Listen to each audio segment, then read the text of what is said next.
I certainly hope you've got a fishing license. Well, no, I don't.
Epic. Epic get. Let's go for the Ecclesiarch yet? No, I don't believe I have. That's going to happen today. 2 epics even. Double epic. Lobster.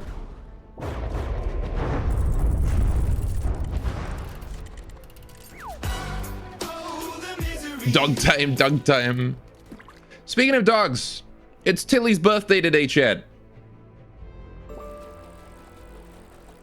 So I gave her lots of pets. She's had much affection today. And I'm gonna go give her cuddles tonight as well. Did I make her a cake? No, I didn't.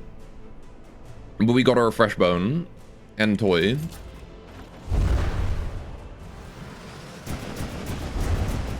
Alright.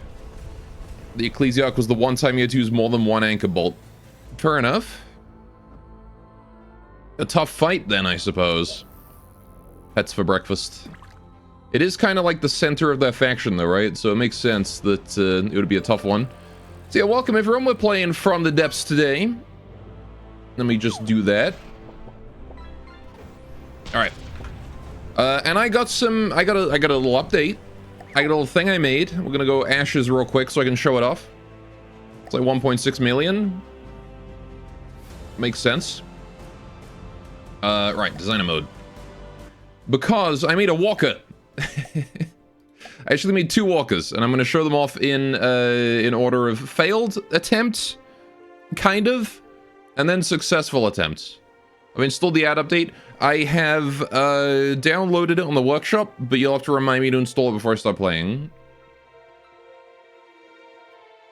So, first of all, I made a shuffler. This is based on my idea, like my knowledge of like battle bots, that kind of thing, right? You got the standard shuffler setup. I built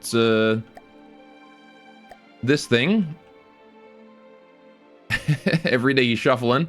This is the failed result. I mean, it moves. It does go. Every day he's shuffling. And it works as you would expect a shuffler to.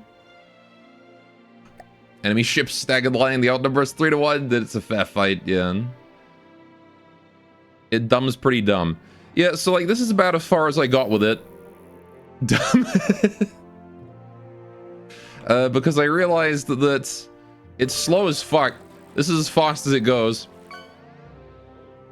So it can't go any faster than this unless you start putting engine power into the spin blocks. Because each of these spin blocks has to go at twice the negative speed of the center one.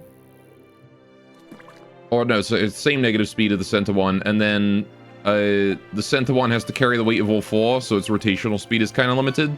It does work. It has the it has one advantage over wheels and over walkers, traditional walkers, and that is that you can load as much weight as you want on this machine, and it will always go at 6 meters a second.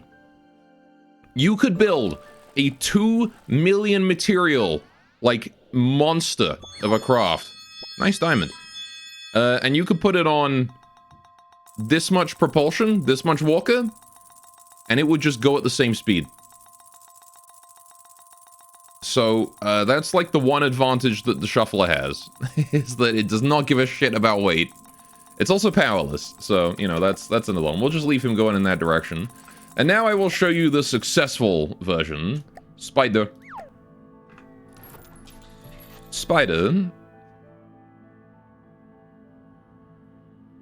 I built Spider. This guy, when I'm not manually controlling him, AI is way better at controlling him than I am, and he's also better in combat. So let's get him a Kingmaker to go fight. There you go. He's still not perfect, as you can see, but... There we go. He goes. Spooder. This is the closest I got to successful. And he's able to go at 30 meters a second when he's stable. I don't know why he's kicking up like this. He wasn't doing that before. I think the terrain here is a little unstable. He goes. And this is my first organic that I ever built, so... Of course, you know, this is a very hasty deco effort, but... But there you go, I built Spider. He looks cute. He is cute. Missing 4 eyes. Yeah, again, it's a very hasty effort. I just put that together because I wanted to cover the cameras. Looks a bit unbalanced with the cannon on the butt. Yeah, funnily enough, that's not the reason why he's unbalanced right now. He's unbalanced because one of it... Oh, Kingmaker actually landed a hit there. He's unbalanced because his back legs here, I think, are landing too low and just pushing him up too fast. Yeah, he definitely needs more deco effort, that's for sure. In addition to that, I made him a silly mean cannon. We should see it in a second here, as this Kingmaker can't take a... Actually, Kingmaker usually dies in just a couple hits, so I'm surprised it's still alive.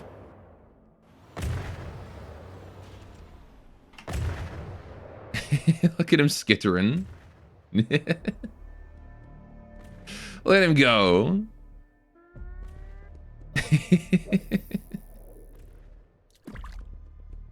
He's missing a leg right now as well, so I'm impressed he's still going. Alright, I don't think the Kingmaker can still shoot. No, he can. Alright, Kingmaker can definitely still shoot. Yeah, so, Boy has EMP cannon. I gave the Spider the EMP cannon. Because why not? EMP APS. It's not only APS, but it's also a railgun. Hybrid railgun. Oh, we got him. There you go. We killed him. 100mm EMP APS. Does a whopping 1,047 damage. It's not the most powerful weapon ever made. But it's good enough to check things that don't have good EMP protection. So, there you go. And the bread is actually pretty simple. If you guys are wondering about how to make this, this is the bread. It's fairly simple. You just gotta make a timer. So this is just a timer right here. And then you've just gotta make Basically, this here is the speed controller, so this reverses the speed if we're going in reverse. And then this is how you actually control the speed right here. And then down here I've got if our pitch is too high, we slow down, and then this is just trying to reduce our pitch a little bit, reduce our pitch error. Then also I've got friction control in the clampy feet just to make sure we don't clamp in the wrong direction when we're moving. And then this is just the custom stuff. By the way, you invited friends. They're arriving soon. Fair enough. Oh! Juno Beach Boy! Welcome! I'm from Juno's stream. Welcome. How you guys doing? Headed from the depths go. Here they are. Welcome, welcome. Welcome to my goofy spider doing spider things. I really don't know why it's like jumping though. It was not a jumping spider last night when I was testing him, but now he is. So I guess he's got a brand new brand new feature. Give this boy a gyroscope for balance. Yeah, he might just need a stronger pitch response, to be honest. What if we turn up his pitch response? Let's see how that works. If I turn that to like 0.8.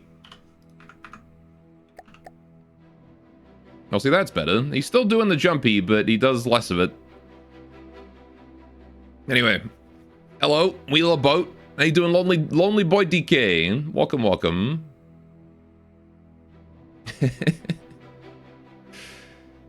Spider is drifting. The spider do drift. Yeah, he's again my first successful attempt at building a walker. He's going to be far from optimal. But yeah, I even gave him like the way the spider limbs work, where this one here and this one here are opposite, which is cool. Except I actually think it's this one here and this one here that are opposite, but it's like kind of the way that they work. I don't know, they're cool though. Anyway. You good drinking and go back to making a video? Good luck. He's walking as more than most players will ever achieve. That's fair, honestly.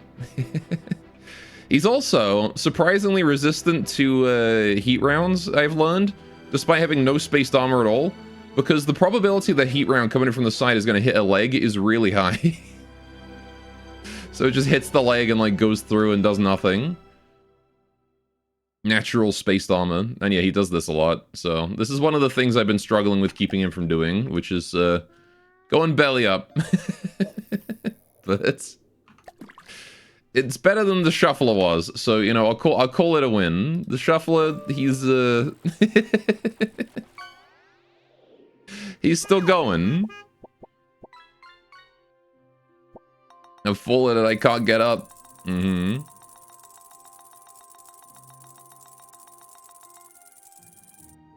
But yeah, I don't know. Like, there's probably a way to make the shuffler faster. You just need to find... Like, the thing is, right? The speed that the shuffler travels at is based on the number of steps per second and the size of each step, right? Now, you can see that the steps are really small, right? Each step is what, like 3 meters, right? So even though, like, it is going at the speed, like, it's not slipping or anything. This is just the speed that the steps are taking it at. If I could increase the size of each step, the rotation of each circle, it would definitely be possible to have a faster one. The problem is that increasing the radius of the circle would also increase the height of the shielding required. But all I would have to do, I think, in theory, is have the spin blocks on sticks. That's all I would have to do. If I put those spin blocks on sticks, we would get a larger radius. Goddamn! Goddamn! I wish I had tits in a pool, and I wish I had 3 friends. So maybe I'll try that. How you doing, Zim? All right. That said, though, it is time to update Dark Dystopia. All right. Previous planet installed. Install planet. Dark Dystopia. Right. I think just overwriting it is fine. Alright, version 624. Alright. Maybe check some new crafts out. Load. What's a Dark Dystoperia?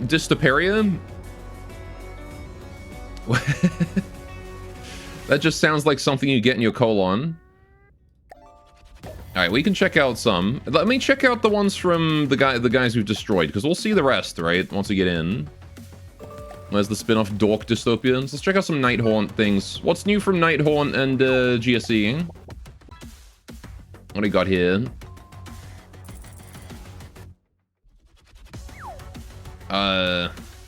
False Treaty. I don't know how many of these, like, we just haven't seen. We didn't see the Wall of Lead. I kind of want to see the Wall of Lead. They're catching up. Shit. Sound of harpoons thunking in the hull. Hang on. Ooh. Mechanical whirring and enthusiastic laughter. Well, you landlubbers. We be commanding this fine ship you got here.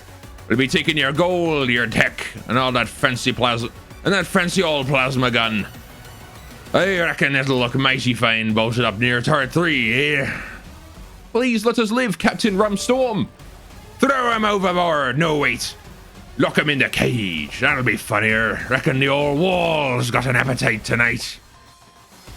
Scrapping equipment rumbles life. Something is torn with a metal screeching sound. Alright, lads, tear her down and find someone find me treats barrel or I'm feeding someone to the paddle wheel again. How'd I do? If I don't like when you play this game, why not? Is it because I become a pirate? It's the same campaign, but we're just having the nerd emoji projected in front of it. Every craft with that. Best impression of Rumstrom you've heard, not gonna lie. Oh, there you go. Alright, let's load in the wall and see what that looks like. I wanna see it. Wall of lead. Guess I gotta give it something to fight. It's 600k. Let's give it a Valiant and see what happens. Alright. Valiant. There you go.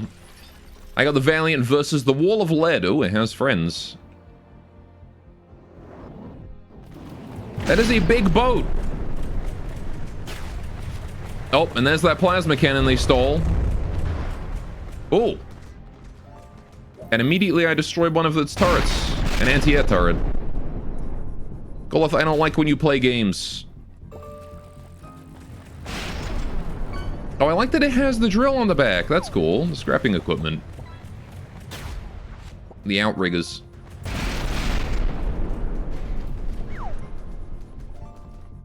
It's got a flamethrower over there too, a little Scorcher. Where's the little Scorcher? There he is.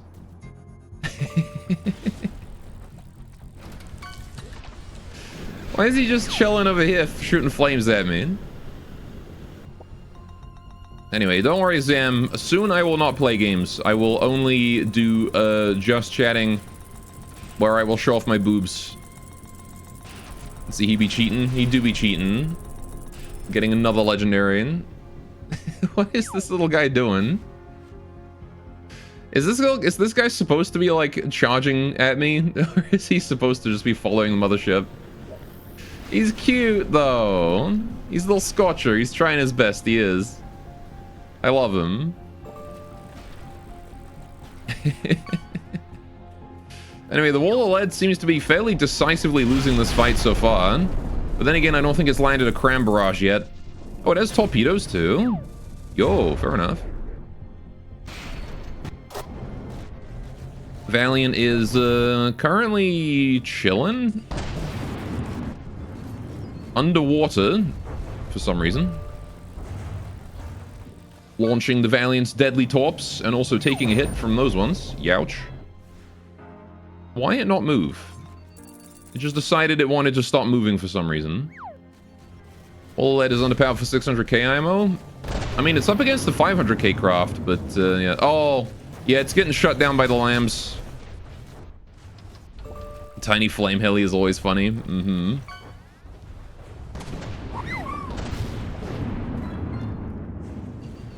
I mean, its plasma is able to hit, and its torpedoes are also doing damage.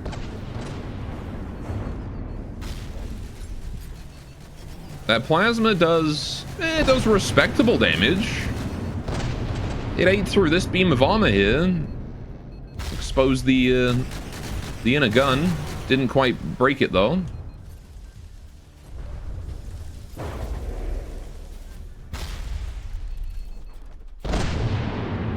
Problem is, the Valiant has like I think the Valiant has just a couple of self-repair things because it's an adventure ship and it can't out-damage those wherever they is. Yeah, right here. 1, 2, 3. It's got 6, I think. 6 repair bots, unless they spaced out more, which is possible.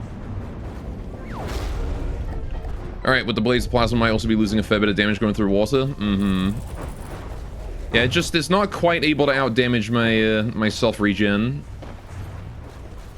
Which, considering that those shells there are unhardened. Shift E for block counter. Oh.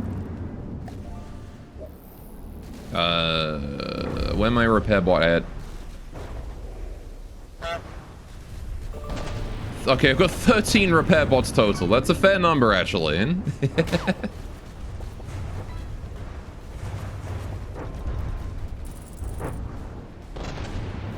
Alright. I didn't realize it had so many. So yeah, losing to the Valiant when it's got 13 repair bots and actually not shit armor and really good defenses, like it actually has close-in weapon system and lambs, is not surprising.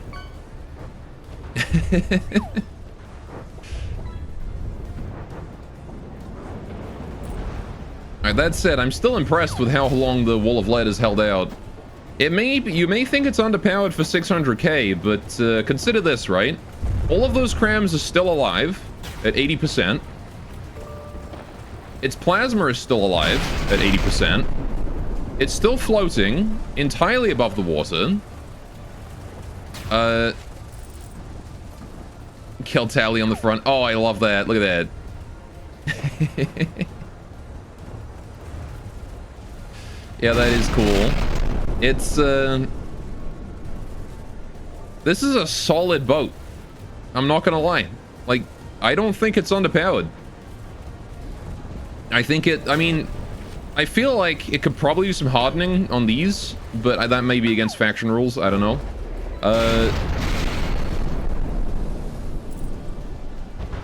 Its real downside is simply that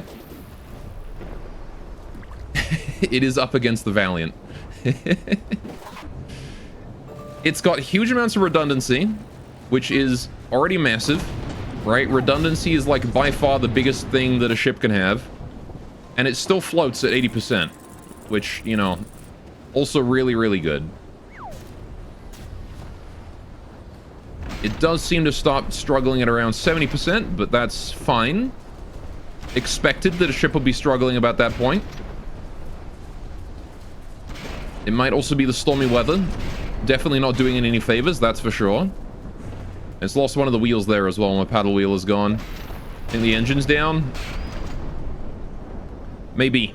It's definitely lost its main propeller, right? If this was a steam propeller and steam and whatnot. So it is currently powered on paddle wheels alone.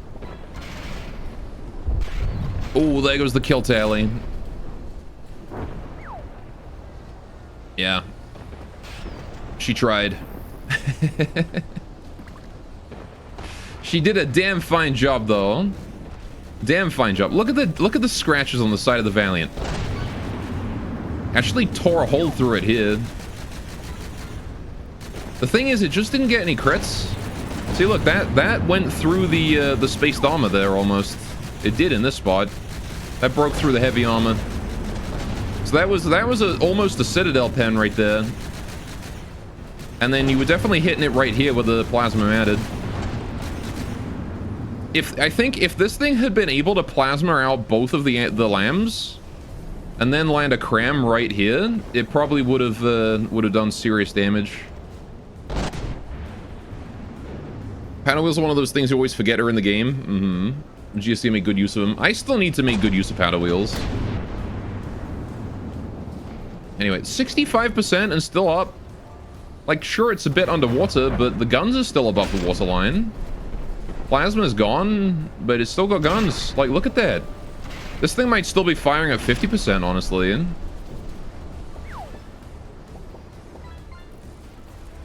That's impressive. And the fact that it's still got a radar and an IR detector up here means it's still accurate, too. How you doing, Assassin? Alright. Well, the wall of lead is done.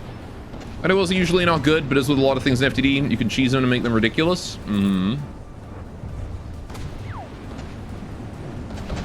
Alright. Well, how's about this, then? Let's summon a friend, shall we?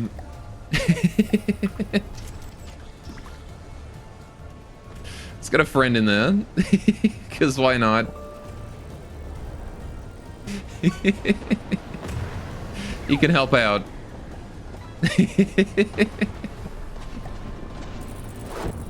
Little guy at the bottom of the ocean there. Little water spider.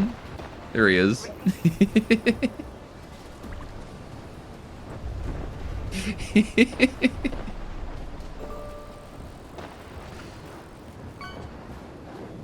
He can just chill at the bottom there and help. Anyway, right. So what was the new craft we wanted to check out? I do love the wall of lead. This is easily one of my favorites of the GSC. It's a shame we didn't get to see him in the actual campaign.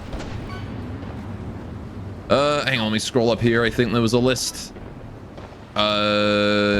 Solarium, Eclipse,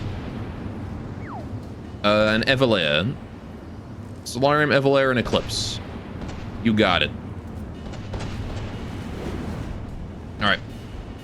If the Valiant has an inter-vehicle transmitter, the Spider might be able to help. Maybe. I don't actually remember if the Valiant does, because this might have been before I realized how good the inter-vehicle transmitter is. If it does have one, it's going to be in the AI center, or it's going to be somewhere else, maybe? I don't know. I think it's going to be in the AI center, which is right around here. Yeah, no, it doesn't. Surprisingly. That's actually something I should really add to this thing. Because it very much could do with it. Although this is not 34 GPP, so I've got GPP somewhere else. Where the rest of my GPP at?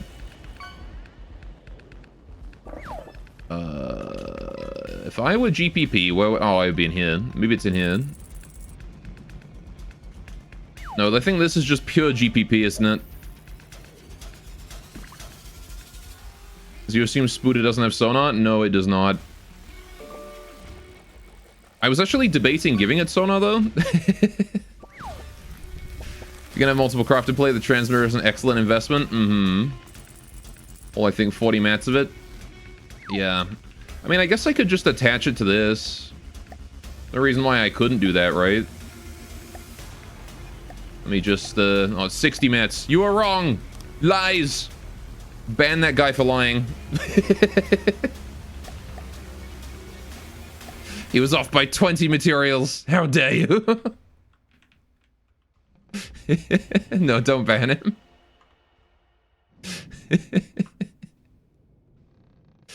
Oh boy. Understandable. Have a great day. Yeah, the Valiant, it's not my best creation ever, but he's also not my worst, so I think he's pretty good. I'm kind of feeling replacing all of his like water pumps with helium as well at some point. Hydrogen pumps. Yeah, hydrogen so that he just explodes immediately upon taking a hit. He's got the dead-ended surge protectors here as well. Gotta love those. Alright, giant LAMS system. This is his LAMS and laser system. So all of this here is just LAMS. Entirely defensive laser. With the electric engine for A little bit extra power generation, although, again, I'm pretty sure that can be replaced with something better. A fuel engine, perhaps.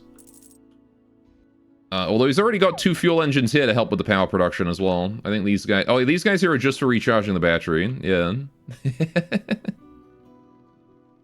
So, that's how he work. And then big storage at the front, because why not?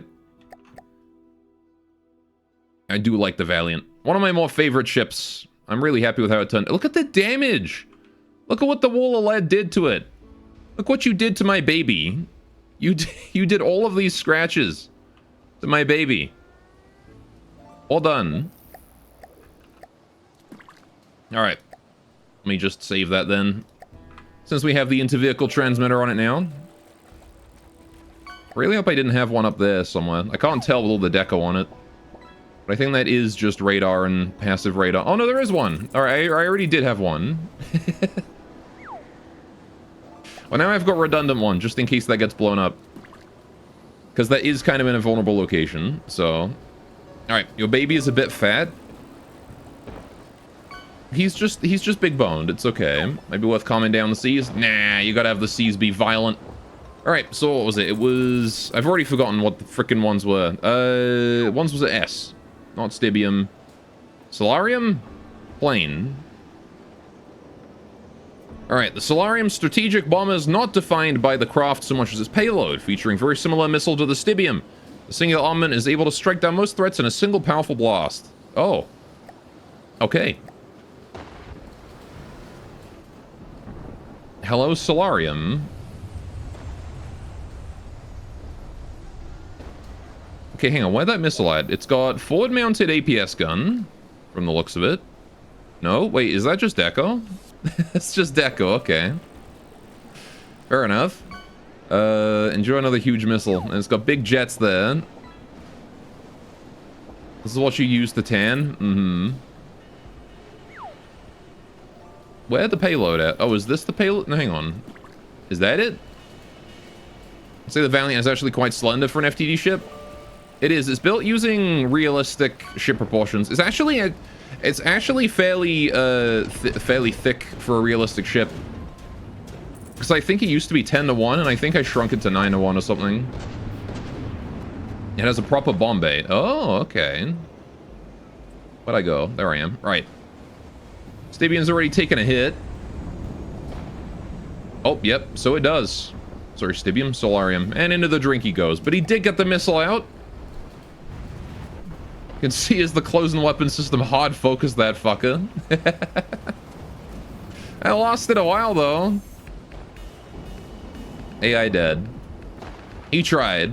Valiant was probably a bit much. How much is he? He's only 88k. All right, you know what? Let me make this fair.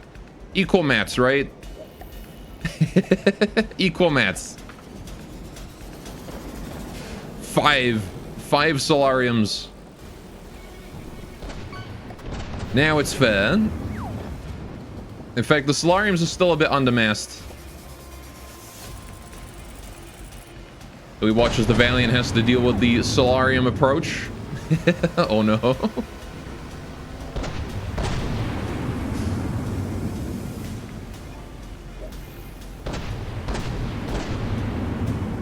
Oh, that Solarium took a little bit of a hit there. Missiles are all out. Closing weapon system doing its best. Big hit on one of them there. Solarium number 1 down. They're in Lamb's range. Oh, that one's gonna impact, I think. Kaboom! High explosive this time, I see. Okay. Bomb bay doors open within 2 kilometers to try and protect the missile. That's smart, for sure.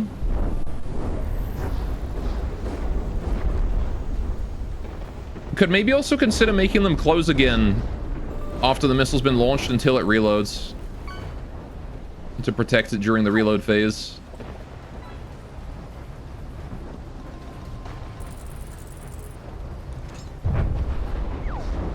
I love that. Look at how big that is. Is the bomb on a piston? Oh, it is. Look at that.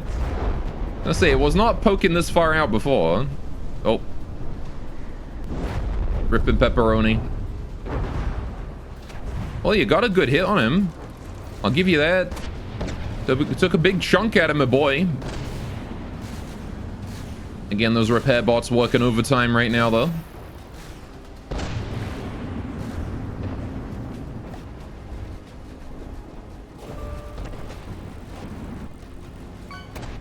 There's the other Stibium Solarium. That one. All right, so what else was there? There was...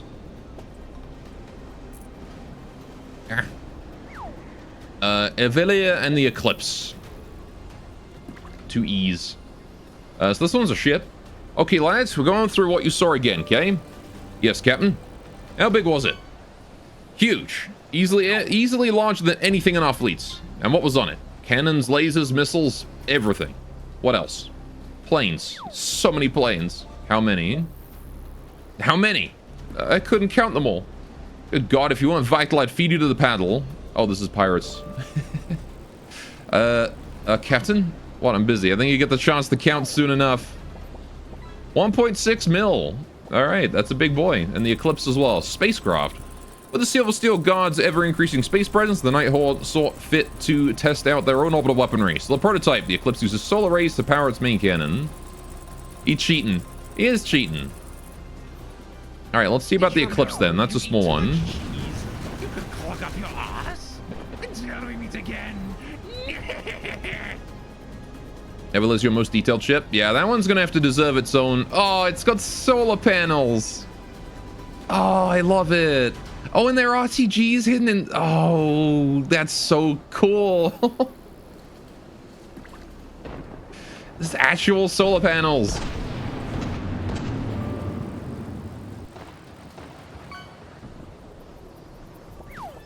That's awesome.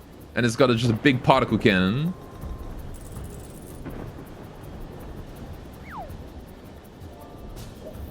It is a tiny little particle cannon, not gonna lie. I imagine it's hard to land a shot at this distance, isn't it? Sending to low altitudes.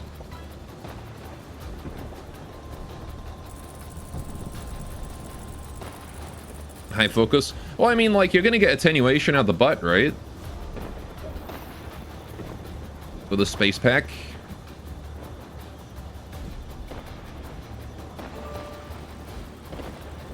Let me turn off the Valiant's guns before it vaporizes this thing. It still has to survive the Spider, but the Spider's not got super cav, so... This craft is classed as easy for a reason. Ah, I see. Yeah, it's just relying on the ion thrusters, eh? I feel like your pitch control ion thruster should be further from center of mass, though.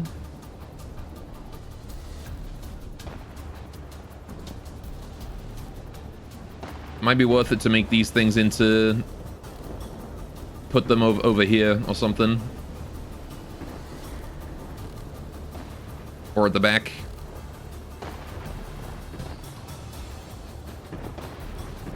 So you could definitely get more leverage out of those.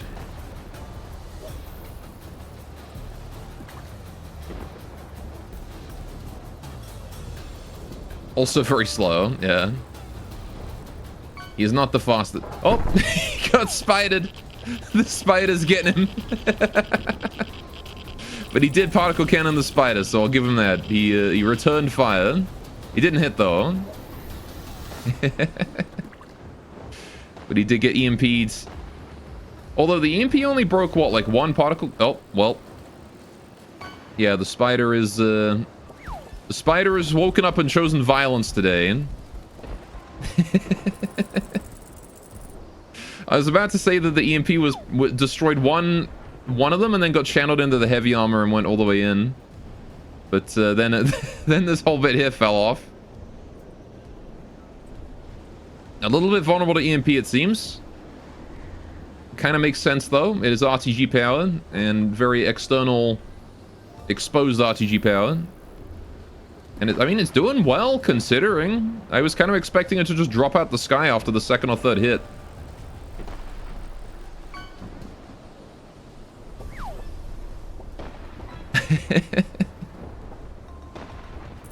This guy's a joke.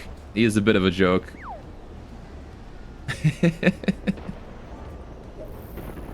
I just love that the spider's able to hit him from the bottom of the ocean, by the way. Bottom of the ocean with no super calves. Relying entirely on the Valiant's detection right now.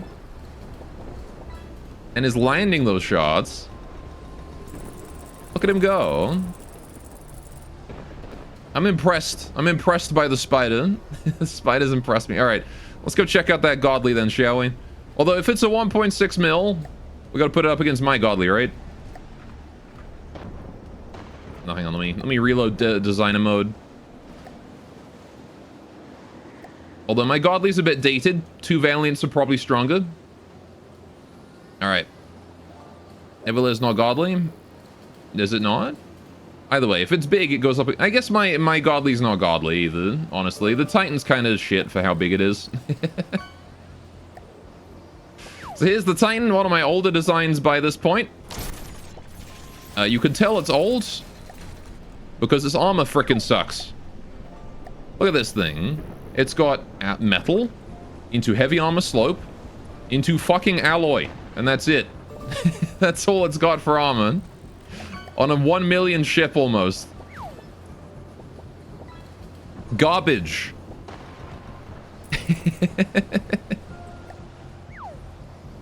Actual trash. Alright, so let's see. Eveleer.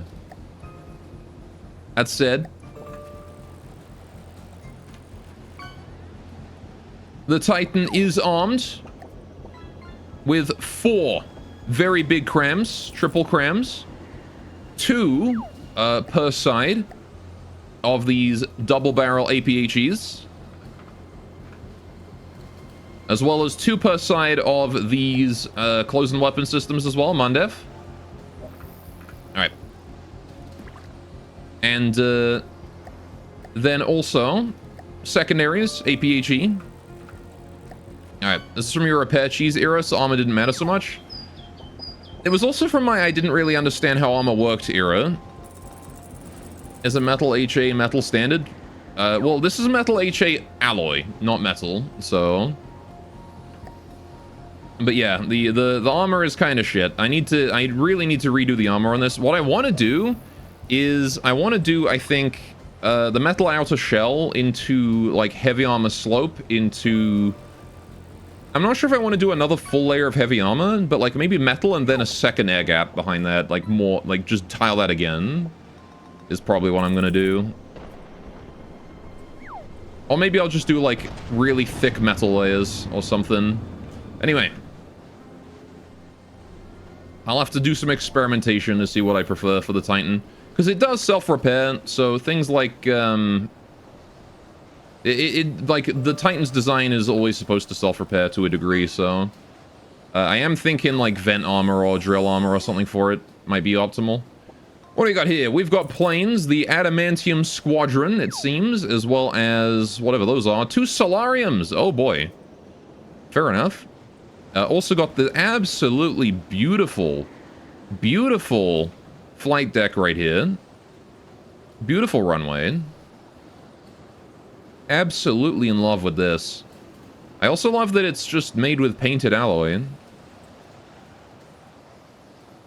It's got a reserve plane down this way. I don't think that actually is a plane, though, just attached to the ship. Got a camera on it. Is that camera functional, too? I mean, it can't see out front, but it can certainly see out the side. See out the side. Inspired by the Queen Elizabeth class, I see. Drill armor, ugh. What do you mean? Oh, it's got the security panel, so you can't just get in for willy-nilly.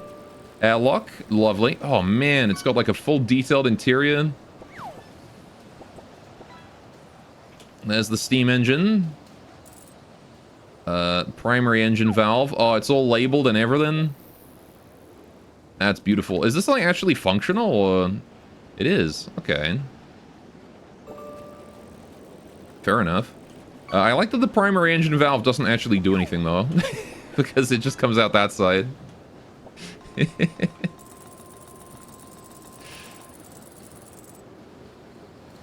Alright, beautiful steam room though. Beautiful engine room. I might actually have to like study this because you've done a great job with this. And I wanted to do something like this for the Titan too. Oh, hi. No touchy, very painful. You should put this sign on here that says like if you touch this, not only will you die, it will hurt the entire time you're dying. Or something like that. Whatever that sign says. There's way more. Oh yeah, we're gonna go explore it. So here's back out to the flight elevator. How you doing, Duna Wolf also? So we got the flight elevator here. This goes all the way up. You got the control system for the flight elevator there. You got whatever that is. It's life raft. A little life raft right there. I realized I thought it was like a wall panel for a second. There's a life raft. Go will touch because robot. So you gotta climb over the elevator to get to this, but I guess when the elevator's up, you can walk underneath. Get up to there. Plane elevator and engine room. Yeah. You got the runway lights too. Heck yeah. Going to the movies in and out, just checking in for a bit. Fair enough. Welcome, welcome. Another little area here. Oh. Very empty interior there. That's fine. Can't expect every interior to be done. This goes up to here. Very dark in here. And you got whatever this is. Oh, that's the Last desk thing. Okay. Put that on a pair of booty shorts. You got the classic, the gloss containing the laser. You got the two guys at the... oh, nice white knight. Flashlight, Shift L. Oh yeah, I forget that's a thing. Got my Half-Life 2 flashlight now. Got the two guys at the strategic map. I tell you he's cheating. He is cheating. He must be cheating. You got the windows, the controllers. It's called a torch. It is torch, right. You got the railguns. A couple railguns at the front. You got large missiles. Love to see it. More life rafts there. Okay, little walkway down that way. We'll come back to that, I guess. Any doors over here? Yeah, there's a little door in that way into the missiles, into the missile silo, and then there's another door right here into whatever this is. Okay. Oh, this is the smaller missiles. Okay. Are there actually interiors here, or is this just like a fake door? Oh, there is an interior. Okay. Actually get underneath. And then there's another way through. I love that you've put the panels on each door so that they can't, like, nobody can get anywhere without having a security code. Oh, shit. And you got, like, the fencing here as well to make sure that you don't stick your hand in stuff. All ships need interiors. Hear me out. Ships are female. That means ships are women. Except for Bismarck. Yeah, except for Bismarck somehow. Alright. Then what's these? Is this the laser? Oh, this is APS next. Okay, with the caution stripes. I like it. Okay. Which many of you will be your only chance. Wow. Alright. And then that leads back out to here. Okay. Fair enough. And then down here we got... oh, they got like a little telescope down that way too. So you can just keep an eye out the side. Very cute. And this leads inside to... oh, there's like crew quarters and everything? What? How did you have space for this? Has this guy got a porno mag on his freaking bed? Oh, you need to have like a porno mag underneath one of these. It's a ship. It's gonna be some crew member with one.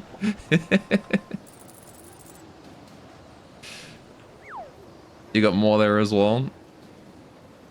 Sphincter Mariner is a term for a reason.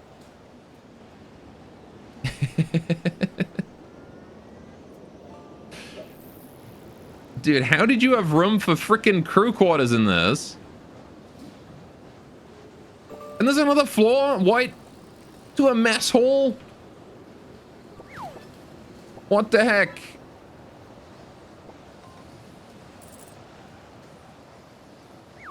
And then this goes into laundry. Oh my gosh.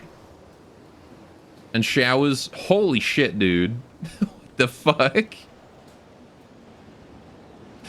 What the heck? How did you have space for all this in here? And toilets too? It wasn't enough that you wanted to put in the crew quarters, the mess hall, the laundry room, for fuck's sakes. But you also included the showers and toilets. Little miscellaneous area there. And we're back up to crew quarters again. That's insane. Oh, and these guys even have theirs down. Okay, yep, they got their ironing board down.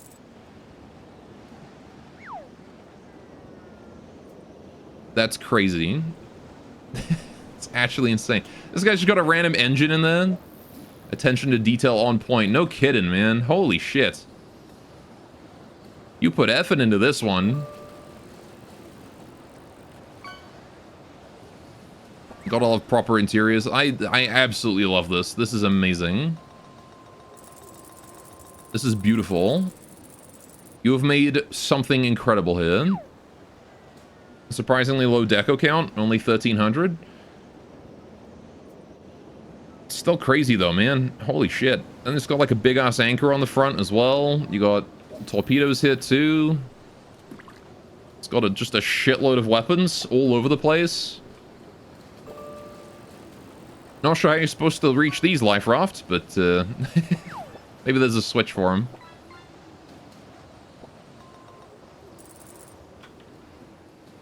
That is insane. Alright, well, let's see it in action then, I guess.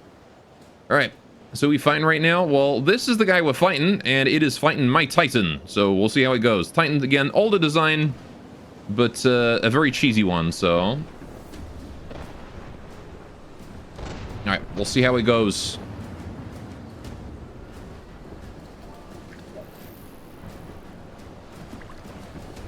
The same life raft to personnel ratio as the Titanic. The laser turrets are both LAMs and AA. Titan already firing with its long-range cannons. The real Titan Uranus. Yes, the real Titan Uranus. We're seeing the planes being launched. Along with a volley of missiles, almost taking out its own allies. Oh, one of the planes died. Rest in peace in adamantium. That is always a concern for carriers. Alright, now the Titan does not have torpedoes or anything like that. It does have torpedo defense, but that's about it. Notably, though, the Titan has very strong anti-air defenses. There go the crams. Alright.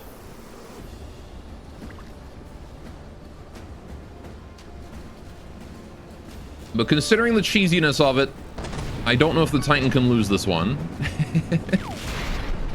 If it has hidden Hydra Force, it's set way too low otherwise. That makes sense. You can see it on the distance there. Absolute monster of a ship right there. Damn. Alright. Does it grab damaged planes and bring them back and repair them? Or does it just launch them and call it a day?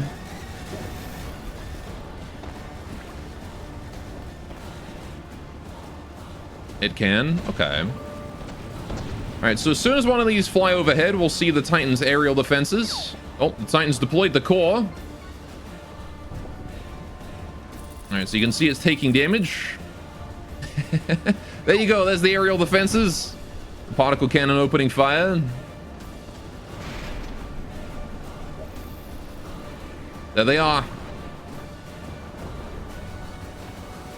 Yeah, don't fly over the Titan. It will not go well for you. Surely hidden Hydrofoil should be considered a greater sin than up props. Neither is a sin. I mean, they are coping for a design that bit off a bit more than it can chew, but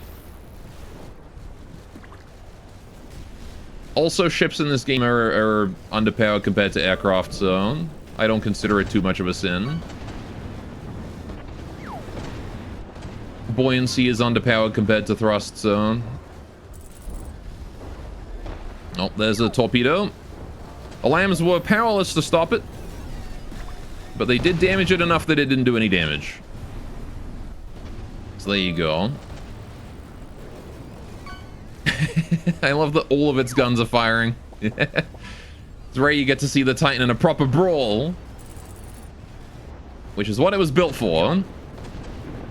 CJEs is something else, yeah. Well, there's the next guy. I'll tell you, the Titan is a right gas guzzler too. Absorbing. Did I hear plasma? Does that fucking thing have plasma on it too? Jeez. All right. Titan appears to be completely distracted by the air fleet. It is not focusing the Evelair at all. What cost of the Titan? Around 960k. Adamantiums use plasma? Ah, I see. Yeah, the Adamantiums and Solariums are running pretty good distraction. You built a ship that uses direct-driven large steam props. Up props? Oh yeah, I see him. Alright, fair enough. Very good harassment potential. Yeah, the Titan and the core, there you go, it's reconnected the core. Full health again. So for those of you who don't know how the Titan works, down here, inside the forbidden section of the Titan, oh, where is it? There it is. This lies the core of the Titan. So, yeah, this, whenever it gets damaged, it just drops this off and into a rubber chamber. So, you have to, basically, the only way to kill the Titan is to crit it in here. You have to kill the core first, which actually you can do through the walls if you hit it with a big enough explosion. Because, the Titan will not protect the core through anything other than distance. So, if you hit it with a big, like, huge torpedo right here, it's, you actually can break the core from outside. So yeah, that's how the core works. Rubber repair them. I don't really consider it cheese, considering it's the same thing as what the Twain God does, and also this, you know, the Titan is just big other than that. But gotta use rubber protection. And there is counterplay again. You just gotta hit it in the side real hard. Or like kinetics, those will do it. If the armor was better, then it would be cheese. As it is, the real thing that is Twain gotta do it because mechs are inherently weaker. The Titan does it because his armor layout sucks.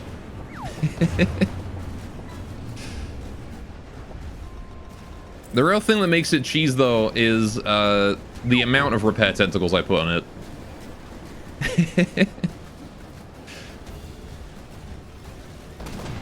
If it was smaller, it would be not cheese. Alright. But as it is, I crammed as many as I could in there.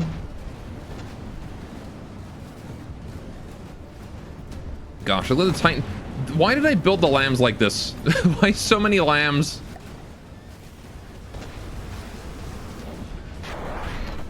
I somehow don't think the Titan is going to be hitting a damn thing with those crams. As long as it's focusing aircraft with them. You think I win this? I mean, probably. It's a matter of will the Titan run out of materials before the aircraft die off.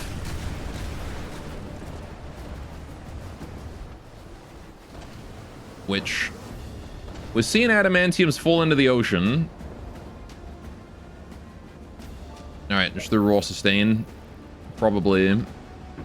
This one got hit by I don't know what. Probably APHE or something. Alright. Yeah, the Titan's still undamaged. Again, the Titan is an adventure craft, so, you know, it was intended for adventure. Like all of my earlier craft. Something you've got to keep in mind is why it abuses repair cheese so shamelessly. Although it was then repurposed into a siege weapon, so it's actually also intended to deal with structures. You likely won't be here for Dogpick, but you'll enjoy. The contribution is nonetheless appreciated, Duna. I wonder where the spider is right now. Did I get rid of the spider? I did get rid of the spider. Repair and adventure as expected. I'm gonna summon a spider as well. We're gonna get the spider in and turn his weapon off. He can just sort of chill. Receiving. Turning off. There you go. Spider's just gonna chill under the water there. There you go. Titan should still absorb all the aggro due to its sheer size, so... Oh. Adamantium is dead. I feel like you could probably do with... You'd use more aggressive aircraft retrieval on the... on this thing. Like, anytime one of these aircraft drops below, like, 90% health, you could probably pick it up. You love Spider? It's cute, isn't it? It's my functional walker.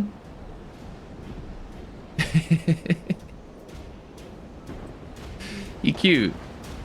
All-terrain vehicle. One thing that it does have problems with, as you can see right here, notice how it's not following the terrain? And that's because its PIDs are set to go to 0 error. So I need to figure out some way to make it so that it follows the terrain. Because the clampy feet do way too much for its altitude and pitch, or its roll and pitch control. It's like, it's able to maintain its fucking orientation with just like 1 foot on the ground. It's so strong. So I need to figure out a way to like determine the current slope of the terrain. But falling terrain requires lure, I think. Not at all. You can take your I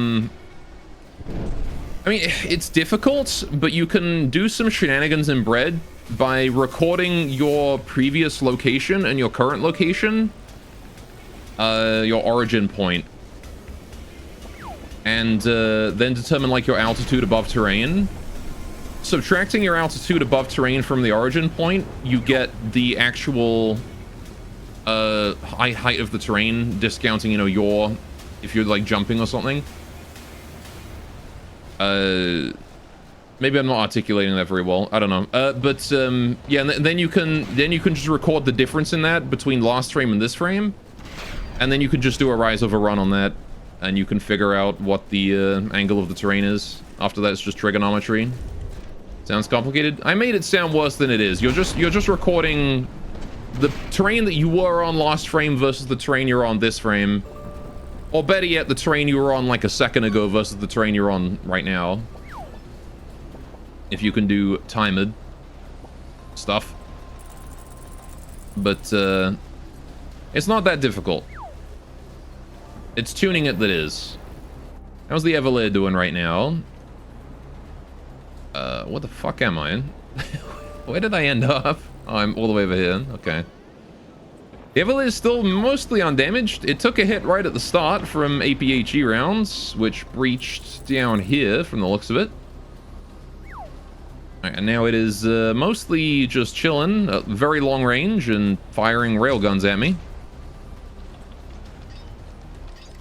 I like these little laser cannons right here.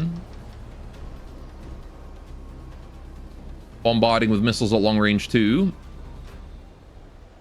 Alright, seems like the Titan has dispatched of most of the aircraft in the area. Yeah, you can tell from the fact that the Titan didn't immediately go for the Evelair itself that I have not done its AI correctly.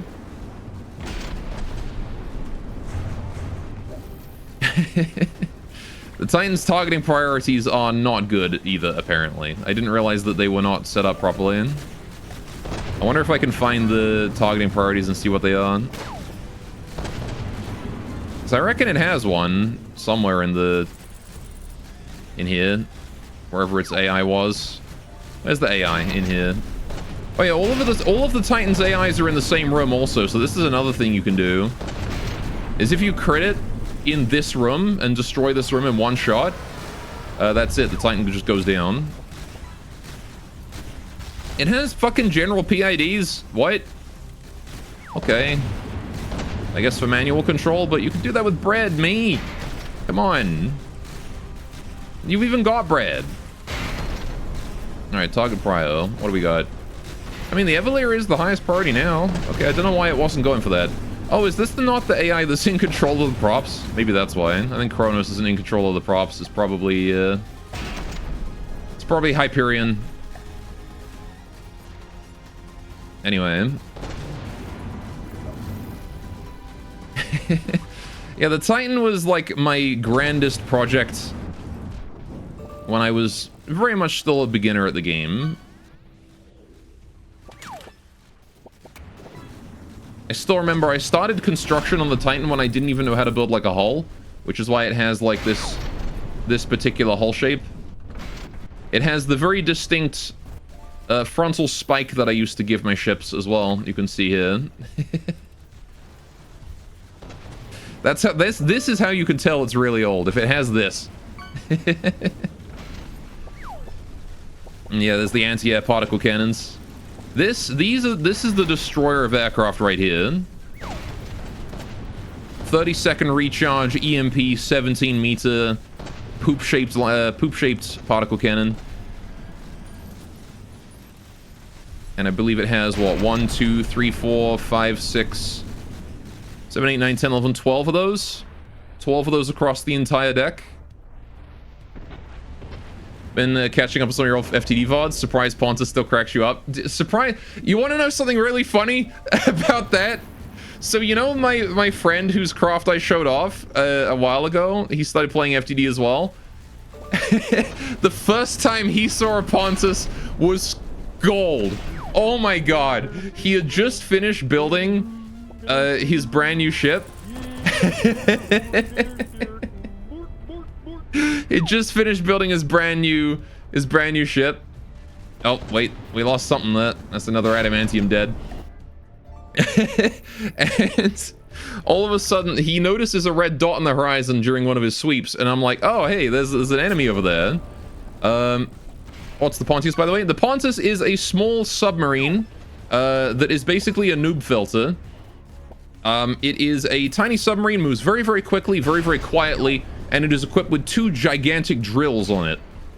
It will impact the side of your craft, jump out of the water, drill straight through you, deploy 2 hooks that will grab onto you, and then pull you under the water. Basically just like jump out, hit you, under the water you go with it.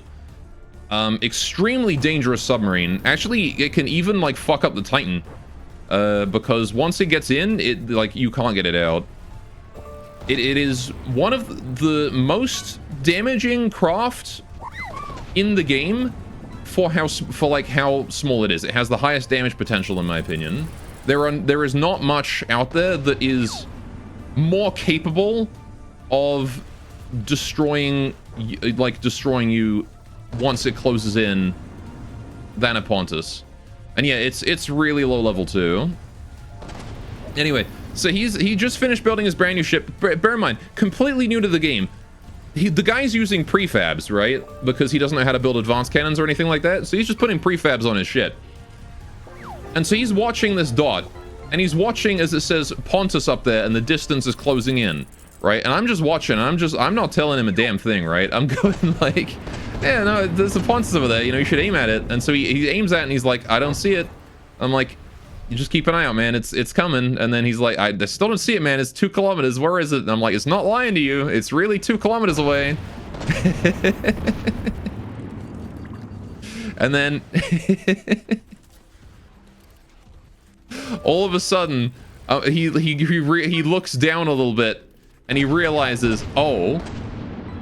And then he's got his current boat here, right? And he's got his cargo ship is like back that way.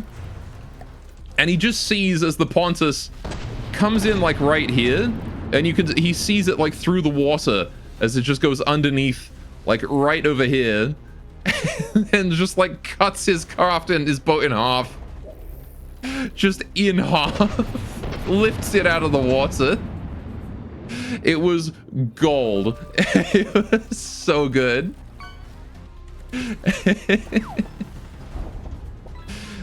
Easily one of my favorite moments of him playing the game.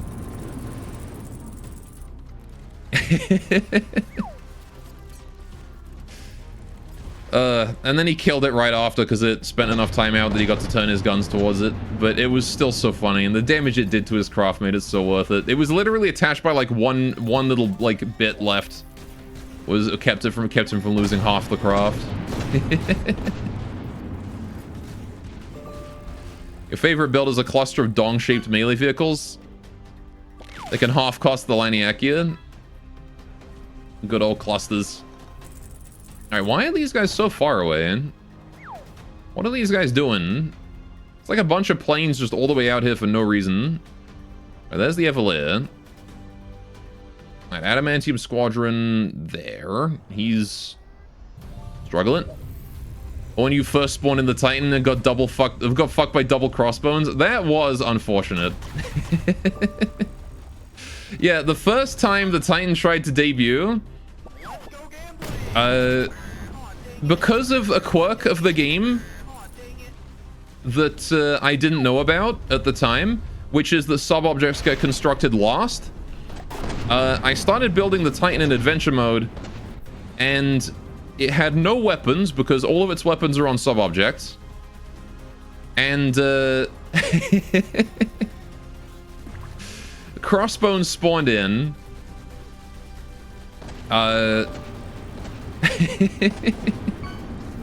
While it had no weapons, I hit up a red portal, and immediately another Crossbones spawned. And I'm pretty sure I had to scrap the Titan after that one. I think the fact that the Titan lives is a testament to how bad the Crossbones is. Crossbones is not bad. It's not a bad ship. I don't think I won that one.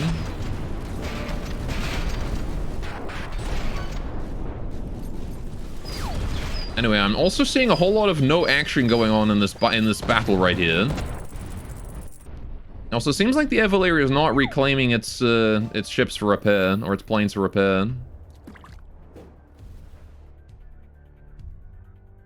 You could really extend the longevity of the aircraft if you did that. Oh, yep, there goes another Adamantium.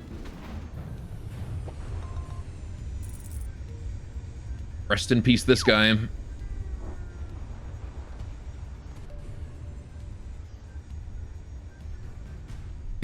What's he doing? I mean, the Crossbones couldn't kill a ship with no guns or engine? I mean, it would have done if I didn't have a fleet with it. It's really not about the fact that it killed a ship with...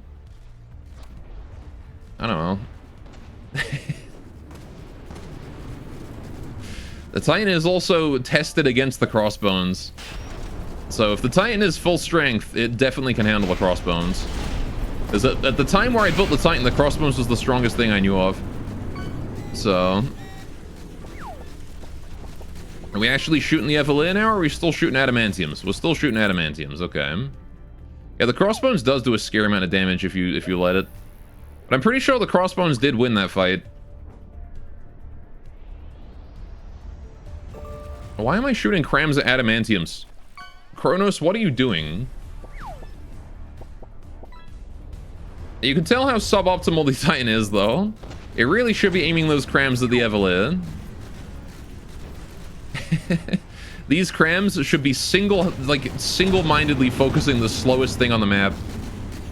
I feel like that's what they should do. I think next time what I might do, when I rebuild this thing, 3 AIs, 1 for the crams, 1 for all the APS guns, and then 1 for the anti-air hit scans. Right?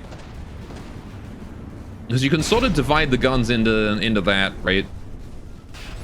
The crams want to aim at the slowest thing, the APS want to aim at whatever is optimal, really. And then the APS want to aim for, or the particle cannons want to aim for whatever is directly above them, so it doesn't really matter what they shoot at. Just the closest target, really.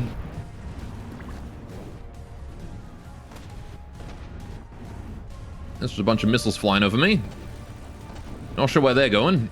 How's the Spider doing right now? I like that he's still safe. Where's Spider at? Where is he? Hang on. There he is. He's just chilling on the bottom of the ocean. He's doing all right. Look at him. He's so cute. By the way, his interior is really simple as well. Look at this. This is the Spider. This is what he is. This is everything. He got single battery, single ammo, railgun here, engine at the back, which actually is an overkill engine. Engine does not need to be this big, but I couldn't figure out a way to make it smaller and also big enough.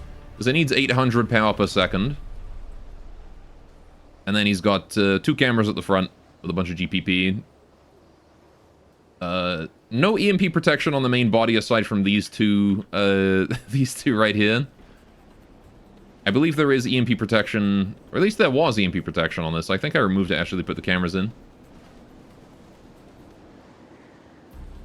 But yeah, really silly little guy, EMP shells. Basically just a little EMP check.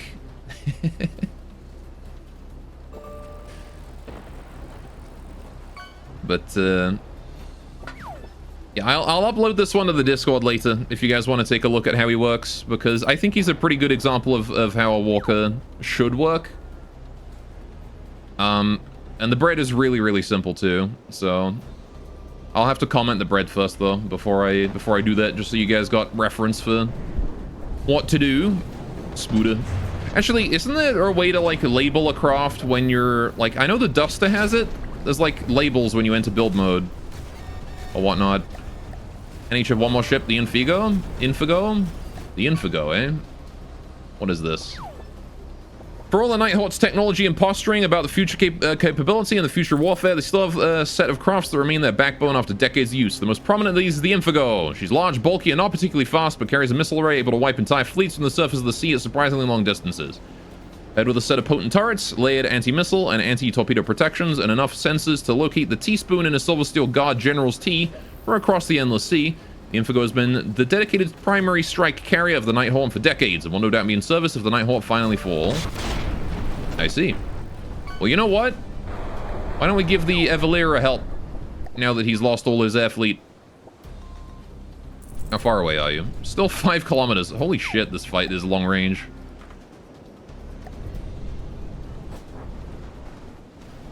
Annotations or something? Yeah, I'll have to put annotations in. Based Subcom Enjoyer, the Monkey Lord. I actually wanted to build the Spider Bot. I built it the way that I did as a total annihilation thing. Infigo uses bread missiles? Oh boy. Fair enough. They're going straight towards the Titan. I'm seeing a lead on that, that's for sure. Okay.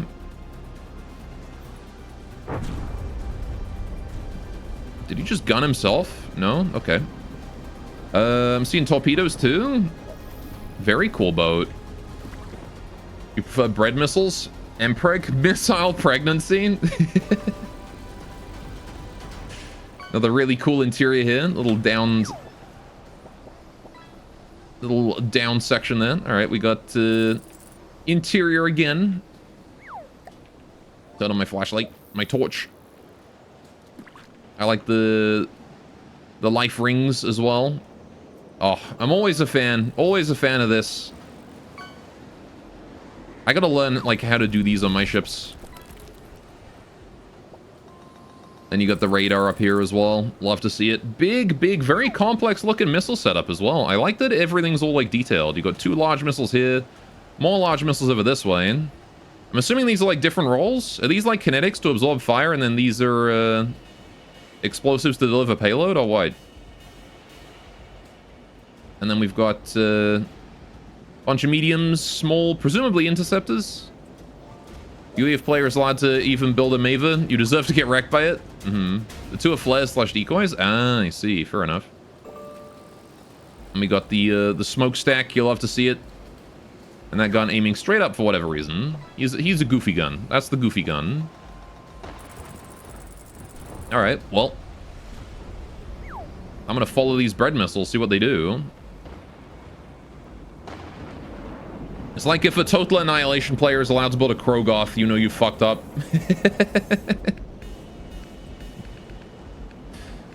Alright. I wonder if these things are going to reach. Do they have enough fuel to make it the 5 kilometers, though? You love the Mavor, though? I vaguely remember being told about the Mavor before. It's either a really big robot or a really big cannon. Am I right? Oh man, yep, the top attack missiles. Really big cannon? It's the reason it's classified as the game in it, so I guess it's equivalent to the Total Annihilation Big Bertha or Vulcan. Incoming from above. The top attacks. Closing weapon systems opening fire. The Interceptor's too slow to catch up. One gets through. Big EMP. Oh, shit. EMP top attacks? Rapid fire, essentially unlimited range. Okay, so it's the equivalent to the Vulcan then. Fair enough. Only one gets through? Only one gets through of this initial barrage. Seems like the Interceptor's... oh, no, wait. More getting in. 2, 3. That's a 4th, 5th, 6th. Yeah, most of the barrage is getting in through now. Ooh, boy. Frag with 1 EMP warhead. You can see the healing cheese coming into play there. But congratulations, you were able to, for a brief moment, outpace the Titan's regen. That's a sign that there's hope for you. In fact, you damaged some of the sub-objects then. Oh. The Evelair recalled an adamantium. Oh yeah, it did manage to recall an adamantium there. What are the conditions for recalling these? Anyway, but yeah, oh, it releases it too early, it seems. Yeah, it's it's called back an adamantium, but keeps releasing it too early for it to be fully repaired. The adamantiums recall themselves? Oh, okay. Anyway, but yeah, the Vulcan in Total Annihilation is the equivalent to the Maver, I guess, or the Buzzsaw, either or. There's 2 factions, so they have their own unique version. Is Titan one of my builds? Yes, this is one of my earlier builds. One of my adventure crafts. Anyway, build the Fat Boy. Mobile with big gun. Hang on, let me see. Cheese abuse. Blame the Twin God for this, alright? I built this immediately after seeing the Twin God to start with. I was like, huh, the Twin God have repairs and stuff. I can put this on the inside. I am going to rebuild it properly, though, one day. And I'm going to keep the internal repair. But I'm probably going to tone it down a bunch. Because it's... How to put it? The Titan was inspired by... I don't know how many of you have ever seen Strike Witches. But the Yamato from Strike Witches inspired the Titan. NH2 have a new structure as well, because this fight's going to take forever. Sure. I mean, yeah, we're down to half materials on the Titan now, so... Although the more you damage the Titan, the faster it burns through its materials. Alright, what's the new structure, though? We can go find some land or something while they fight out. They duke this out. The Titan is actually so, like, it has no damage. It's done 5% to that guy, and it's done, what, 1% to the Evelair, and that's it. It's amazing how little damage it's done. The ballistics facility. Alright, let's go teleport over to, here. Alright. Load vehicle. This one? Is this the right one? I think so. Is it called ballistics facility, or is it called... Hang on, is it under, like, structures or something? I think it's probably just in here, right, somewhere. Alright. I'm sorry, what? Death Cube? What do you mean, Death Cube? Right. It's okay, we'll... House. Yes, house. Spelled how I spelled my house. Right, you wonder if your Maelstrom could punch through repair? Probably. It's also in the spawn menu? Is it? Okay. Nighthaunt Ballista. I'm just used to facilities not doing that. LMN. Nighthaunt Ballistics Facility. Oh, it's not here. Okay. Alright, hang on. Let me see about... Oh, here. Okay. I see you did put them in this. Okay. Spawn this right here. Nighthaunt Ballistics Facility. What do we got?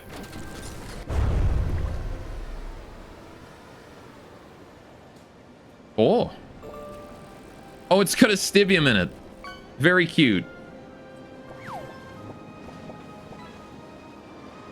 It got the Stibium inside and the gatherers, the steam turbine there as well, steam engine. Very good.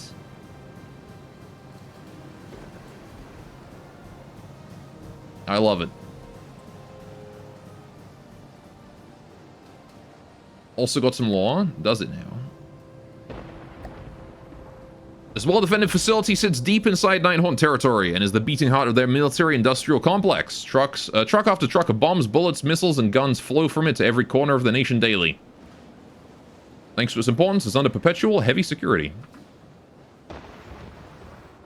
Well, there we go. It does a good job, that one. Alright, we'll just dispatch it, I suppose. And the Stibium. Alright. How are we doing back here with the Titan? Yeah, the main way to kill the Titan is you just gotta deplete its materials. Also features the same top attack missiles. Ah, cool. Cool. I'll have to have a look at your bread after this. The Infigo seems to be taking some damage. That's probably taking cram hits. Ooh, big hit there. What do we got? We got the wood into... Was that reinforced decking? Into alloy slopes, into alloy, into metal, into... big empty areas? Okay. Very cool. Why is there a bunch of... What happened here? All those interceptors coming out at the same time. Right. Does this use kinetics to lead? Or are these missiles all just the same? Ooh, big hit to the superstructure. Alright, the Titan also has an interior, by the way. No, just big missiles? Okay. Yeah, the Titan's got an interior as well. Full-on interior. Very basic one, because I was still very beginner. Look at this. All right, hang on. I gotta show this off, because look at... This is how bad my skill was at building ships at the time. Okay? Look at this. Just under the surface here. Like, we've got deck layer into the interior, into just, like... What the fuck is going on here? It's just completely exposed. No separation, nothing. Just... it's just got, like, there's a gun there. There's, like, bits of stuff. There's no armor between the guns or whatever. If a shot gets in here, it kills both. Some, like, random spaced armor. Oh, yeah, spaced from the back as well. In case I got hit from, you know, from this angle and it went all the way through, I suppose. Not to mention the Lamb's batteries being fucking gigantic for no reason. Completely out of laser energy, too. Like, what was I doing? What was I doing with this thing? I was trying something. It's just like the tiniest rudder there, too. I gave it a shot, dang it. Yeah, the Titan has, like, next to no ability to turn. It is very, very, very slow. Very sluggish. And because it's a brawler, you can't really, like, destroy it with swarms. You just gotta use, like, one ship that's bigger than it. But it is very crammable. It is very missileable, too. It is also weak to attacks from directly behind and directly in front. Alright, what do we got here? We got... oh no, Spider! What happened to Spider? He took a torpedo. Rip Spider. More lambs is good, alright? That is what I thought at the time. And to be fair, more lambs does mean you discharge your batteries faster, right? But, yeah, not exactly... When they're grouped up like that, it's not helpful because one shot takes the whole lot out. Yeah, so here we're dealing with missiles hitting us pretty much directly from behind, so... Gonna be struggling a little bit. I'm also pretty sure my interceptors are suboptimal too. On this thing. You haven't used lambs in forever? I like to put them on a lot of my crafts. Oh no, wait, what? 30 thrust? What? Why? Why do I have 20 seconds of thrust on these? Whatever, I guess they work. I guess that's not suboptimal. It's, well, not optimal, but it's not, like, actively hindering itself. Holy shit, there goes a gun.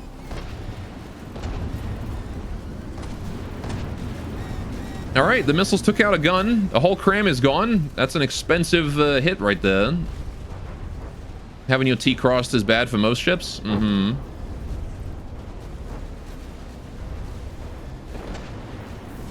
My gosh, how long has it been since I heard of T-crossed? I must have been back when I played Kansai Collection. Yeah, look at how much engine power we're spending on shields on this thing. When I rebuild the Titan, I'm going to have directional shields, I think. Infilgo's weaponry is seriously potent. Yeah, no kidding. It does a lot of damage. It is, however, close enough to the Titan to draw its ire, which does mean that it is taking hits. Which unfortunately means that, yeah, it's taken a massive blow right here. Both of these frontal guns are gone. The missiles still seem to be intact and able to fire, which is really the important part, because that's what's doing the damage. Alright. You get better with time. That's how FTD is. Faux sure. Alright. That cram is already fully repaired almost. Look at how scary the Titan's regen is. You took out that whole gun. You took out that whole gun and it's already back. Although this is a part where it does get limited, right? It can only repair these one at a time, no matter how many repair tentacles I got. So the barrels do take a while to fix. Anyway, if you're very curious how I'm going to handle BTN, someone beat it yesterday, which is fun to hear about. Fair enough. Can beat adventure mode. Empress is talking about what was it? Barons of the North? Yeah, that's the one. I mean, I count beating adventure mode as beating, like, everything on the highest difficulty. You like lambs because it's dual purpose and because it tends to hard counter a lot of players? Mm-hmm. I mean, in my opinion, there's no reason to not have at least a small lambs battery on big enough craft. Right? Because, like, it's the only counter there is to APS, right? So if you're up against big slow APS shells that do a lot of damage, like burst rail or something like that, lambs can be really helpful to have. It's a really good way to get guaranteed damage on missiles, which means as your interceptors or close-in weapon system do AoE damage to like a cluster of missiles, the lambs are really good at finishing off close-range missiles, which is what the Lazra Neva does actually. And also the Valiant. The Valiant does that too.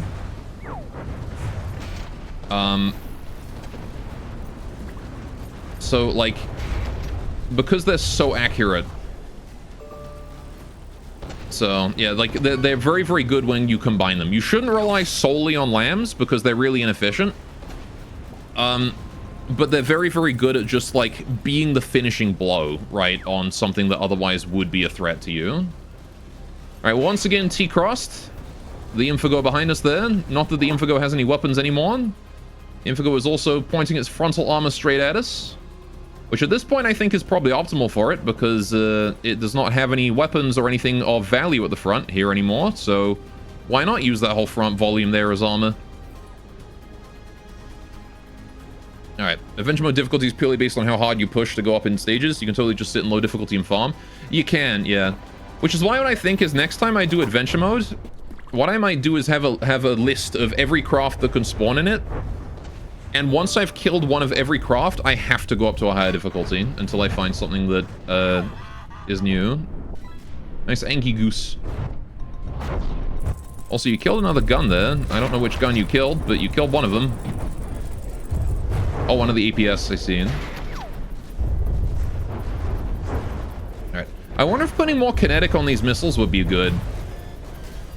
If these missiles penetrated deeper before exploding, they might do a lot more damage.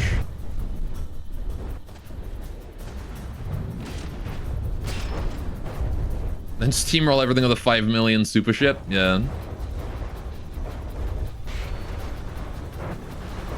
But yeah, if I ever do adventure mode again, that's the rule I'm going with. And also probably one ship only.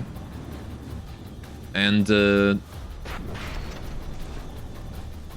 probably even, like, no loading anything in. I have to build it, like, on the spot. Those would be my 3 rules. No camping. No camping in difficulty. No spawning shit in. And, only one ship. Only one craft. Alright. Didn't you say you needed combined arms to do adventure? I mean, if your ship is big enough, you don't. And I feel like me needing combined arms was really just me being not skilled at the game. Lathrix tries to stay in the same cost range as current adventure difficulty. Fair enough, I guess. That is also another way to do it, for sure. Nice Alpha Thrombo. Looks like the Infigo is low power, probably dying, engine gone. Not sure why it's low power. I don't think I hit it in the engine. Maybe I did. Either way, the Infigo did a shitload of damage. I gotta give it credit. Look at that. Took out multiple cannons. Also tries to make a craft that can deal with any type of enemy. Mm-hmm. Yeah, that's the biggest thing, really, is you gotta build a craft that can handle anything. Oh, yep, there you go. Infigo is dead. Low health and sinking. And the Eveleer is 10 kilometers away, so I'm counting that as dead as well. It just left. The Eveleer didn't feel like getting involved in the fight.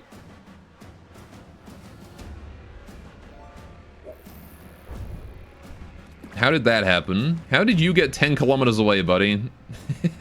What happened to you?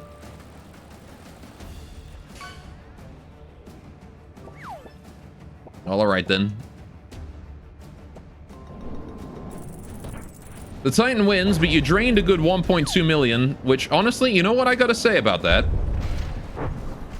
The entire assault, from start to finish, of the Titan on the SS headquarters, on all of their fortresses, took about 1.2 million. So, these 2 ships alone have done what the entire SS faction in Vanilla Campaign did to the Titan. So, well done. If that's a decent gauge of power, I guess, then. Granted, part of that was because the Titan sucks at targeting, but, you know. SSG and CFS got new stuff as well. Yeah, we're gonna go take a look at that in the game, though. Alright, I think we'll call this a day, though. Alright, you just don't play Adventure because the time crunch makes everything even uglier than usual. That's part of the beauty of it, though. Alright.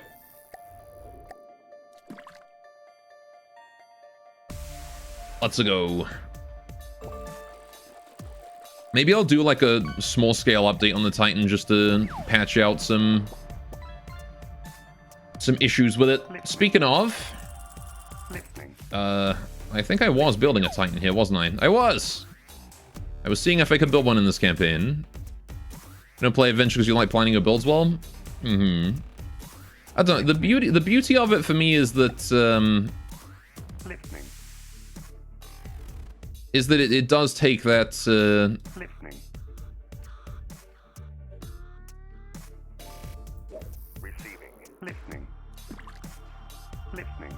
it does present that challenge, I guess. Moving out. Of like, you gotta be careful about what you choose to build when you choose to build it, you know. Also, get your fishes in, because I'm gonna turn it off after this, because we're in campaign now. You can barely make your stuff look good, even with all the time in the world. It's good practice, I think, adventure mode. It's good. Right, I'm gonna move the spy satellite to here. Alright, time for you to leave. Enjoy game. Take care, Duna. Thanks for stopping by. I appreciate it. Moving out. All right, so that is the Ecclesiarch up ahead there. All right, goodbye, fish. It'll be back when we do break. All right. Fleet is arriving. The dot is moving out to capture. Got the 2 obelisks there. You guys will build a gatherer hut. Is that enough? Gather a drill, gather a donkey. Yeah, okay. Let's wait on that to be built. That is a Rough Rider right there. Can I cross that terrain? I think I can, right? Oh, thank God, no more fish. Yeah, I only do the fish during the the designer stuff. Listening. All right. 2 dead factions, 3 to go. And current focus is the Cult of Flame and Steel here. I have the updated terrain. Do I now? Okay, fair enough. Did any of the resource zones move? I don't think so. They're all still where they are, right? The good old kinda useless zone. How you doing? Listening. Got the Donut Festival down there. 3K. That land bridge was added in 624. Okay. So now I can send my ground fleet up here, you say? Alright, we're gonna try and go for Lord Raider's wreck there. I want to get a fruit fly up that way. You know what? Air fleet. Moving out. You guys go over this way. I know I can't... Well, can I build? This isn't enemy territory anymore, right? This is just open.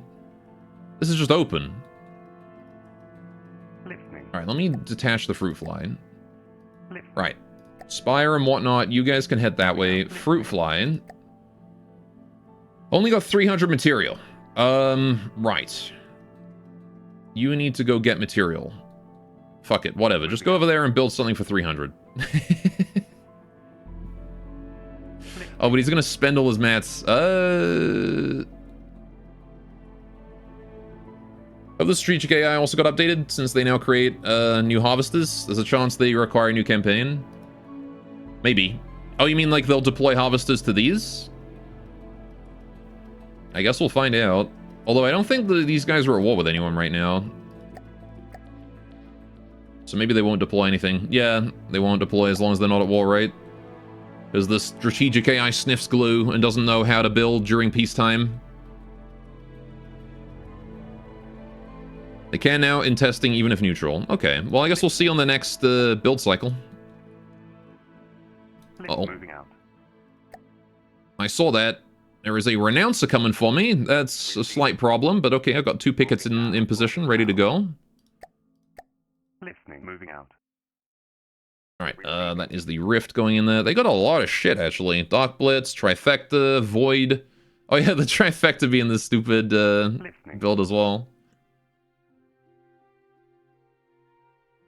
Listening. Alright, got our first Forge coming in from the Air Fleet production. Moving out. Guess I'm going to send it up that way. Listening. Got a few Solar Sands. Gonna have to rebuild that one. Why do I have so many Solar Sands?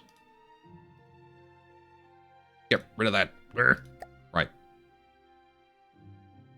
I don't know why I built so many of these, but I did, so I might as well put them to good use. Let's fly them over the ocean so I can frickin' see what I'm looking at. Moving out. Oh, you guys are these ones. Okay. So you 2 are there, and then Listening. Moving out. you 3 are there. Listening. If I combine you guys into 1 fleet, I'll have 5 Solar Sands able to intercept whatever I need them to. If they are able to. Yep, perfect. Listening. Okay, so center of the fleet is up there. Gotcha. So it's one of those 2. So let's move you to about here. Listening. Let's move you to about here. Moving out. And let's move you to about here. Moving out. Alright, and then I will zoom in. And we'll do this more accurately up close. Oh my god, my eyes. Listening. Moving out. Listening. Alright, hang on. So Flagship Solar Sand wants to go to like 0, really. 30 meters. That'll do. Right. Well, I'm currently blinded. And I can't see a fucking thing. I can barely read the I can't read that text at all, so I'm assuming that's good. Alright, that is probably fine, and then that one there is also probably fine. Alright, Once again, at FTD Devs, please drop shadow on the text would be great, or an outline, anything like that. Just a little bit of black on white would be so much better for that. Thank you. Listening. Just a little bit. That's all it needs. Just a teeny weeny little bit. All right, the fruit fly, I can actually just give him commodities when he gets there. Receiving. Moving now. All right, Pickets are going to move into that capture zone right there. I believe they can take that from the Redeemer. Right. Where the Forge at? Forge is on his way over and taking his time. Right. The Titan over this way is mostly actually being prepared for the fight against these guys. I'm sort of building him just because I got nothing else to do with those materials. Right. These forges here are chilling. This here is maxed out on mats. Deity's Hole is still building up its materials though, so that's fine. Right, what do we got down here? This is currently... Zoom in. Right. Going up in materials, because we need to finish building the tier 3 here. So I'm going to start building that. Listening. Right, now this build, this consumes 75 a second. We have, how much? Building. 48 plus a tier 2, which is 36, which goes to 70, 80, 84? 84 a second? That is more. Alright, so we don't need the tier 1 anymore. Goodbye, sir. Right. If it's updated, it should be fully updated. We will see. Because if so, then these guys got an hour to start building all of, like, building up all of these zones around here. Alright. Spy satellite is in position. Very good. I got a spy satellite down here that I want to move up to... Actually, you can just start capturing that zone, thinking about it. Right, that dot's capturing that. You guys have successfully captured that one, so move the obelisks up to the next zone. Right. Now, the gatherers down there have basically no material, so we have to wait for the... have to wait for Paulatina's stash here. Paulatine's stash to resupply us with those delicious materials, which should be going pretty quick here. Alright, as soon as those batteries are charged, we got a dot here, which, honestly, I'm going to move that dot over that way to start capping that one. You are not in the capture zone. You need to get in the capture zone. You need to get in this capture zone too, please. Thank you. There's another dot over that way, which can go for this cap zone, and then I don't have to have the... Don't have to have the satellite do it. You can just chill. Alright, we have Air Fleet here, the Valiant here still being constructed. Another dot here that's presumably been repaired.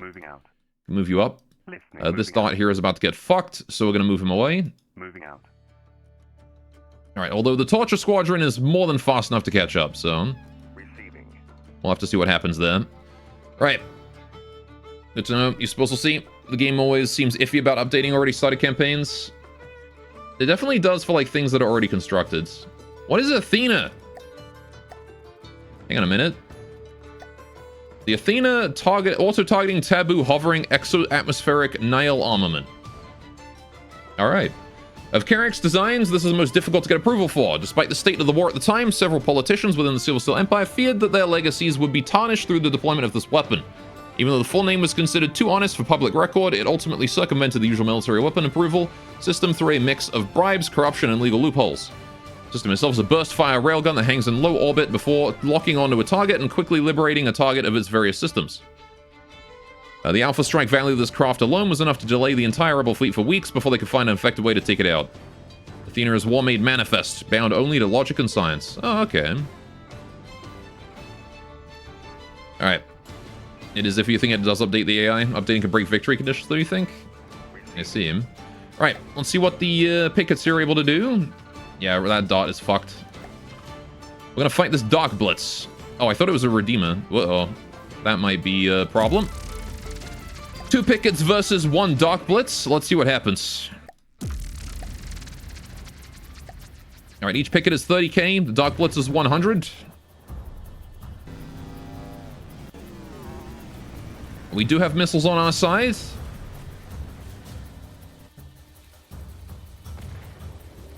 Right.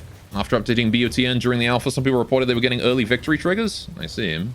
The pickets do have smoke and shields, though, so hopefully they're able to survive at least a little bit against those lasers. Oh dear. Oh dear. We're on fire. Please, Mr. Dark Blitz, don't bully me too hard.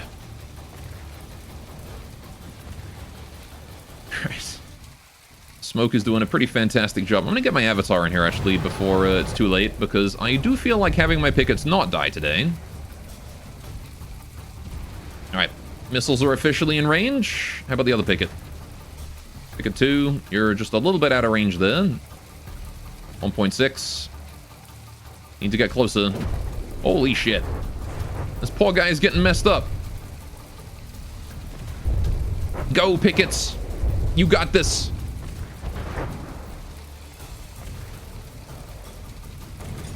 He's taking a lot of damage, though. Oh, was that me exploding? I think that was me exploding, right? No? Him exploding? Did it hit something big on him?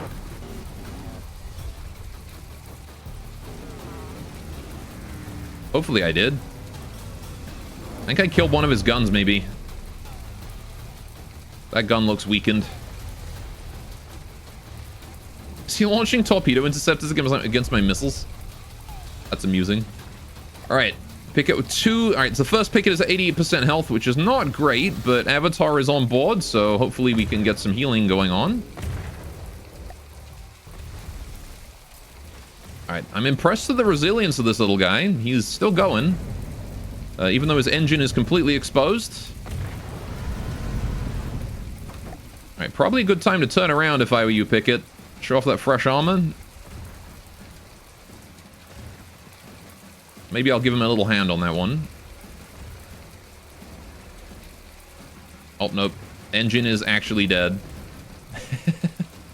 His engine died before I could turn him. Shoot. Oh, well. I guess I can... Nah, see, look at that. Now we're taking EMP hits. Yikers. Alright, the Dark Blitz is definitely suffering, though. It might not be able to kill the other picket. If the AI is updated, the AI should spam less small enemies. I see. We'll see. We'll see. I'll be curious to find out. Alright, he seems to be mostly interested in the other picket now, as opposed to the old one. Which is going to give us a chance to heal. Time to heal. And I'm definitely seeing that that gun is fucking gone. He's ripped open the armor on both sides. Not that you can really call this armor. It's like one thick of metal. And that's it. Picket too small. But I still got those missiles at the back, which are kind of the picket's main real damage source. 2 little medium missiles with 2 explosive warheads. And double fin for some reason, with the fin at the front.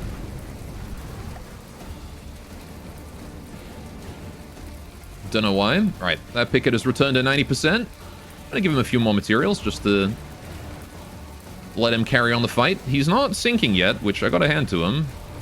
Oh, and now he's being biased. He's being targeted by that guy again. God damn it.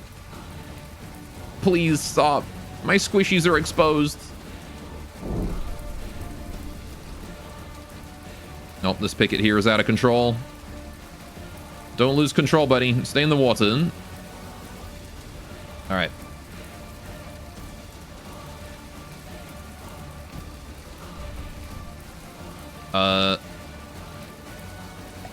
This may be slightly problematic. I've lost the weapon controller for the missiles, so I guess I'm going to manual fire. How about the other picket? Do you have control? Okay, you still have control of your missiles. Okay. More fin for more maneuverability, and the closer to either end, the more effective they are. Yeah, but the thing is that the closer they are to the front, the more velocity you lose.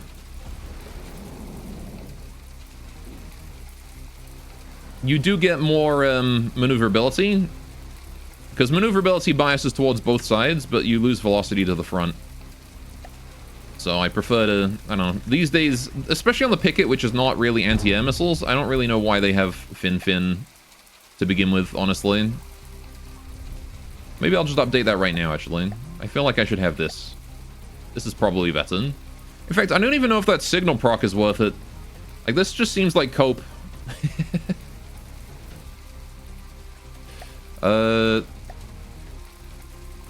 So I'm gonna put a 1 second start delay.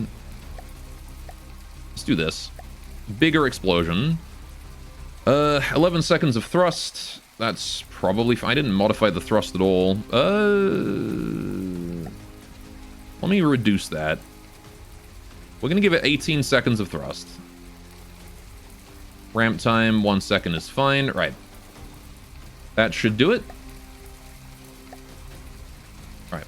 And then I will just quickly save over the picket. And we'll see how these work. Although I really would appreciate it if it would stop launching itself into the goddamn sky.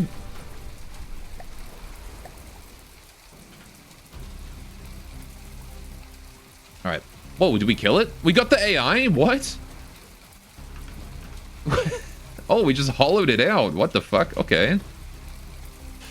Good job, pickets. Well done. Turns out two little harassing bastards works pretty good. Especially when their engine is as oversized as the pickets is. Alright, well done. Now, slight problem is that both of these guys are now crippled. So, back to port you go. Back home you go. Moving now. Listening. Alright, how are the solar signs doing? 6,000 materials? Moving out. Yeah, whatever. Again, I can just give them stuff mid-combat. It's not a big deal. Receiving. Alright, the Rift here is about to fight this Trifecta. Should be able to take it out, no problem, right? Receiving. We're going to deploy as close as we can. Oh, actually, yeah, no, as close as we can, and then underwater. Alright. What matters with the Trifecta is being able to damage it as hard as we can. Oh, well, we are going to take a bunch of hits there. Ouch. Okay, maybe I should have been further away. I don't know how EMP protected is the Rift. Evidently quite, because it did not lose its batteries there. I did lose a bit of the ring shield, though. Okay. It doesn't have any. Did it just tank that? Just straight up? But it didn't lose these. I don't know what happened there. We took a bunch of EMP and we didn't die, so... Win. Especially considering that hit right above the AI core. Which I believe is actually dead-ended by rubber. Yeah. Ring shield's back. Let's go. Alright, now we're getting that much slower blast of pack, and the Trifecta is suffering. So the Trifecta was the other... yeah, this was the... He's upside down. This is the Adventure Craft with the regen. So the Rift, once again, able to do all that damage nice and up close.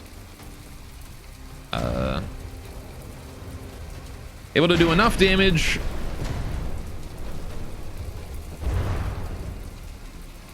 Causing it to nuke itself with its own missiles. Yeah. If we can take out all the guns, then it shouldn't be able to fight back, and it won't be able to repair them, because, again, sub-objects repair after everything else. So... How long is the recharge on this fucking thing now? Oh, it's gone up to the full 30 seconds. Alright. Pow. That's not where I wanted that to hit. So I've been told that impact also increases damage under the water. Right? Underwater impact damage is higher. Get wrecked. Okay. I thought it was just high explosive. But the fact that its impact is also pretty good, because that's what the Rift uses. Right. When it's not using Pierce, which it is not using Pierce right now. This guy's too small. Impact and HE? Okay. Yeah, you always get, like, if you ask about it on, like, OFTD, you always get conflicting information. Every time. Nobody can agree on it. I need to land a shot in, like, here and take this gun here out. Not that. Well, I mean, we're ripping it apart faster than it can regen, so that's good. 4.0 patch made it apply to impact? I see. This gooba. There goes his missiles that never did anything to begin with. I'm gonna see if I can't hit that. Oh, big hit. There we go. I love that it's like top heavy.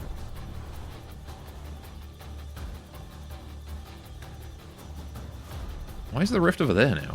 How did you get that? Oh, I guess he rotated. He is a silly boy, the trifecta. Against the submarine. I don't think he really has anything he can do.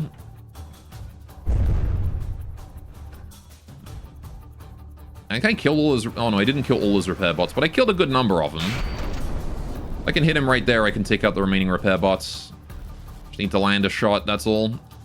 Maybe like, right here, because I can probably see that from where I am. Oh. There goes something. Not the repair bots, but something. God, how is he still going?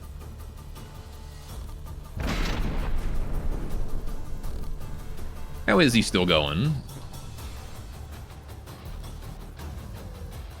Now maybe I'll just try and aim like center mass from where the rift is, which is probably around there. There you go. Got him finally. He's trying, darn it. He is trying. There you go. That's sealed the deal. If there's one thing your crafts are, it's stubborn, that's for sure. Alright. And we are conveniently inside the capture zone, so we will just stay here. Moving now. Alright, that dot is fucked. There's a chance the Forge can make it in time. Listening. And there is a chance the Solar Sands can make it in time. Listening. Moving out. Dot is now blockaded, 77 seconds. Right, we'll see how the Solar Sands are able to do 95 meters a second, the fastest things I got. Off they go. Right, and you guys are getting resupply, cool. Alright. Oh, we got a custom audio announcement. You got it. I will get that set up. Nope, the Dot is well and truly dead. Listening. Moving Rest in peace, Dot. We'll send him back here for repairs, and he can get back out sooner or later. We got more stuff coming from the Ecclesiarch here. We've got another two more Dark Blitzers. Okay, and the Renouncer there. Okay. Not seeing the Steel Empire moving into any of their gathering zones, but we'll see about that. Listening. Alright. Pack Rat there is still doing his job of going to and fro. You guys are still building. Titan there is still filling up. How we doing here? Pack Rat there, that one. Oh, hey, he's actually been doing his rounds. Very good. Okay. Finally arrived there. We got the Forges over this way, still 20%. They're not going to be done for a long time. Swift Rift and all that are chilling here. I should probably get something to handle that Storm Bunker. It doesn't seem very big. How big is the Storm Bunker? 15k. Once the Silver Steel realized they likely couldn't win the Rebellion Wars, they created a bunch of heavily fortified bunkers across their lands, which they could use as outposts or military installations or command nodes. The Storm Bunker was one of the first and smallest, requiring only a small team to operate. Okay. So that one can easily be taken out by aircraft then. I don't need to have a... I don't need to stage a naval bombardment of that one. Okay. Yeah, the Silver Steel seem to be very passive right now. Alright, what is this? A Void. Long-range missile cruiser. Probably don't want to take that on with the Solar Sands alone. This is the kind of thing I want the Forge for. Or even the Rift, actually. What if I sent the Solar Sands over here to handle this, and then the Rift can come and handle the...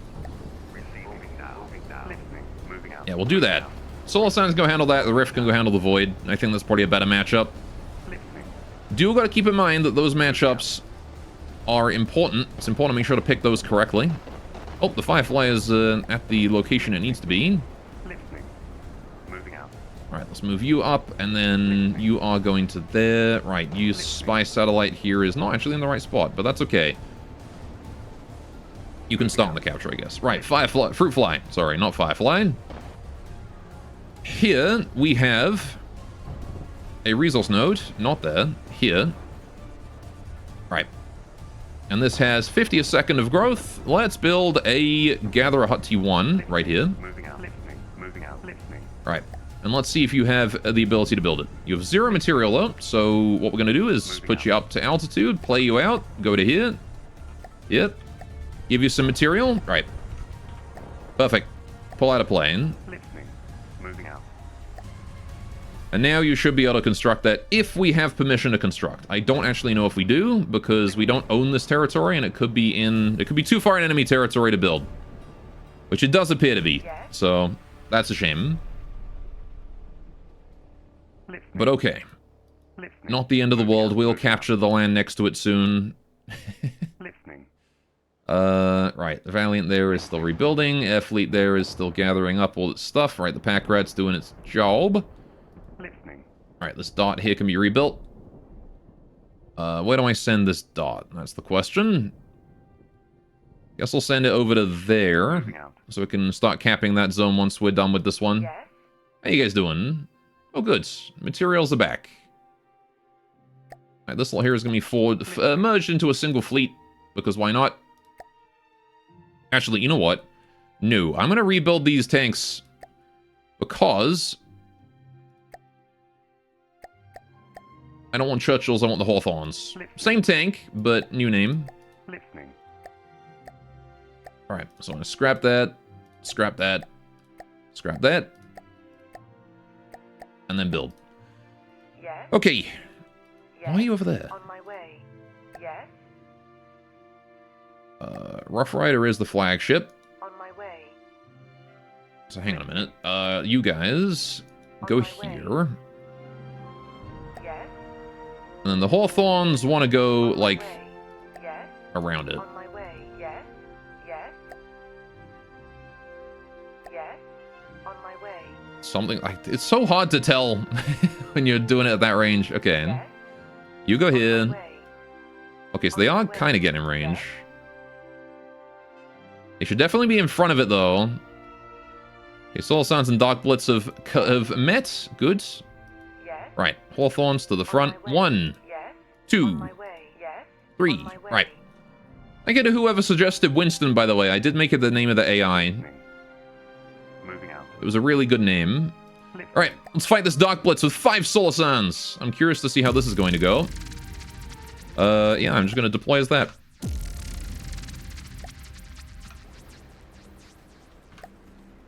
Oh, the Solar Sands have the frickin' connection rules on. Hang on a minute.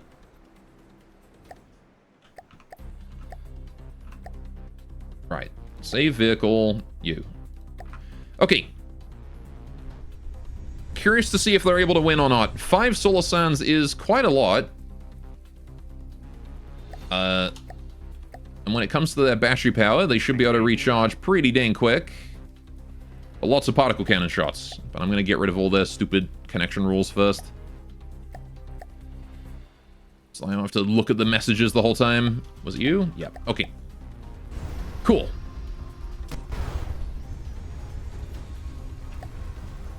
Alright, we just need to not get shot down. That's really the big thing. As long as the Solar Sands stay airborne, they should be fine. Should have the immediate particle cannon barrage. They're all ready to go. Right. Gonna give out some more mats just to be sure that everyone's fine and good and cool. And I kind of want to watch this from the perspective of the Dark Blitz. Like, he's aiming that laser and it's doing a whole lot of nothing. It's trying real hard to hit that. Switch into the next Solar Sun. That smoke is too good.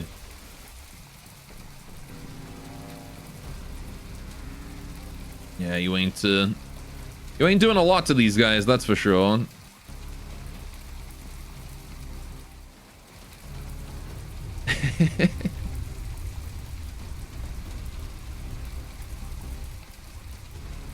These underpowered engines are not helping me though.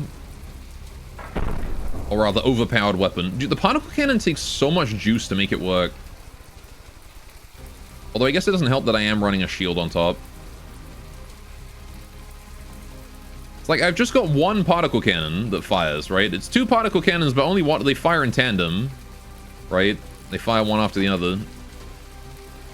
And yet, It's so hard to get enough power. Even with 2 custom jets per side.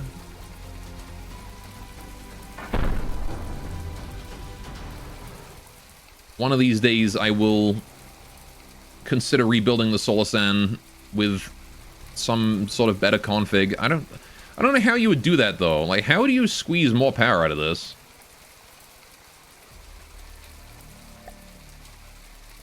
Because the thing is, you can't put 2 generators on the same custom jet, I think. And you also can't have one generator output both power and battery power. So I can't drive my propeller blades and also recharge my batteries with the same one. Mini turbine? Maybe. I don't know. I don't know if I could fit a mini turbine in this small craft here. We're struggling for size as it is.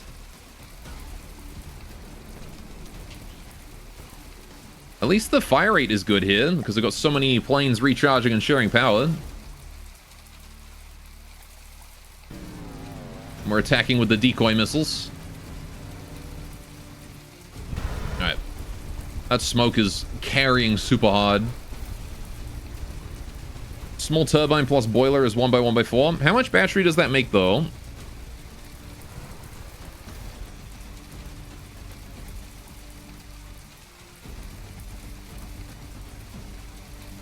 Because that's probably not a lot of power, right?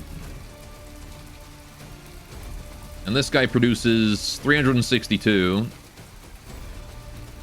Which, granted, is not that great, but...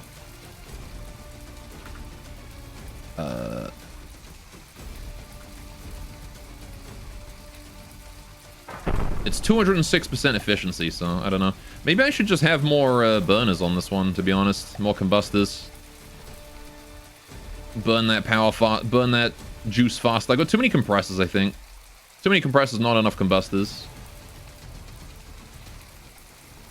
Can try doing some mid-combat changes. Why not, right?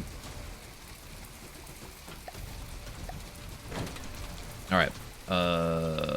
Wait. Increase the width. Length. Copy that. Right. One moment. Solasan, gonna be a brief bit of a lobotomy here. Alright.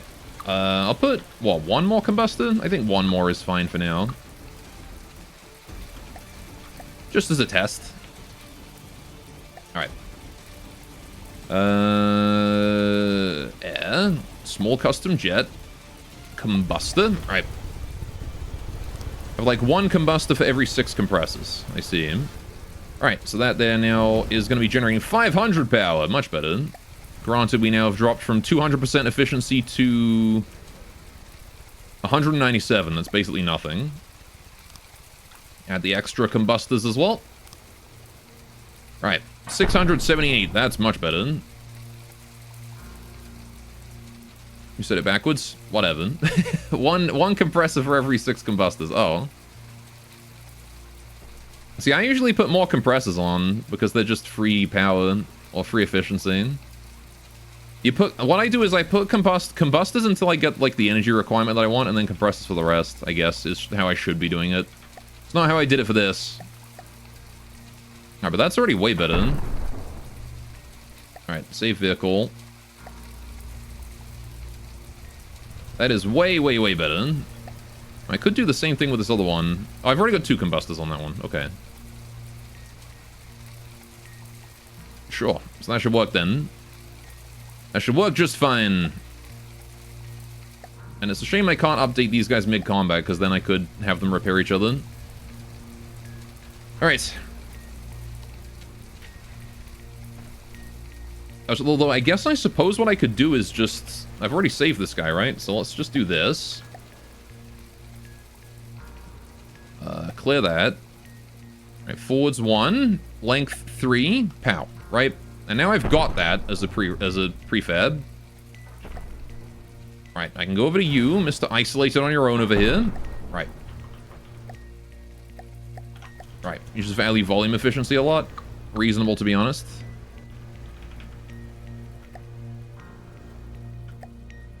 Alright, and then we just pop that on in there.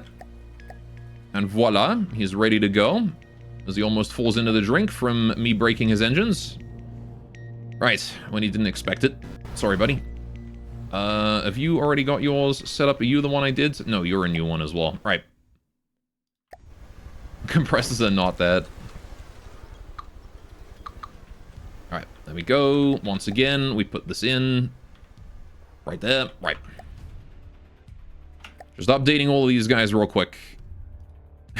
Mid-combat refits. Okay, yep, you're also one that needs working. 1, 2, 3. Right. Go to here. Pow. Yeah, they drop into the water quick if I, do that.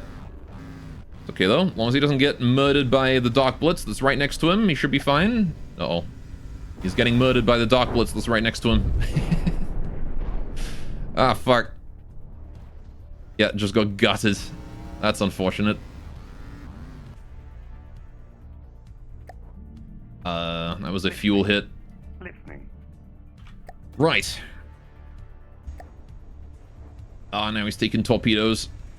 He's gonna stay down. It's okay, the Dark Blitz is dying, and he's gonna be dying faster now that we've upgraded all of these weapons. And this is the last one that needs an upgrade. Alright. I gotta be quick, though. Right. Control P. That one. Right. There we go. I know I could have paused, but that's no fun. And then they are repairing each other. This guy's gonna need help, though. Assuming he's ever able to get out of that water to begin with. Oh, I am not inside the plane. Let's fix that and get inside the plane. Alright. Nope, I'm just gonna get catapulted. Oh dear. Oh dear. What? You know what? That kinda worked. Listening. Physics glitch. Let's go. I still don't think he can fly.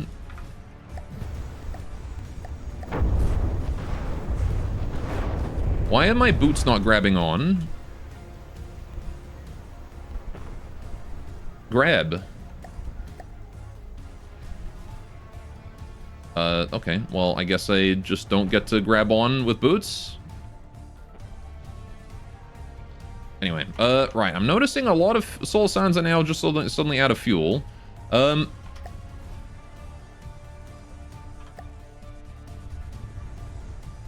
they're out of mats, that's why. Hello.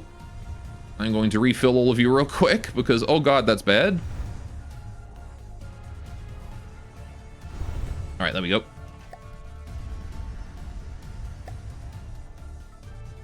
That was close. We almost died from lack of material. Oh, and now they don't have enough fuel to... they don't have enough fuel for their engines. Ah, shoot. Guess I need to add fuel here as well, don't I? Was it you that I... No, you have not changed. Alright, so you're the one that I updated before. So I'm gonna update you again. Fuel. Where do I got fuel in here? Oh gosh, yeah, I remember having trouble packing everything I wanted in here.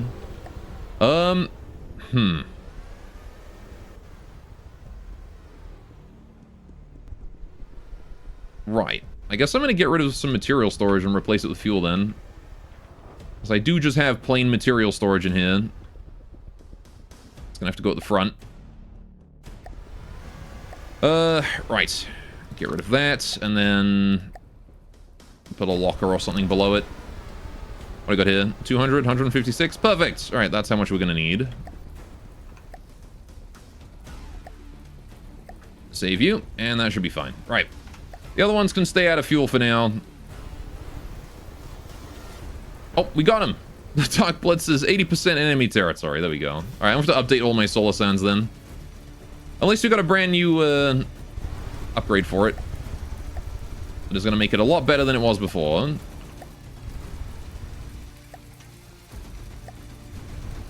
Okay. Look at him go.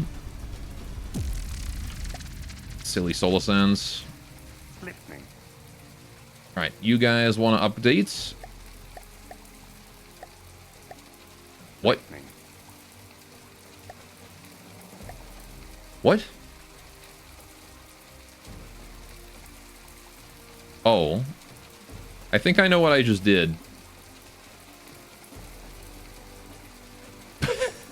Uh-oh. I just saved that in the wrong folder. Alright. Retrofit to that. Okay, hang on. You need to be played out. I just saved it in the Dark Dystopia folder. Alright, you, sir. Are you the right version? Yes, you are. Right. Save vehicle. Not in the Dark Dystopia folder, please. Alright, just save it there. Alright. Load vehicle. Let's go back into here. That one can now be deleted. Because I don't think you need that in the campaign folder. Whoopsie. I didn't save anything else in there, did I? I hope not. I'll have to go give it a check over often. Alright. Pull everyone there out of play. Listening. Alright. Upgrade. Yes, yes, yes, yes. Okay. Cool. Alright, now we got the Void there, which is heading on in and trying to capture my location. Moving now. Alright. I'll give you a vehicle just called Bull. Bulls are nice. Oh yeah, Bull. I have a lot of like random test vehicles that I never got rid of. Bull is one of them. Listening. Alright, Bull was back when I was learning how to build shapes.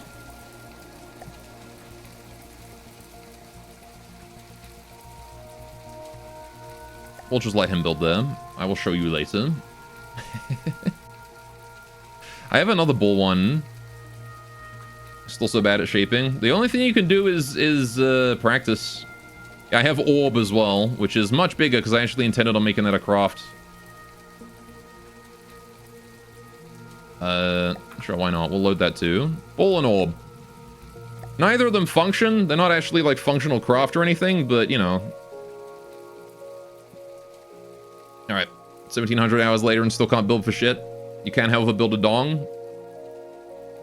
Do you really need to build anything else? Like, if you can build dong, is it worth it to build anything else? Now.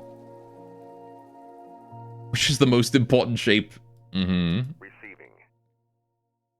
Precisely. Listening. Moving out. Receiving. Alright, so we're gonna move you guys in to intercept this dude.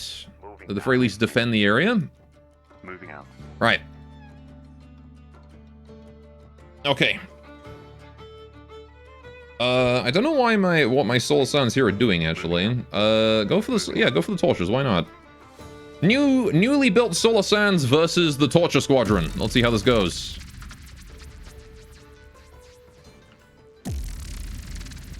Flashbang. Ow, my eyes.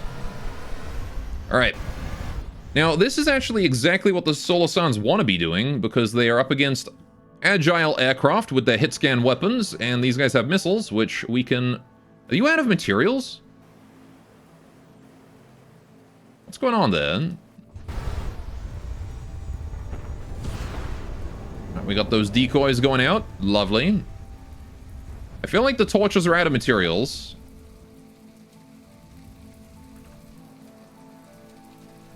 They just sent torches with no materials at us. Why would they do that?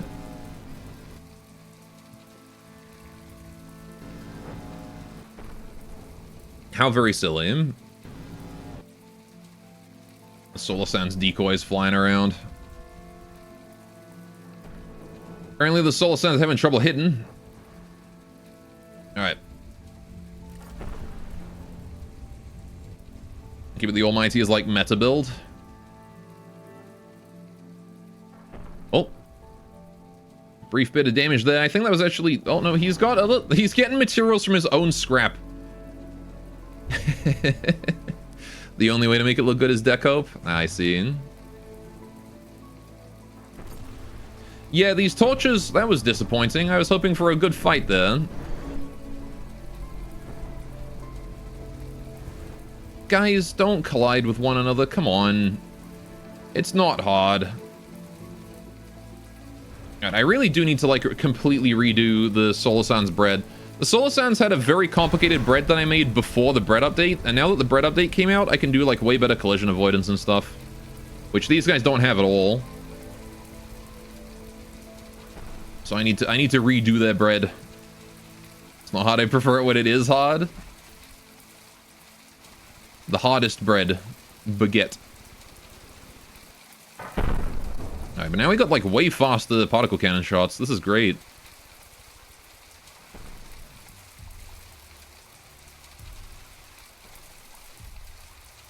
Yeah, I'm very happy with this new performance, I gotta say.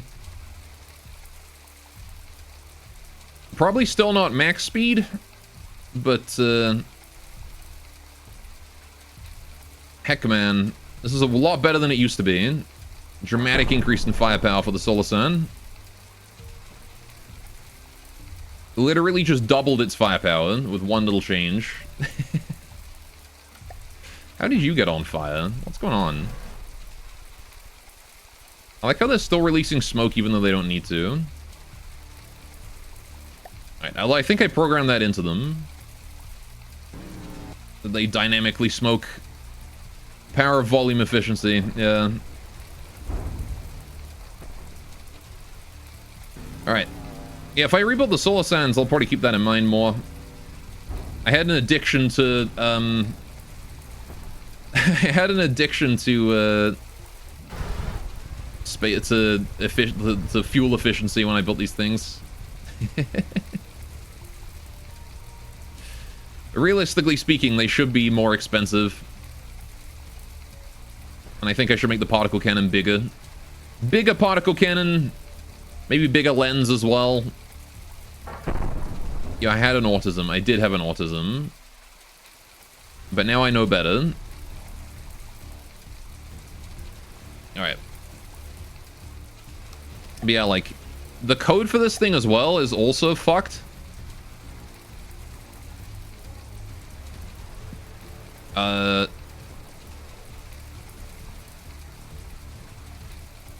Yeah, so that's the code for this guy. So, I wanted to go back and revisit that anyway, because that code is garbage. But, some consideration towards material efficiency is good. You don't just want to go too crazy with it because of diminishing returns. Yeah. Yeah, I might end up going for like 3 even like 3 combustors or something, maybe, I don't know. Alright. But, unless you're playing BOTN and your entire military budget is 2 bits of pocket lint and a paperclip. Yeah, that's when you build the, that's when you build the, heavy armor tractor beam shield, RTG powered, long range laser. So when you build that guy, can these torches fucking die already? Holy shit.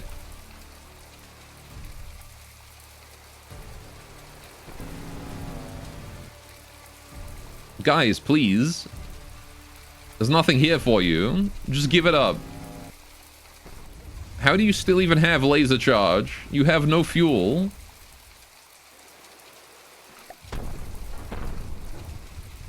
Your BTM builds used injector engines. I mean, most of my tanks use injector engines. But that's just because those engines are incredibly small. Oh, did we get one? We got one. Finally! Holy shit. One's down.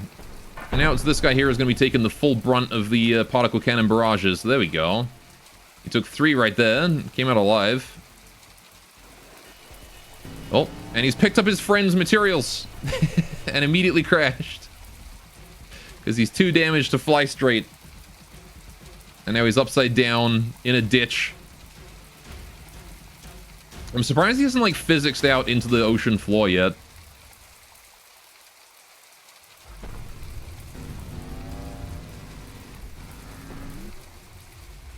Get particle cannons. Yeah, so this is the problem, is that the particle cannons are kind of low damage. They don't do a lot. Oh, there we go. They are intended to fight like Hakes and things. That definitely got him, right? Yeah, he's AI dead. Finally, jeez. The Solar Sands need a lot of updates, a lot of changes, a lot of optimizations. But for my first attempt at a dogfighter, I don't think they turned out poorly. Listening. Moving out. All right. The Ecclesiarch is currently exposed. The Dark Blitz is heading down towards that dart. I don't think I would like to fight that with the dart, Moving out. if I'm going to be honest. Listening. Right. Packs a terrible baseline efficiency compared to every other weapon. Yeah. Listening. Moving out. It is rather unfortunate because, Moving out. they're a great anti-air weapon. Okay, capturing that one. Good. Okay, we got the dart there. We got these two pickets heading down that way. Dart is heading over there. Listening. Guess you can head over there too. And then you can just change your mind and stay hit. Because you're closer. Free distance. Alright, the Rift is in range to fight the Void. I don't want to fight it just yet. So we're going to have the Rift just sort of chill out around here. Now. I Listening. want to wait until the Forge gets close enough. Moving out. Alright, pierce lasers though. Yeah, I can't fit a laser on the Solar Sand though. That's the problem, is they're just too small. Listening. They are just too dang small. Listening. Alright, like with lasers, it does ultimately depend on the efficiency of your engines. Mm-hmm. Listening. The lasers have a huge volume requirement, though. Their base volume requirement is too high. Even if I made it like a charge burst laser, it wouldn't work. Alright, so we're going to start pushing up north with our ground forces here, because they're about half filled. Well, you know what? We might as well wait until they're completely filled, actually. My way. Listening. Might as well, right? I'm not sure what I'm going to do with this zone. It's so far down here and there's nothing else. Like, do I even want to bother collecting that with a pack rat? Receiving. Don't even know. Alright, how's the Titan doing? It's built, baby, and getting its refuel. Alright. Okay, so... the next big fight is with those. There's no way that dot there is going to get away with the capture, so we're going to retreat now. 10 speed. Listening. Oh. Receiving. Let's fight. Listening. Forge, you're going to want to stay as far away as you can. Rift, you want to go as far forward as you can, and let's go. Up against a missile cruiser. The Forge is mostly here just to buy time for the Rift to cripple it. And that is going to be how this fight is going to go, I think. Right. There is the Void. Powerful, powerful missile cruiser. Big particle cannon on the front. It did hit with that, actually. Where did it hit? That becomes the question now. Did you do any actual damage, or am I just... I mean, 99%. He did a fair amount, like 60 damage. But that could have been entirely superficial. And I'm not seeing a particle cannon related hull. Unless it was EMP, in which case...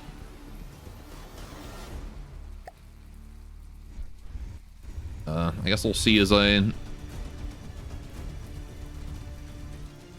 no blocks fell off me. Oh no, wait, there they are. Superficial, okay. Where did he hit? Why can't I tell where he hit? I don't know where he hit, but it was impact damage. I don't know, whatever. Right, there's a large lad. The Forge is pretty sizable for sure. He's my carrier.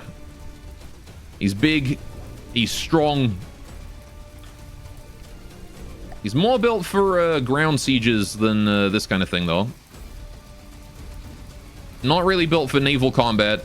More intended for settlement. Ouch. Also not built to take that many missiles at once, evidently. Oh god, those are big. Right. We do have mediums. Thankfully, we have medium interceptors, which do a shitload of damage. However, one of them intercepted. One of them impacted. That's the word. I'm gonna set my ass on fire. Alright, We've also got a fire here and a fire there.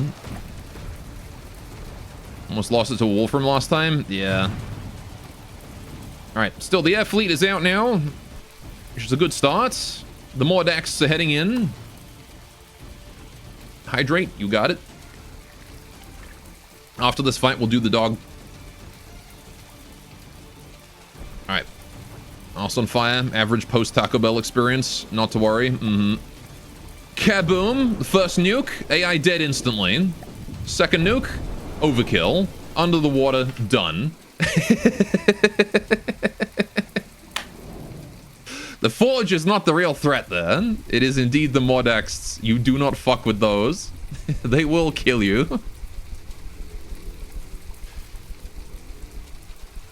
Well done. Didn't even need the rift. The Mordax alone could have taken that guy in. There you go. One was lost. That's fine. All right. Listening. Okay, let's get rid of the rest of this and then pick up all the scrap. Don't really care about any of these. All right. He'll rebuild them in the next fight, I'm sure. All right, well, that was good. I still want to make the Mordax more lethal. I thought of a way I can probably improve them a lot Moving out. recently. Oh, yeah, maxed on materials. How did that happen? Moving Okay. out. Receiving. But, I'm not sure if recoil nukes are considered cheese. Like, are there any other ways to, like, teleport a nuke into a target? Can you use a warp drive for that? Moving now. Listening. I want to try and, like, make it so that they teleport into the target. Listening. Alright, I want to fight that Dark Blitz, too. So I should take the Forge down there to go fight that. Alright. Listening. Listening. Moving No, you can't warp drive into a target? Shame. Alright. Warp drives with a minimum distance from any enemy craft? Bruh. Alright, well, that's a shame. Ugh. Stretch time. Okay. Like 200 meters or something? Shame. Oh well. So, last time's dog pick was Double Dog. Today's dog pick is the Winster. Staring at me like, what you looking at? And you got some toe beans.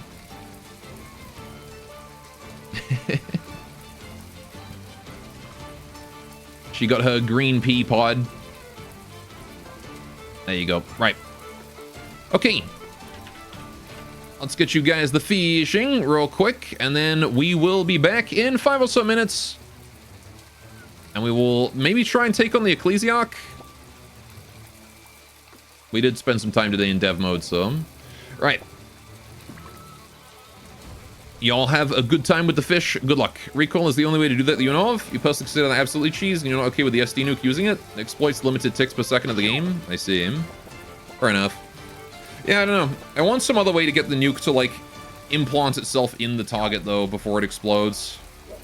Which I guess melee drills or whatever, drill nukes. I don't know. But it wouldn't fit the aesthetic of the Mordax, so it's a shame that there's no vanilla solution. Because I really don't want to use drills on it. Anyway. Ultimately, those up to use in a tournament. Well, I mean, you know, I don't want to be using stuff that people consider cheese because it's, you know, it's still a whole, you know, fair play situation, you know? I'd like to play fair to make people feel like, you know, if they send me a custom campaign, I'm not just going to cheese it, you know? That doesn't feel good. Anyway, I will see you guys in a few minutes. Be right back.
Hi, back. All right. Hello.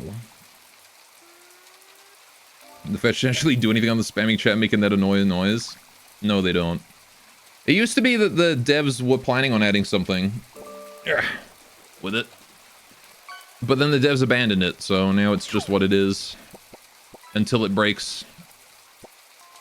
Used to be worse, gotcha. Alright. It's something for chat to satisfy their ADHD with.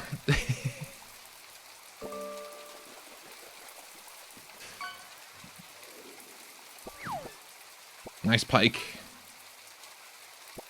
What ADHD?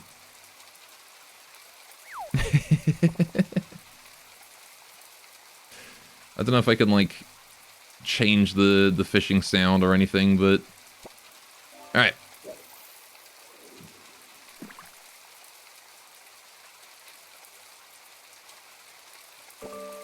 I guess I could just mute it. If you don't want the sound, I can just mute it. Alright. Yeah, I try to limit it just to the be right back pot. Because I understand that it's annoying. It annoys me if I leave it for the entire stream. But also it means that chat only pays attention to the fish and they stop paying attention to the stream. So that's another reason why I turn it off. Also, it blocks things on screen, which is also annoying. And it makes chat just filled with, like, the same message of exclamation point fish. On my way. Alright, it's pointless and dumb, but apparently people apparently like it. Sums it up, really. Die. Okay, you guys are maxed out on material, so off you go.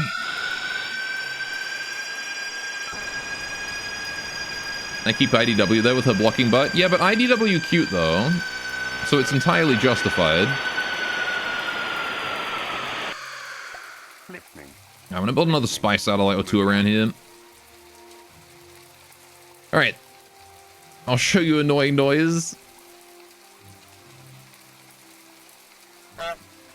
Honk. Alright. Jajan. Alright, spy satellite is ready to go. Alright. Moving out. We've got you there and able to do stuff. Right, so now we've got a little bit more vision right there. That's good. Yeah, there's not really a lot I can do with any of the rest of this. So, we're going to continue preparing for our assault on the Ecclesiarch. We got a Valiant down here. We've got a bunch of air fleet down here as well.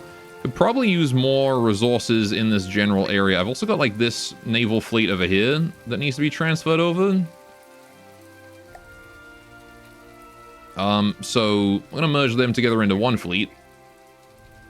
And honestly, I might just coast this with commodities and just send those guys on through. FF Victory fanfare? I don't have that one. Ba ba da ba ba ba ba ba da. Do do do do do do do do do do do do do, or however it goes. It's been so long since I did anything Final Fantasy related. Moving out. Listening. How to forge? 94%. It does heal slowly, I think. Close enough. Yes. Listening. Listening. I'm glad. You know, I never played Final Fantasy VII. Listening. Never ever did I play that game. Alright, Silver Steel Empire still aren't deploying anything to collect on those zones, so maybe they don't. Oh wait, hang on. I haven't seen these movements before. Maybe? I don't know. There's something there that they deployed. No idea. Your wife and you played FF7 together? She played it and you watched? Good time? Listening. Cozy gaming with the waifu. They're replacing the version on Steam with the better one, so I guess last chance to grab it. Listening. Nah, I don't really care about playing Final Fantasy, I'm not gonna lie. Moving out. Final Fantasy is one of those JRPGs that is like... Listening. Moving out. How to put it? It's everything I dislike about JRPGs, at least the ones that I've played. I have not played 7, so I can't offer I can't say anything about that. But Final Fantasy X? Final Fantasy Hallway, whichever one that one was. Listening. And I played another one, I don't remember what it was.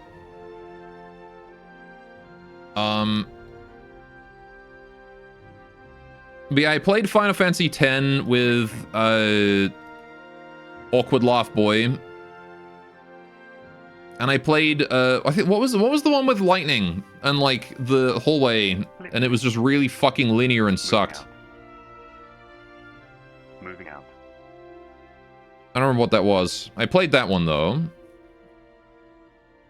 was on like PS3 or something. Listening.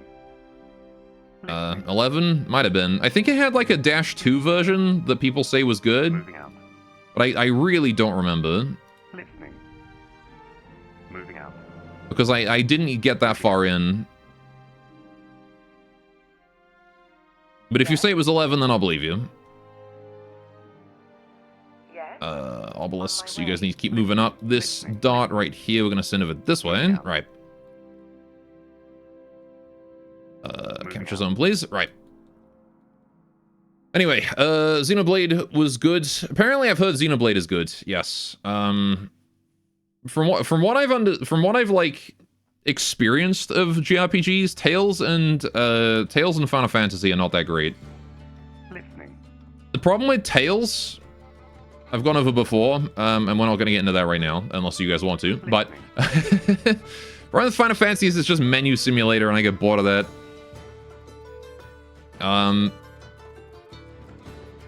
I don't like just mashing A through a fight and then winning.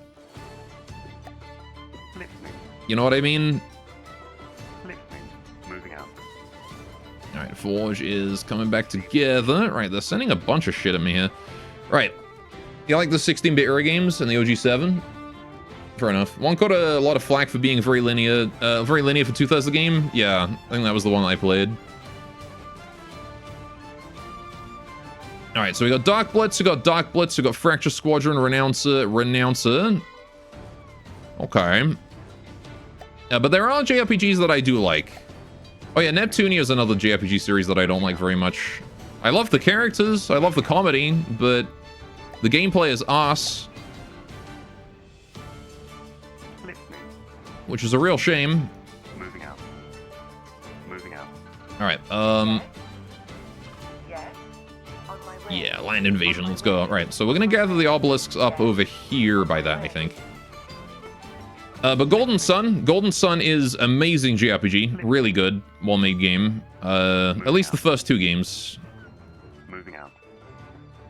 Listening. If you guys want a good JRPG, Moving out. traditional JRPG, Golden Sun for Game Boy Advance is the way to go. Moving out. Listening. They actually managed to make the menuing fun, somehow. Listening. Receiving. Fracture Squadron, huh? Alright, Soul Sands, you guys just abandon the capture, it's fine, we can try it again later. Right. Also, yeah, Net games are pretty ass, but the memes make it worth it. Mm-hmm. Listening. Alright. Golden Sun was from the 2 brothers who made Shining Force. This is how you get on mute. Receiving. Moving now. Listening. I don't know what Shining Force is, but Listening. Moving if out. it was made by the Golden Sun guys, then it's probably okay. Anyway, There's decent video of every FF game and some background. I see.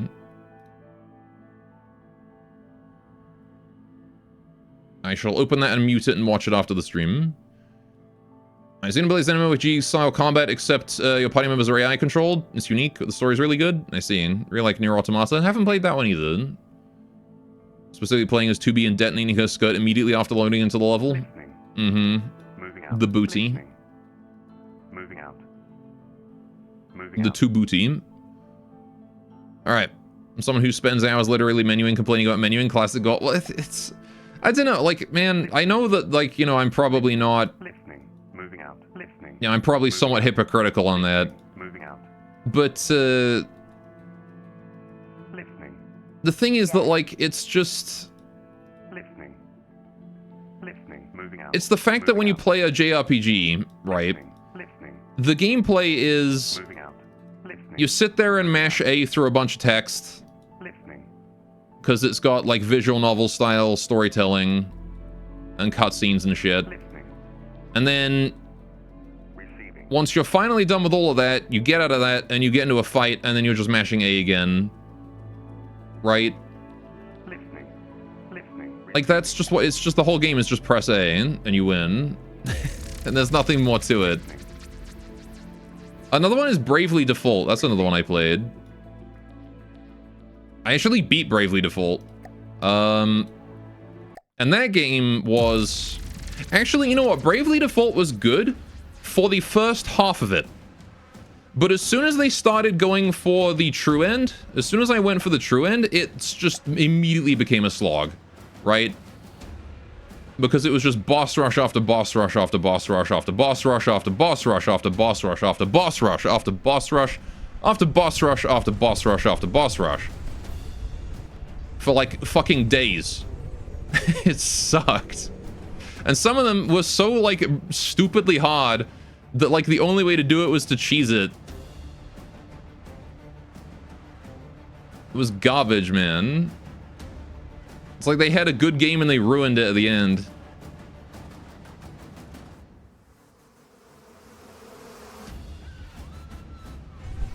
Because they had like this cool thing. They had like an actual cool strategic part to the game, right? With the default system, the Braven default system, where you could save up a turn, right? And then you could spend a bunch of turns on a future turn, which made the menuing part fun because it added a dynamic that was more than just press A and select the same move over and over, right? It was like, ooh, if I save up my turns and defend here, I can then, you know, blow a bunch of stuff on the next few turns, you know, and do all that stuff. It was cool. I loved it. Rip that guy. Actually, you came out of that pretty good, Mr. Fraction. You took that EMP and didn't even care. Anyway, not every JRPG is bad, though. I'll say that. It's just there's a large number of them that don't innovate on the genre, and those ones just get so dull so quickly. Oh boy, we're being flamethrowed. That's not great. Oh, I was out of materials. That's not helping either. There's a lot of slop JRPGs. Yeah, but the problem is that I define, like, Final Fantasy as a slop JRPG. Which probably makes a lot of people very angry.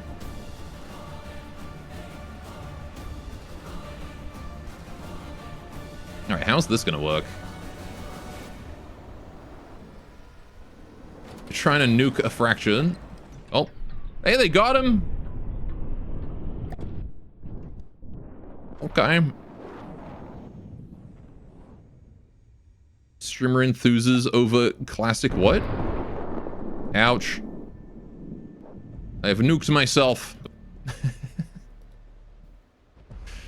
Streamer enthuses over classic favorites. Boss rush after boss rush after boss rush after boss rush after boss rush after boss rush. Oh, I won. After boss rush after boss rush after boss rush. Receiving. For like fucking days. It sucks.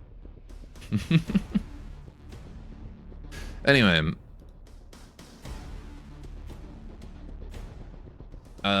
Simply wrong on that. After being after what, 15 of them, you'd be shocked if at least some of them weren't slop. Listening. That's fair, I guess.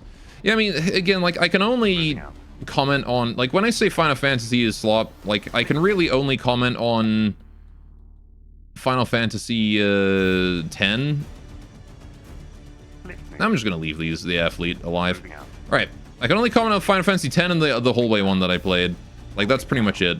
So, like, I'm not judging Final Fantasy 7 by those standards. Oh, yeah, I guess 14 as well. I did play Final Fantasy 14 briefly, which, you know, is a pretty fun MMO. So, that one is, that one I'll give it to. Final Fantasy 14 I had fun with. Alright. Moving out. But I don't know, I don't like using the term slop to begin with, though, because it kind of implies that you're dismissing it without considering its pros and cons, right? Listening. Moving out. And, I definitely tried to like Final Fantasy X. I definitely tried to like that one. Pokemon is slop? Oh, absolutely. Modern Pokemon is fucking garbage. Holy shit. On my way. Anyone who likes modern Pokemon is, not, like, wrong. I'm not gonna say wrong, but, like, Moving out. Moving out. severely, Moving out. Moving out. putting up with something that they don't have to put up with. You slop to being uninspired does nothing new. Mm-hmm. Listening. We can kill this Dark Blitz with a Forge, I'm sure. Right. Right.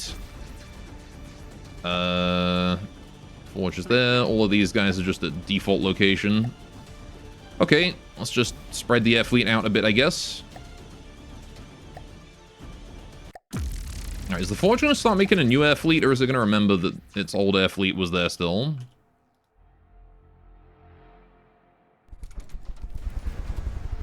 I kind of wonder what's going to happen. Okay, it does indeed start building a new one. Alright. Anyway, modern Pokemon consists of greasy old men buying all the cards to target it. The target to resell online for 10 times the price. Mm-hmm. But yeah, no, Pokemon is, I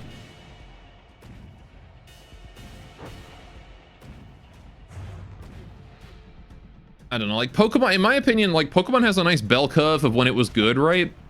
Which, the bell curve starts at Gen 1, peaks at Gen 4, and then, like, goes back down again to somewhere around RS.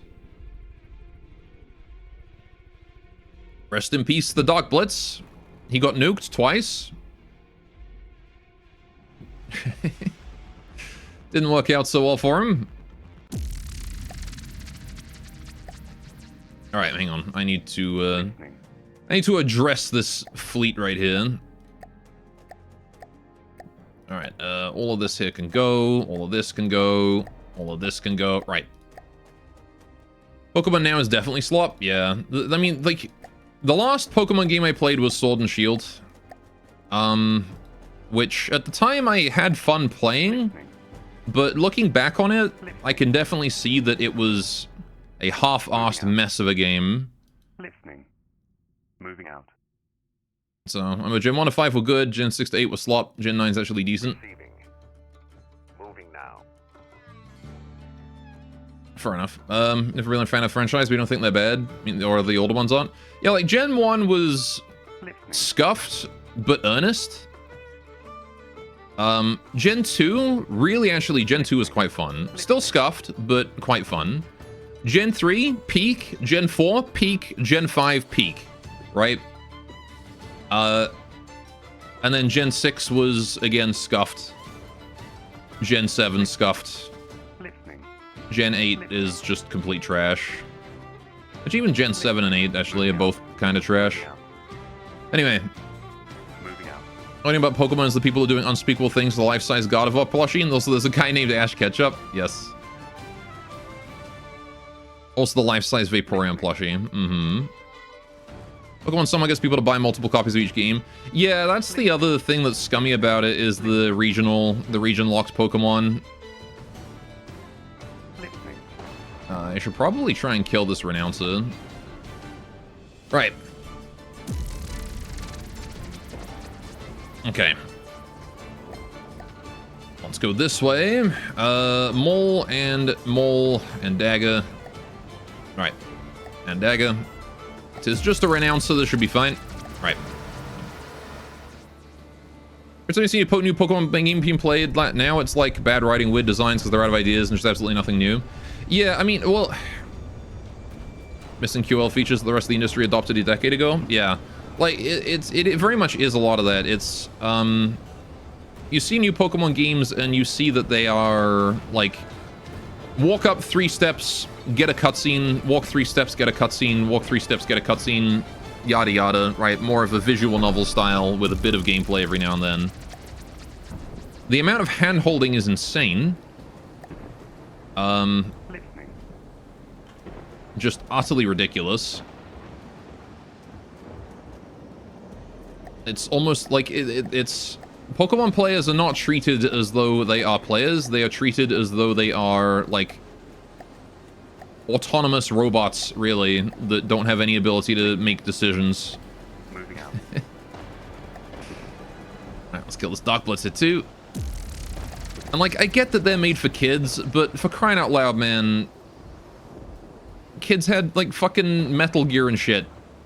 Right? You don't... The Babby game does not need to be, like... You know...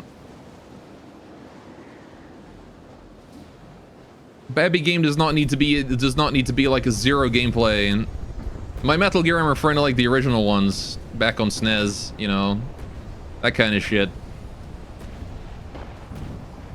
We had games that weren't hand-holding. Why you make Pokemon so hand-holding? Exactly, kids figured out the first few generations. I certainly did. And heck, the mystery about the first few generations added so much character to it. Like, take Sword and Shield, for example, right? Sword and Shield has a DLC called Isle of Armor, I think it was. And a new Reggie in it, right? Regieleki, right? And you remember, like, everyone remembers the original Reggies, right? Everyone remembers the original Reggies. And how fucking cool and, like, forbidden they felt. Same thing with the original Mewtwo in Gen 1, right? Mewtwo felt, like, absolutely forbidden. And, it was scary as a kid, right? But these days with the Reggies, it's just like, here's, like, 60 million cutscenes that removes all the mystery, and also it's gonna translate the Braille for you automatically. So you don't have to do any of that shit.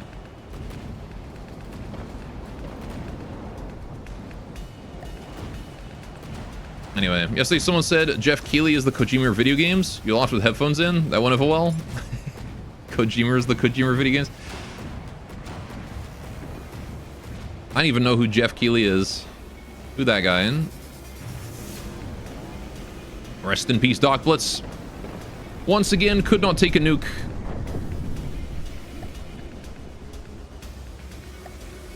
Could not how do we manage to nuke him 3 times? What? Oh, the first 2 was just the mole missiles. You got mold to start with. Alright, fair enough. Alright. Why do any QOL and TCG Pocket made like 1 billion in a year? Yeah, it's just an issue of Pokemon fans will buy anything. And I would know, I was one of them. So Listening. Moving out. oh, we can fight this Renouncer as well now. Damn, we're just getting like the chain. Alright. And we're building up a massive athlete while we're doing it. Look at that. Huge athlete. Okay, Mordax, go there. I think these guys are all spread out. They haven't had a chance to go back together again. Alright. Something I do have to improve it. It's FIFA. People will just buy the same garbage every year. But it's a shame, because Pokemon really does have the potential to be great. It just isn't, because they have no reason to make it so.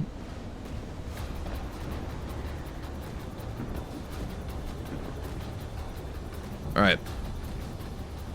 I don't, I know you don't actually want to know, but what the heck, here is the drama reel for babies? What now? The man with no award.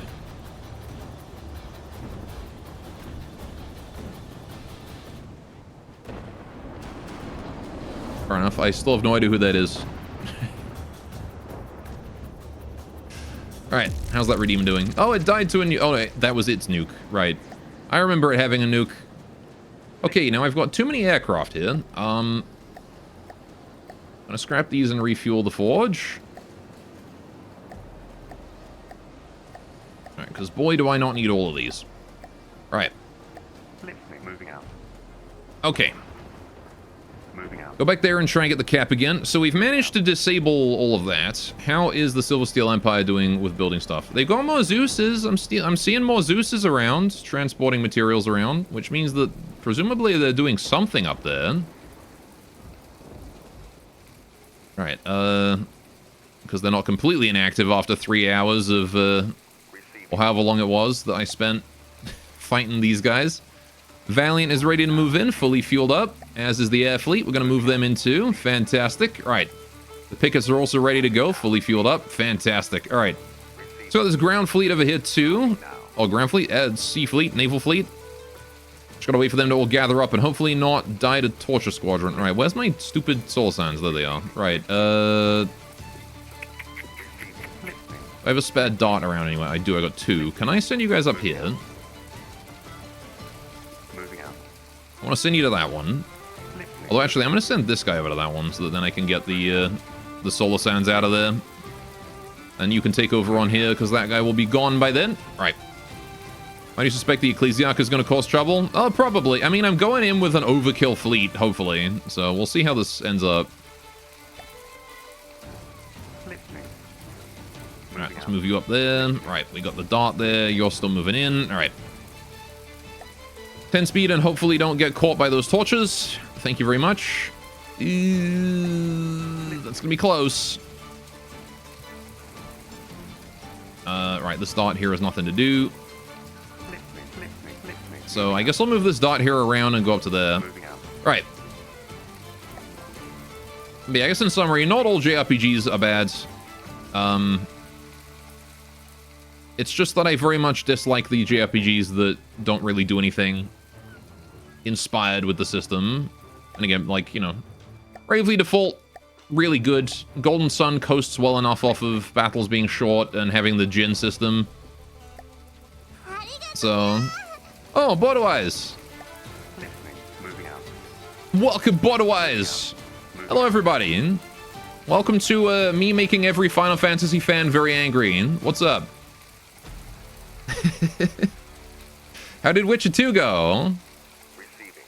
You guys arrived just in time for a big fight against the Ecclesiarch here once this fleet gets up this way. We're trying to deal with these torches first, though. Moving out. That are harassing all my shit. Moving out. You're going for that. I'm just going to pull all the darts out, go back in behind his back. Oh, good. The soul suns are free. All right, let's chase that guy down. Moving out. Is that a blockade? That is a blockade. All right. Fair enough. That dot there is probably screwed. That fleet down there is doing fine. You need to go there. You guys need to go there. Right. This dot is in position. You're capturing that. Very good. Let's go that way. Right. Okay, which 2 had riddles? You hate riddles? Oh, no, not riddles. Anything but those. I got a riddle for you. Moving out. What stands upright in the morning?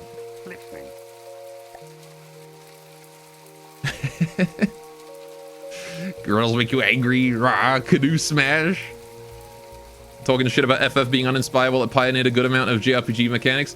I mean, it's not that I think it's uninspired. I think, like, I never said it was uninspired. I said I don't like it because it's just menu spam. Anyway, here's Ball. Remember I built Ball earlier? Ball. I tried to make it a melee. It didn't work. I got bored with it. Ball. It sucked, so I never went anywhere with that. But that was kind of like my shape practice. I made Orb as well, but Orb's not done yet, so I'll show you that one when it's finished. Anyway. So I'm waiting on that. Right. Anyway. Remember the Ecclesiarch suffering from a bad case of no ejectoritis? I see. Seems like Gold mostly played the later ones. That's the problem. So many things stand up right in the morning. Said earlier, never seem to hear anyone reminisce about 8 to 13, so that seems to be the consensus. Yeah, I mean, you know, maybe I'll have to play them. I understand, like, Final Fantasy VII has the, like, timer thing going on, which might be enough to make it unique. Because I know that Final Fantasy X had fucking nothing going on. It was literally just press buttons until you win. Moving out. But if there's, like, timing involved in Final Fantasy VII, Moving out. could be good. Who knows? You know? Yes. Like I said, I haven't played it, so... Oh, the Firefly's ready. Fruit Fly. Sorry, not Firefly. Fruit Fly's ready. Yes. Oh yeah, I built a walker. All you guys arriving from Borderwise stream, if you guys haven't seen Moving out. my developments, I built a walker. So I can show that off. Hang on. Let's go here. I'll build it here. Listening. Deploy home sweet home. All right. Let me just build this bad boy. I gotta load it in because it's not favorited. Spoiler. All right, and we'll let that build. Pull out of play. All right. Listening. Should be built pretty quickly. Holy shit, he's already done. Okay. Fuck. All right. I made that thing a real beast when it came to construction, huh? Avatar, goddammit. We did it! Look! Look! I built Walker! And he go fast! Top speed of 30 meters a second when it's stable. What a cute little spider. Yeah, it's got a really cute shell too.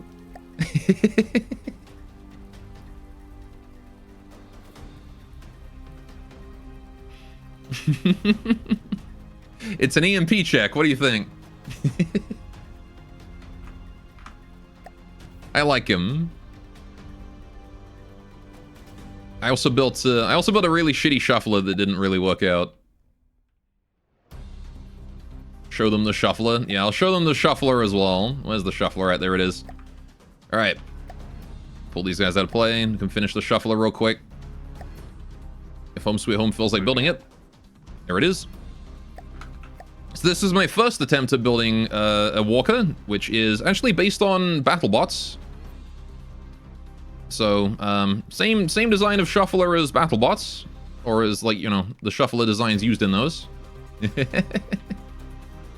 The advantage of the shuffler is that it does not give a damn about how much weight is on it and how much terrain there is. It doesn't care about any of that. It just goes. It will always move at 6 meters a second, no matter what. But unfortunately, it only moves at 6 meters a second, so...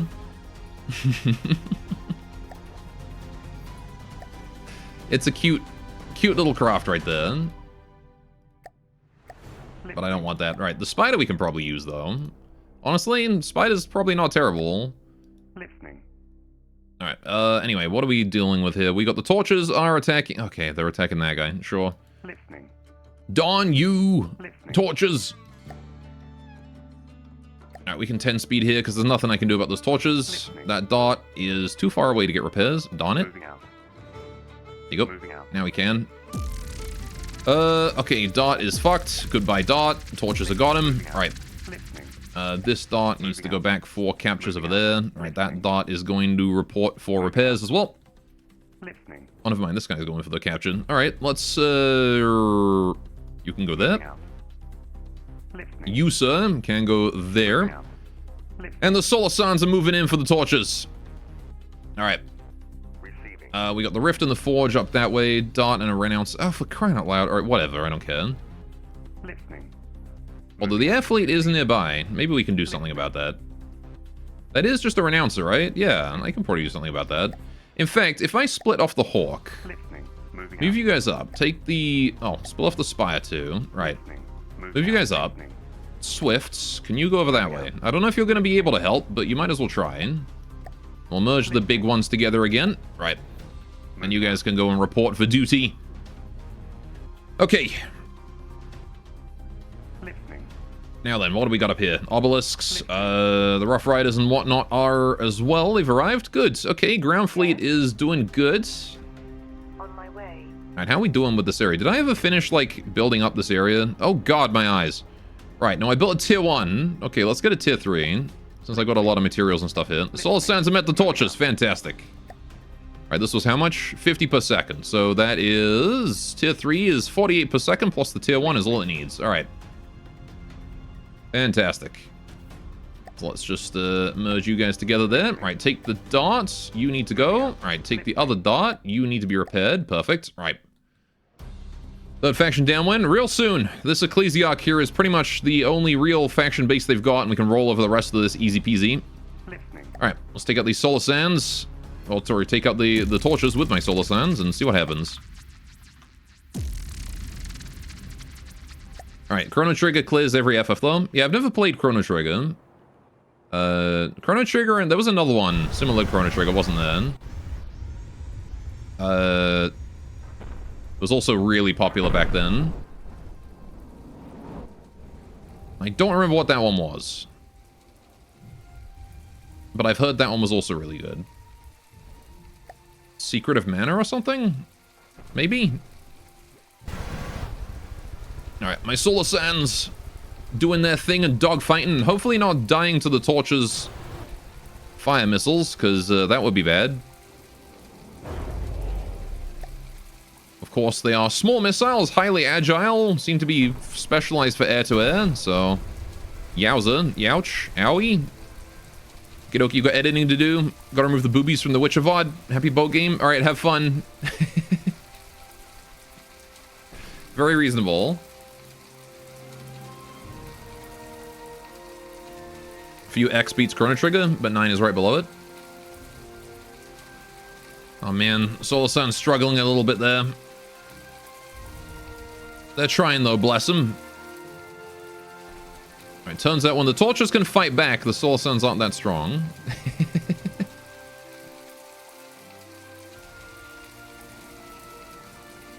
Oh, there goes 2 decoy missiles.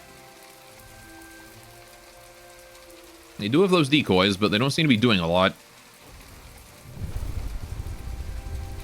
There's the evasion, though. Right. I love the nice, calm, chill music that's playing right now while we're simultaneously being bodied by torches. You and your stupid lasers. Piss off with those. Oh, I'm out of materials also. We should probably refill those. I got the commodities after all. Let's use them. That there is a solar sun with no materials as well. We're going to give you some. Right. How is this going on a strategic level? Oh gosh. Yeah, we got that torture right there. We got... Listening. There's a soul sun all the way down that way. And they seem to be doing kind of okay. Sharing mats around. That's the good stuff. Alright. Problem is the odd one that's missing a propeller and is unable to contribute properly. I'm gonna put Avatar in these to get some healing. Alright. Isn't the one girl saying he hated? Or X and 10 different? I don't know. I don't keep track of Final Fantasy numbers. Final Fantasy 10 is the one with Titus. And the awkward laugh. And Yuna. And Lady with Belts. And Riku. I think her name was Riku.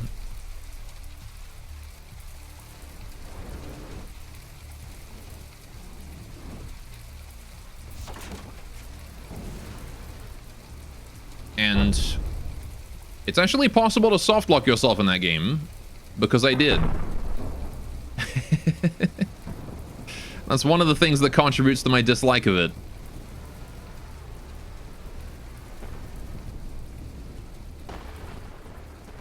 Alright. How are we doing here? Good, good. That's what happened to my save file. I got decently far in and then soft locked myself.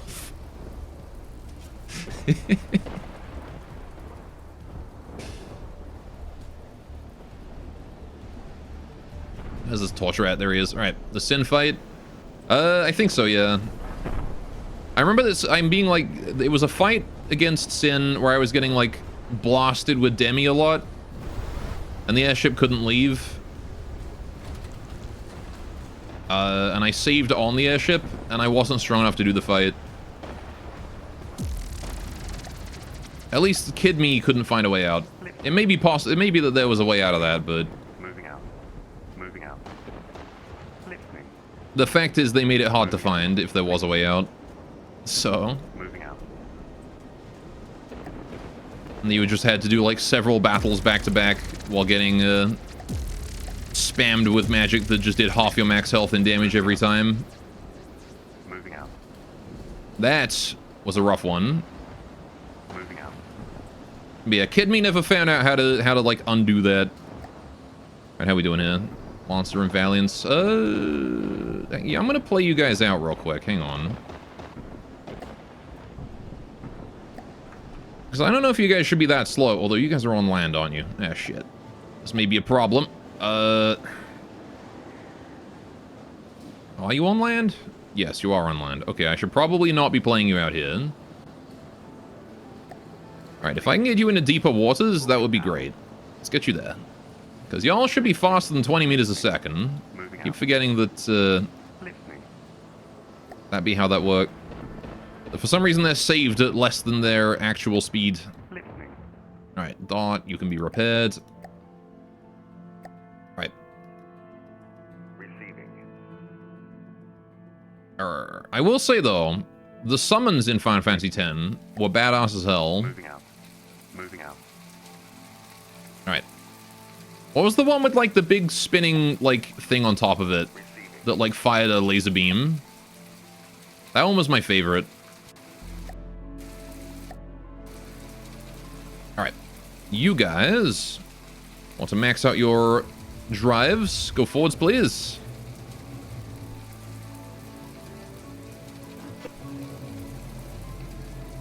Alright. And we're going to turn off those AIs so that you just go full speed.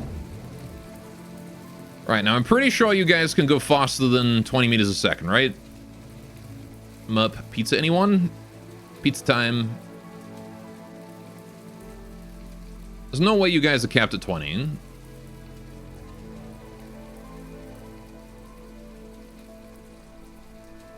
Maybe they are. Fuck. The Lancer ain't, right? Yeah, he's at 23. Because the Lancer's got jets on him. I did a cheeky and hid jets on the Lancer. To use his 50 fuel access.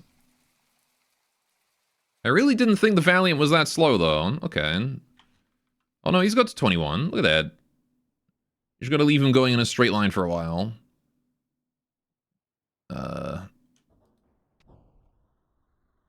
Yeah, fair enough. All right. There is indeed a way that capped at 20. All right, fair enough. Well, then we got up to 21, so that's at least 1 extra meter a second of speed that I can use. Listening. Okay. How are we doing with that Dot? It's already repaired. Orb is only 15%. Listening. That's going to take a while. Right, are we ready to stage our land invasion, I wonder? Listening. Listening. Where are my solar signs at? Listening. I'm assuming they've returned. Right. Moving out. Listening. There's the fruit fly. Listening. There they are. Moving out. Right, the cult have very few things remaining, which is good. Alright, hang on. I'm going to send my dots in to go capture some stuff. We want to capture that one, and I want to go capture that one when we're ready to do so. I was supposed to be capturing this one, but I guess I misplaced him. You're in position already. Right, I want to capture the Ecclesiarch's territory, but there's no way I can do that without killing it, so... Needs more steam props? Yeah. Yes? I mean, it's a respectable speed for a real-life ship. So... It's just that it's not a real-life ship. And how are we doing down? Oh, shit, you guys are maxed.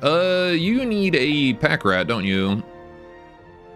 What did I consider a pack rat? It's probably a helicopter, but I don't think I organized it. What is a pack rat?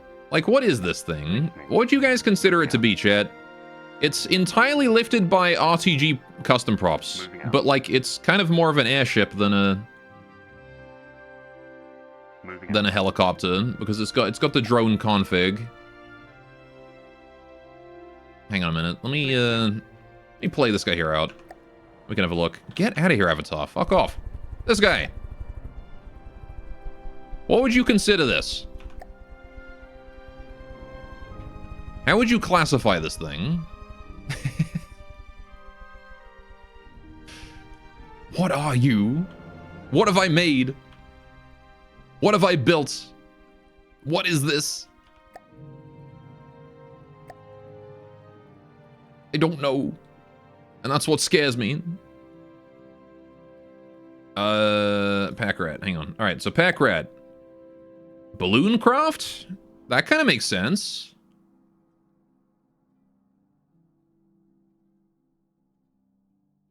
You know what? Balloon craft. And that is a supply. Alright. Perfect. And now I have a balloon craft. Pack rat. Lovely. It's faster than a real military ship, but slow by FTD standards? Yeah. Alright. Moving now. So we're just gonna bring all that over. Seems like the cult is largely disinterested in actually pursuing any attacks on me, aside from this one renouncer here. The void as well moving in. Listening. Moving out. Listening. We're gonna gather my darts together, probably over this way somewhere. Alright, we've only got 9 minutes until next council meeting, so... Shit, we gotta attack now. We don't have time for these guys. Receiving. Alright, Moving now. time to fight the Ecclesiarch. If I can at least take out the Ecclesiarch, there's no way I can cap this, right? Listening. Moving out. Maybe I Moving out. can. We gotta fight now, though. We gotta go. Listening. Moving out. I wonder if I can get the Swifts in time. Alright. Receiving. Moving. Who's this? That's the Fruit Fly. Okay, the Fruit Fly is not important to get in the fight, but if we can, I will. We gotta start this fight ASAP. Receiving. Moving now. Alright, the Rift is by far the slowest. 19 meters a second. Slow motherfucker. Listening. How close you gotta be? I think we've gotta be, like, roughly here, right, to start the fight? Receiving. Listening. Moving out. Listening. Alright, yeah. You're in range, you're not in range. Yeah, so it's around here-ish. To start the fight... How long does a capture take? It's like every couple seconds you get 1%, right? So it's gonna take, like, 2 to 3 minutes. So I don't think we got time for the Rift. We might have time... We'll have time for the Forge and the Fruit Fly, but that's it. Listening. Moving out. Alright, as soon as the Forge is in range, yep. Listening. Fight time! Up against the Ecclesiarch. Alright, bit pressed by time, because, again, that council meeting came way faster than I expected, actually. Right, so Spire, you want to be way above it. Hawk, you want to be way far away, and close to 500 meters high. Solar Suns are going to be sort of spread out. I don't really expect them to live very much. The Fruit Fly to the back. The Modex, you guys are going to deploy as far forward as you can. I got pre-built nukes for this one, which is huge. Alright, put that at about 100. Right. Time for slaughter one way or the other. Yeah, one force is coming out of this completely annihilated. What began as was a conflict over the transfer of consciousness from flesh to machines escalated into a war which has decimated 1 million worlds. Right. The only acceptable outcome is the complete annihilation of the other. Alright, dagger to here, maul to here, maul to here. Right, dagger to here. Almost entirely Air Force here. In fact, I think it is entirely Air Force. Right. I thought I had a Valiant in this mess somewhere, but I guess not. Right. You bet we're gonna bring everyone. Cue the boss music.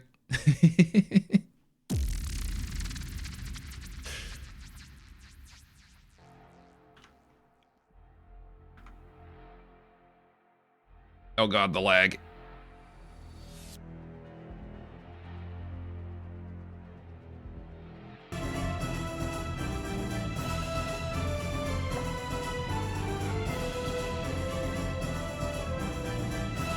I've actually heard that before. I wonder where I've heard that. Okay, right. So we've got on our side, let me just quickly unpause and then pause again, and then, oh, I said pause again. Thank you. Right, I guess I'll wait for the battle begins to end. Right. Okay, seems like everything is all here. Okay, so on our side, we've got the Forge. Big aircraft carrier. We've also got the Hawk. Fairly decently sized gunship, good against large craft. We've also got the Spire, large spaceship, which is going to be right above it there, attempting to move in for orbital bombardment from above. And we have a fuck ton of tiny aircraft, including Solar Sands, which are little dogfighters. We've got these daggers here, which are sort of harassment. Dive bombers. We've got the Fruit Fly. He's just here. We got... there's moles around here as well, and there's Mordaxts, which are those portable nuclear missiles.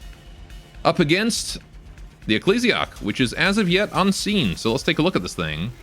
Very big boat. Very, very, very big boat. I'm seeing thrust on the front there for turning faster. We've got interceptors right here. Solid LAM system. Fast gun of some sort. Yeah, I'm seeing a lot of barrels there. That's a closing weapon system of some sort. Belt fed. We got this guy, which is railgun. Okay. Big railgun.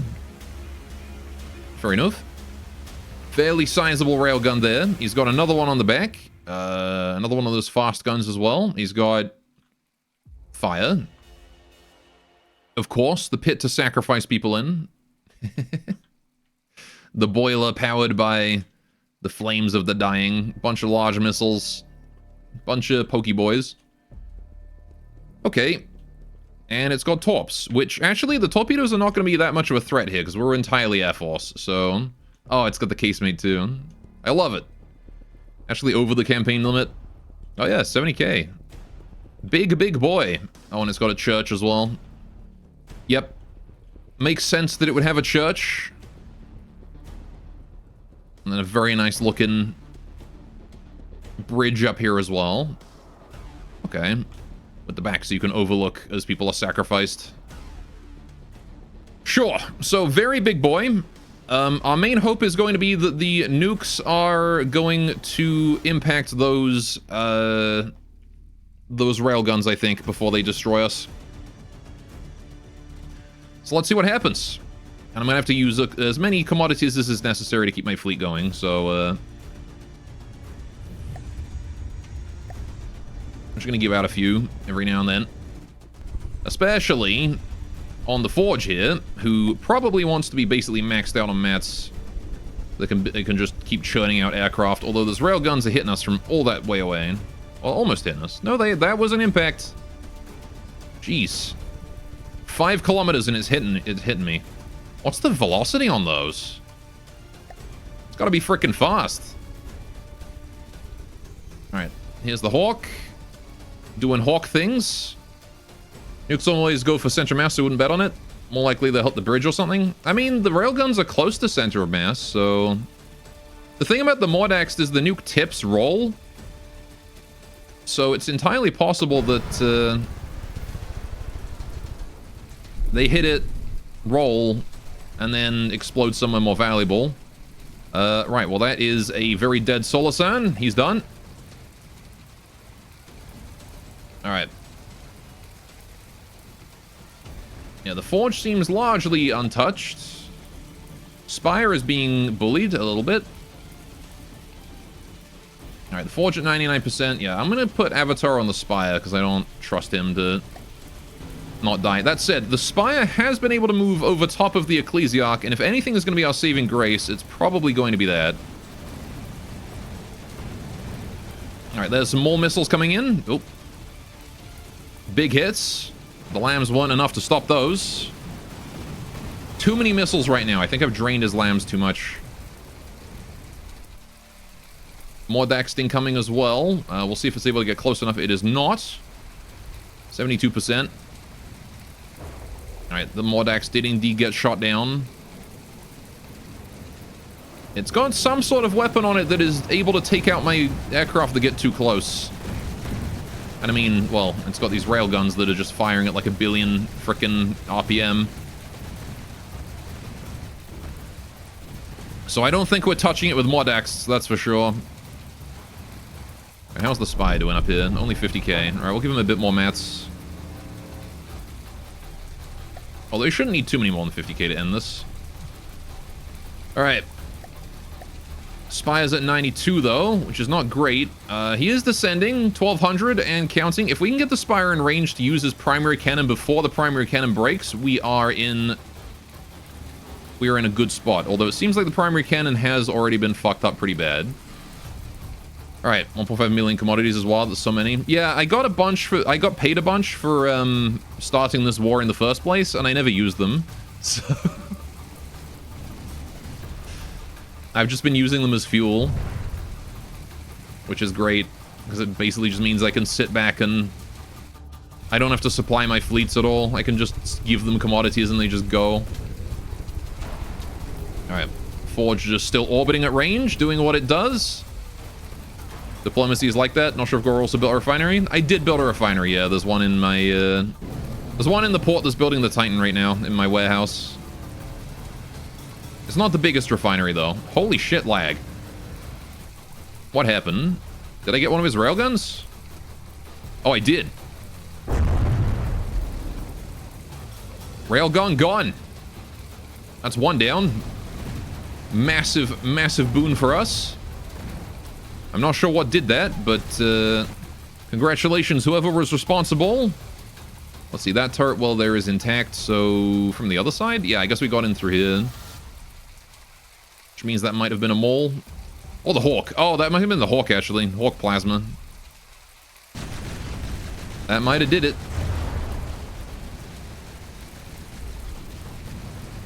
There's the Mordax. They closed in this time. The nukes.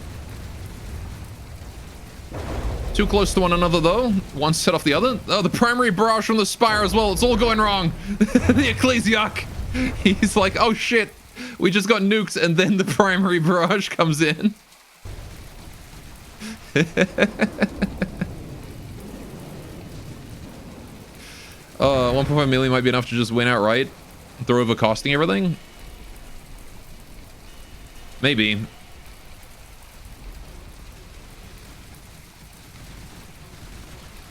Fratricide. Yeah, the poor Ecclesiarch took a nuke directly to the side of its hull here. And I'm not sure if that set off the chain reaction there, but it did also take a second hit from the Spire right above that. Something got the railgun. Oh, and there you go, there's the Spire continuing the bombardment. Now, the Spire's main gun has suffered external damage, so it is going to take a while for it to fully put out all of that damage there, because we are missing a whole bunch of rail.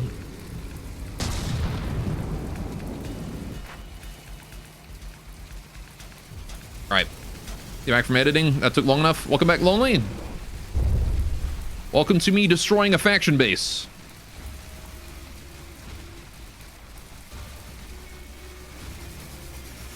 The Ecclesiarch falls this day. A huge loss for the cult. Yeah, there's no chance of it winning this fight now. If it had been able to take out the Spire with those railguns, and if it had continued to be able to take out the Mordax as they approached, like it did the first few, it probably would have stood a chance, honestly.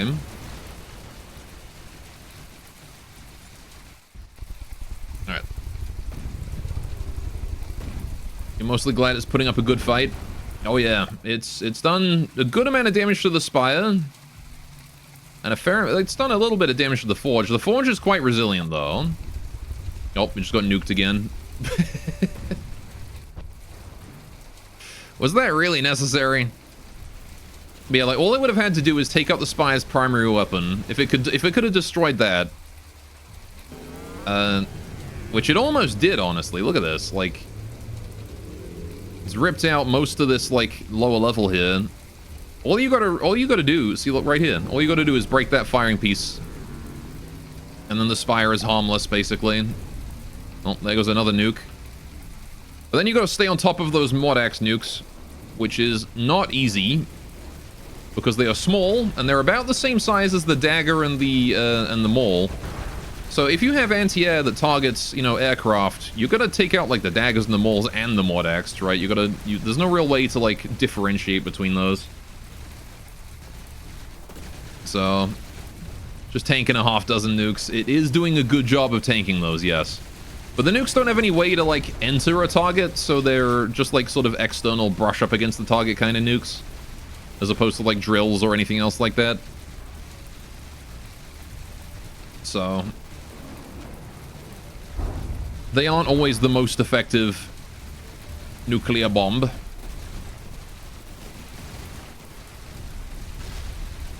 Oh, there's the Hawk's plasma as well. Yeah, the Hawk was probably the one thing that I think it would have struggled with. Because the Hawk is an extremely long-range support gunship. 3 kilometers away. And it does evade. And then it has really big incendiary missiles and a plasma cannon. Meanwhile, the Maul's flying around launching giant frickin' high explosive missiles at it.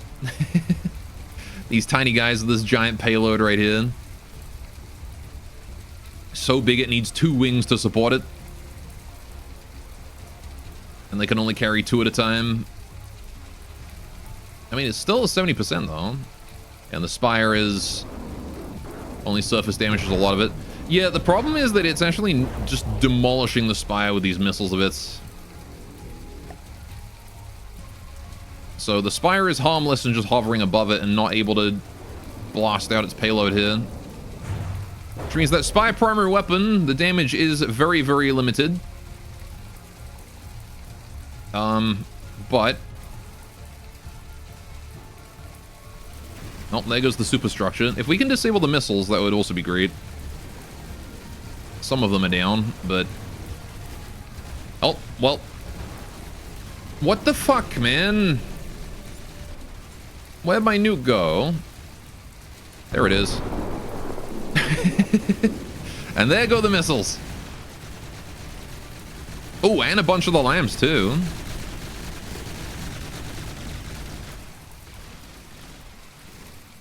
There you go. Yeah, there's that that first Mordex there, I'm assuming, got clowned on by the nukes don't detonate twice feature of the game. Because his nuke should have gone off when he made contact damage and died instantly.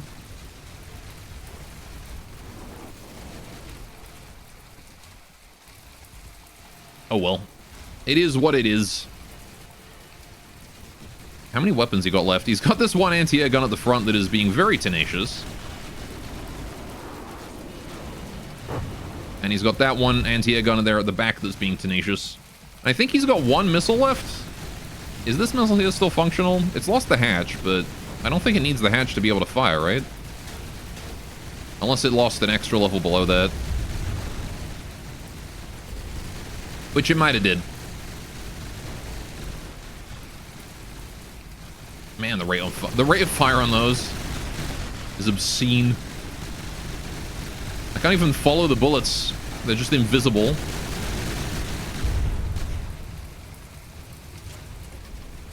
All right. There's another nuke. Okay, that one's exposed the turret well. Actually, exposed the inside of the turret well. Then I can see meat. I see the flesh. Oh, and there's the second nuke, which has very much exposed the flesh. And done a good chunk of damage there, too. Alright. That is a rather sad anti-air gun now. What even is the rate of fire on this fucking thing? That's massive. How many belt feds did you need? Oh, but they don't have ammo, I see.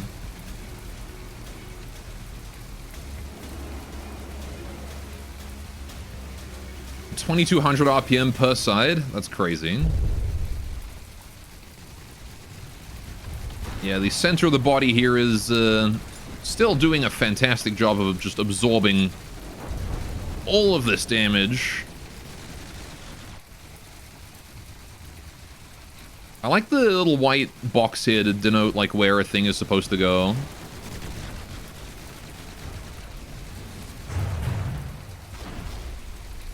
There's the Hawk plasma still. Right. Another Mordax thing coming. How's the Forge doing? 17k materials remaining. Sure. Alright, the Hawk is... presumably... the Fruit Fly took damage? No, my boy. What happened to you? Whatever it was a big hit and you somehow survived it. It's a good job. You know what, I'm gonna give you the healing. You can have avatar healing. Oh, I'm in the rear gunner spot. Cool. Alright. You always thought Netzer HQs were a disappointing fight. I agree, honestly. Alright, there's a Solar Sand Mars over that way, the mole there. Hawk is still fully intact and running out of materials all the way out here. We can give him a few more. It's not necessarily that I'm too worried about him falling out of the sky. I just want to keep being able to put damage out until this thing is done. There's another nuke. Kaboomas. Alright, if we can kill this front weapon, he's officially got no guns left.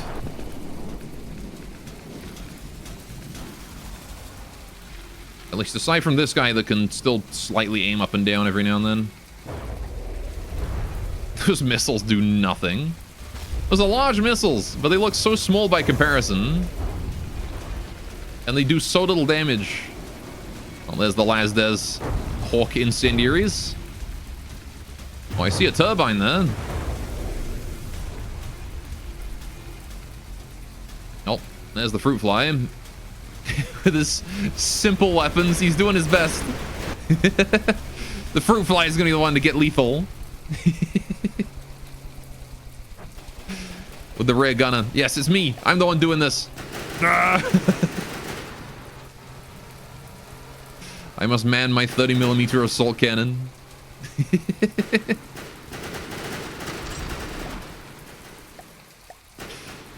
How you doing up there, Henry?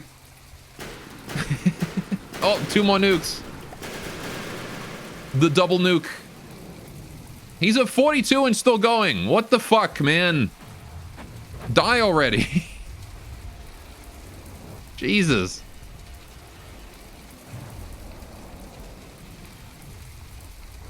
$37 and he's still counting down to death. Alright, finally the Ecclesiarch falls. What a fight that was. Yep, there you go. 07's in chat for the Ecclesiarch.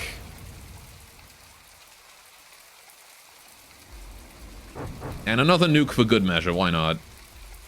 Never mind, he made contact damage and went home.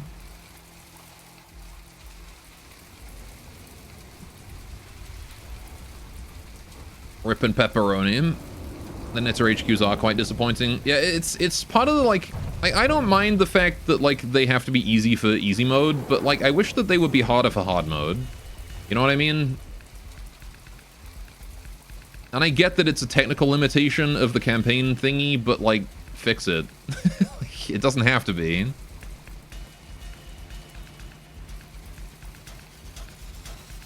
That doesn't sound too difficult to fix. What a mighty ship this was. A shame that she has fallen.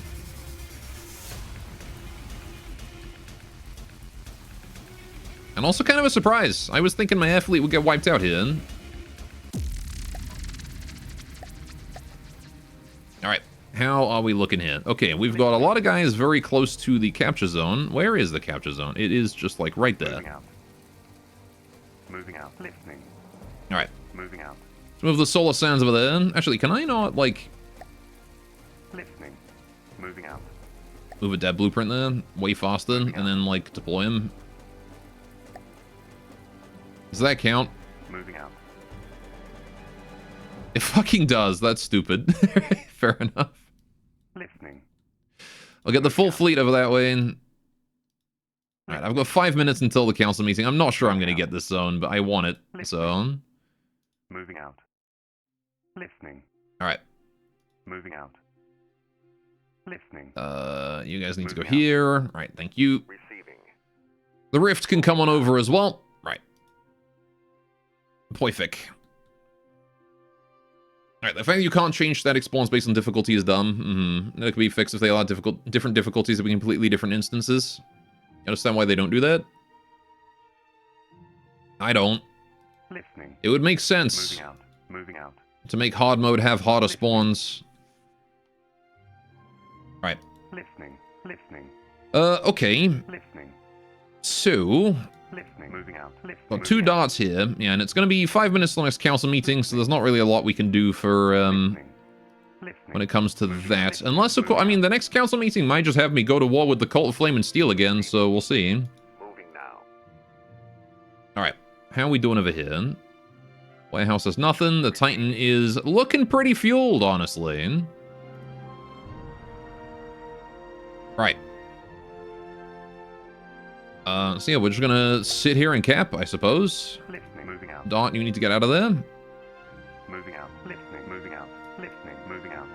You guys can go chill over that way. Alright, that Renouncer is not going to stand a chance of catching up to you. Right. Oil? Wait, frosted. How goes it? Indeed, there is oil here. Listening. Right, how are the soul sounds? You guys need to be repaired. Get rid of the Hawk, get rid of these. We're gonna just go ahead and merge you guys back together as a fleet. Fantastic. Alright. Listening. We do have someone able to do some repairs in the area here, which is nice. 30% progress. It's gonna be close as to whether or not we're able to get the capture or not. Moving out. I still don't know if, like, adding more things into the zone increases capture speed, but I'm doing it anyway.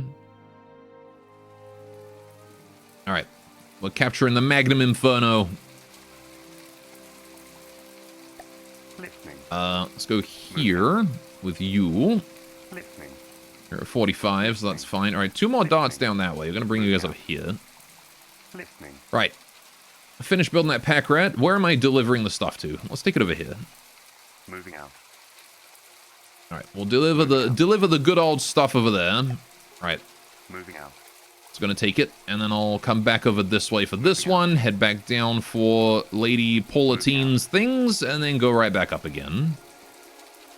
Moving out. Right. Okay, you still have Tankfish's video on this game in your head because his logistics was so funny. Oh yeah? Listening. Listening. What did Tankfish do? Receiving. Alright, 50%. Yeah, there's no way. Can't cap that. Shame. Moving out. Alright, pull out. For now. Actually, hang on. Wait a minute. Pause. Dart. You stay. Moving out.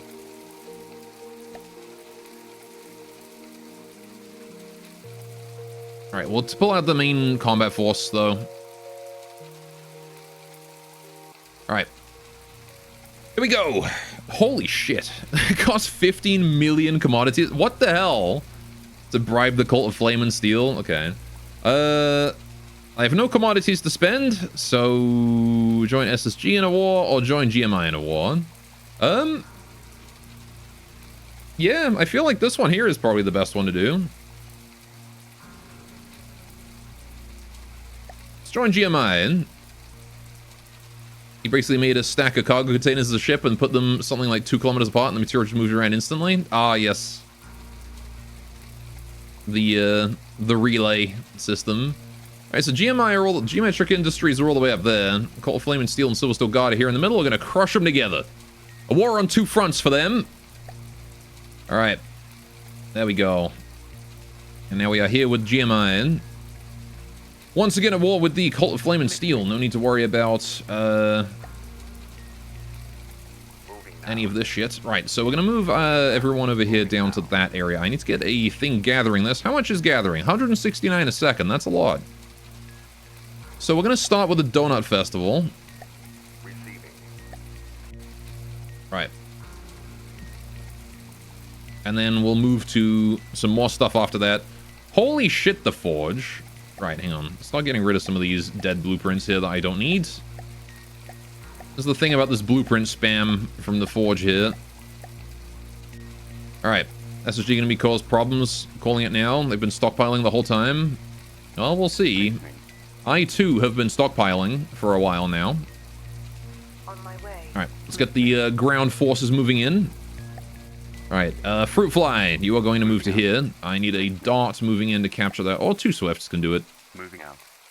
Listening. Alright. Rift. You can go harass that, I suppose. Listening. Listening. Right. How are my forges here doing? Still dead. Okay. Listening. I got another Fruit Fly here. Which I suppose I could send over this way to try and start making progress on that. Moving out. Listening. Alright. There's a spire here as well, which we can send across. Listening. Alright, we're mounting a full-scale invasion from this side.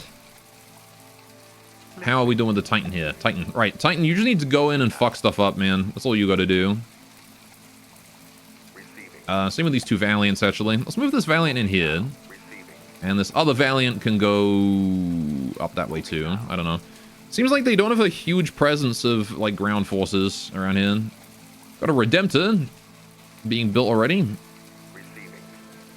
They don't have a large bias towards naval forces for some reason.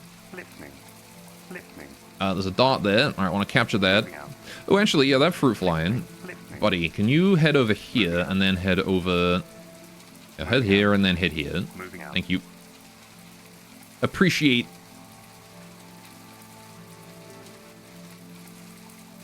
Well, they don't have ships. No regular ones. I see him. I mean, we'll see, I guess. Right. 85% on capturing that. How's the Donut Festival coming along? 0% still. Okay. Receiving. Let's see what we can do. Forge, you need to go down to ground level and go there. Listening. And then you can probably get that repair done, no problem. I'm gonna get rid of all of your stupid planes, because there's too many planes, and you can start building the new ones again later. Alright. You're not supposed to have more than 2 anyway, it's just that the game doesn't remember that those planes are yours between save loads. Or between pull out of play and put in play, rather. Alright, there we go. Listening. Hawk and Spire. Spire's fully healed. Moving out. Very good. Listening. The Solar Sound's doing fine. The Solar Sounds can probably descend to Moving out. Donut Festival height as well to help the construction, because they do have the ability to do that. This Fruit Fly as well needs to descend. Moving out. Receiving. I don't believe anyone else can, though. I think it's just those. Yeah, so the Donut Festival should be done now, hopefully. Yes? Yes, perfect. All right. So that guy's already gathering for us, which is going to be too slow. It's going to build 2 more Donut Festivals, move them into the zone. Start building you. Right. Where's the other one gone? Is that you? That is you. All right, into the zone, build. Right. Zeus, that was quick. He already had a few Zeuses, actually. I think. Weren't those his transports Listening. from before? Maybe, I don't know. Right. Either way, we've got that now. Okay, so, I technically could just leave the Donut Festivals here and move out the entire fleet. Listening. Listening. Because they can handle themselves now, but I kind of want them to at least, you know, return something. Alright, we're actually going to set these guys up properly. I want them to give something back to the fleet that made them. So we'll leave them be for a bit. There you go, they've already given out a fair amount there. How bad can the God of Thunder be? I guess we'll see. Alright, so yeah, that's down to 5,000 materials. We are gathering that faster than it's producing, which is fantastic. Alright, so this fleet here is now resupplying. Very nice. Okay. Listening. The combined fleet has done well. We're gonna wait for the Navy to be here, I think, before we mount our next assault. Where did that Valiant even end up, anyway? Oh, I never sent him out. I thought I did. Now. Oh, I see. He's stuck on land. Moving now. Moving now. Moving now. Moving now. Moving now. Moving now. Moving now. Well, Moving now. Moving now. Moving now. Moving now. Moving now. Moving now. Moving now. He can't get off. Moving now. He can't get off the land. Moving now. Moving now. Moving now. Moving now. Zeus notoriously didn't cause any problems. Mm-hmm. Oh, he's found a way off. There you go. Moving now. He's found a way out to sea. Listening. Receiving. Alright, and then the 2 pickets are here as well. Moving now. Also somehow managed to beach themselves. I don't exactly know how, because they only came here for repairs, not a rebuild or a fresh construction. Moving now. Moving now. Moving now. Listening. Receiving. Moving now. Moving now. Moving now. Receiving. Moving now. Gosh damn it. Moving now. Moving now. Moving now. Move towards the damn water. Now. Alright, whatever. These guys are just stuck here as coastal defense for a while then, I guess. Fuck. Yeah, whatever. Go all-terrain, get off there. Receiving. Stupid pickets. Stupid frickin' land. Alright, all-terrain, get out there. Okay. Receiving. Moving. It's only cheating when you don't use it, Receiving. to fix a stuck. Listening. Alright, how we doing him? How's orb? 83%. Was that good enough? That's pretty good enough. I'm curious to see how the orb looks when 83% built. Oh yeah, there you go. There's orb. I built orb. That was another one that I built forever ago. Again, shape practice. So, you just gotta like, what you gotta do is you gotta like find this, the 8 like endpoints, and then you gotta find this point here, right? Which is then symmetrical on 3 angles, going to all of those. And there should be a hexagon, right? And then you have the this pot down here as well, which is also pretty... It just goes perfectly between. And then the only other real difficult... I've made a mistake with it here, you can see. Yeah, then the only other thing is just making sure that like you keep your flat sections about equal in distance. So like if this one here is 5, you want this one here to be about 5, and you want this one here to be about 5, right? For as long as possible. Or as much as possible. Anyway, this orb here can go. I don't actually want to build that. Okay. Now, what if we, for funnies, sent an army of spiders in? You know, just for a laugh, right?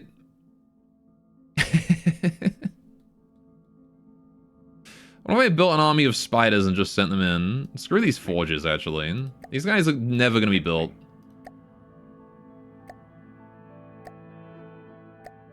Alright, scrap one of you. Maybe I'll build one. Nah, we've already got a forge. I'm going to build spiders instead. Listening. More stuff is appearing. Get rid of all those. That's a lot of material. Right, let's build spider. Did I favorite it yet? I didn't, right? Load. Spider. We're gonna need a name for the spider. Could just call it Widow and be really unoriginal.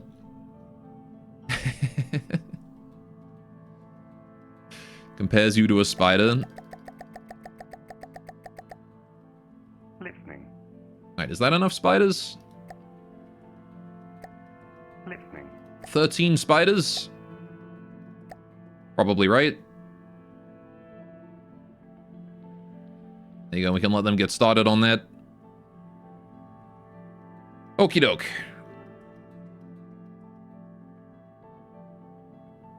Zeus didn't cause any problems because Zeus was the problem. Yeah, we got a redshift. We got a Zeus. We got a Zeus. We got a... That's just the gantry. Alright, so there you go. We got those ones. Redshift. Seeing a redshift screen towards you is a terrifying prospect. Swift, agile, and dangerous. If it gets in range, it will detonate with a vengeance, sinking any smaller ships and causing severe damage to larger ones. The Silver Steel have a very hard sense of honor and duty. You live the Empire and die for the Empire. It's this attitude that leaves them with enough spare volunteers to pilot these menaces. So that's like a nuclear suicide craft or something. Zeus. Oh, 500k. Okay. Is the name hyperbole? Hardly. Oh. Zealous Exoatmospheric Ultimate Slaughterer. They have a very chuny naming sense, the Silver Steel. Hardly. The Zeus is perhaps the most intricate of character designs, utilizing a singular particle cannon to strike with the power and speed of a lightning bolt on any target below. Paired with its myriad defenses, the Zeus is a horrifying craft to face. Zeus is the power of a god in the hands of men. I see. Right. So, Donut Festivals are looking fine. We got a fair amount of material, so I'm going to start sending guys in. What do I got up here? Steel Citadel. I want to send my air fleet over the land here just to make sure that there's nothing I'm missing. Listening. The darts are going to get back to capping. Moving out. Listening. No cap. Right. Let's put that one there. And then ground forces, you guys are also going to want to move in. Hang on. Get rid of this. You guys are a fleet now. Right. Ground invasion force, off you go. On my way.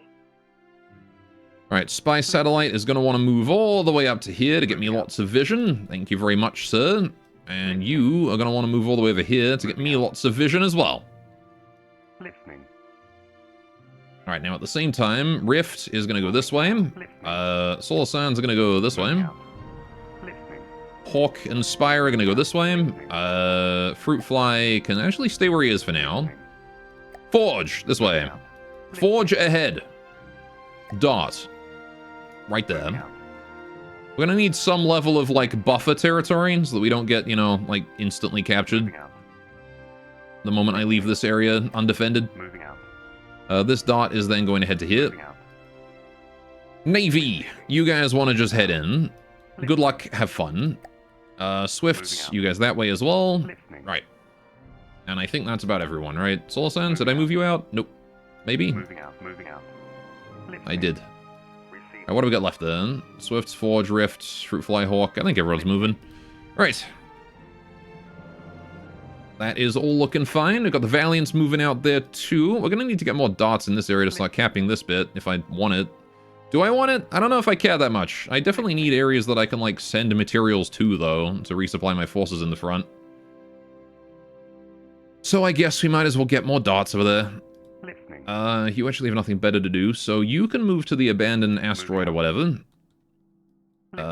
Actually, you know what? If there's an area where there's... yeah, like asteroid crater here, I can just move the fruit fly over to that. We'll just send fruit flies in to go cap those ones while the dots collect the useless ones that don't have anything worthwhile in them. Listening. Which means I'm gonna want more fruit flies, I think. I'm gonna build 3 of these. Listening. Moving out. Right, all individual, none of them in a fleet or anything. Right, how's the ground invasion going? Listening. So far, the ground forces are not even remotely close, but they're getting there. Listening. Spy satellite in position. The Spire is on his way. The Swifts have already arrived and are capturing a spot. The Rift is going all the way around. You are moving to intercept. Receiving. Sure. Listening. Alright, so I know basically every SSG craft is fast. 74, 74. Yeah, a halberd over there. Powerful and fast craft, the halberd is a very common mainline craft that the Silver Steel uses. While there isn't much to it to make it unique at first glance, it represents the entrance of one of the most notorious weapons manufacturers in the Silver Steel Guard to the scene, Wartech Industries. Alright. There's the Zeus again. Alright.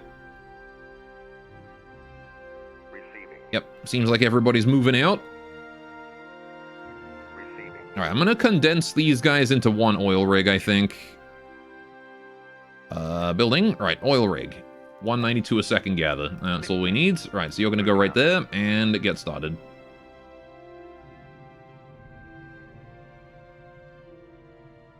Pow. Receiving. Okay, merge together. Right. And we'll leave the Donut Festivals building that until it's done, and then we'll scrap the Donut Festivals. 3 Zeus, this is getting out of hand. Zeus, Zeus, and yeah, another Zeus there. Alright. Listening. Listening. That said, Listening. I'm not too worried. Moving out. Now, we'll have the Spire capture that zone, while again the ground forces move in. On my way. Alright, so I want the ground forces to basically just smash that headquarters up there. Alright. Every time he says oil rig, you get flashbacks to chemistry class. Why? Did you study oil rigs in chemistry? Is that what they study over in America? Greetings, class. Today we're going to be studying oil rigs because we're America. Man, how are you not built yet? God damn, these spiders are... Listening. Alright. Spiders are going. Why is your top speed 23? Oh, because they're damaged, right. 31. Receiving. Listening. How's the fruit flies doing? You guys want to start making progress on capping these zones. I want to go for that one. I want to go for this one. Listening. And I guess I'm going to move in for this one as well. Alright.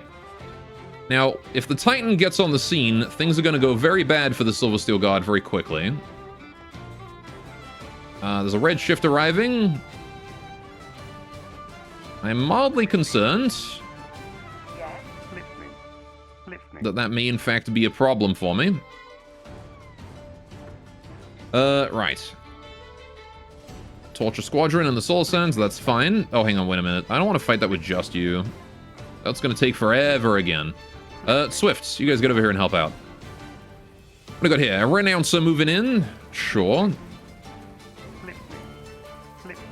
I need someone to go protect that guy from the Renouncer. Rift, can you move up, please? Because that Renouncer is going for the dot.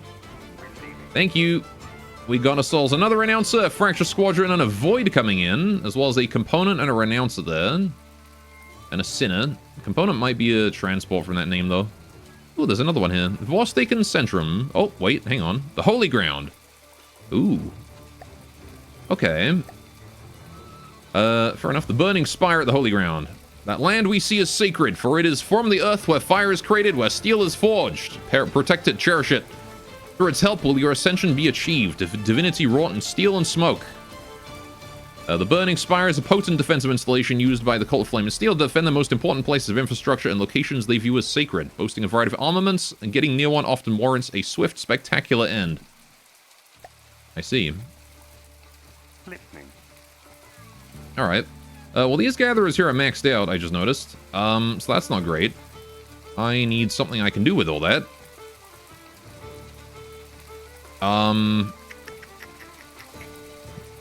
And I guess I could slap down an Iron Maw here. Moving out. Why not, right? Let's build an Iron Maw there, just for protection. But I think I should start sending materials from this way up, honestly. I might keep the Iron Maw there just as a resource sink, and I'll send it somewhere else later. Although, if we're building this oil rig, which is still 0% constructed for some reason. Why? Why are you guys not able to build that? Receiving. Moving now. Receiving. Is it because it's at the bottom of the ocean and that's too far away to build? Receiving. Moving now. Moving What if I move you guys, like, directly over top? Moving now. Can you build it then? Alright. Can you eat it, though? A bit too big and spicy? A bit big. Holy shit, so many interceptions. Right, okay. You guys fight this. Let's start with this one. We don't lose this fight, so this one's the one I'm confident about. Alright, Swifts need to go, like, here and here. Okay. Let's see how this goes.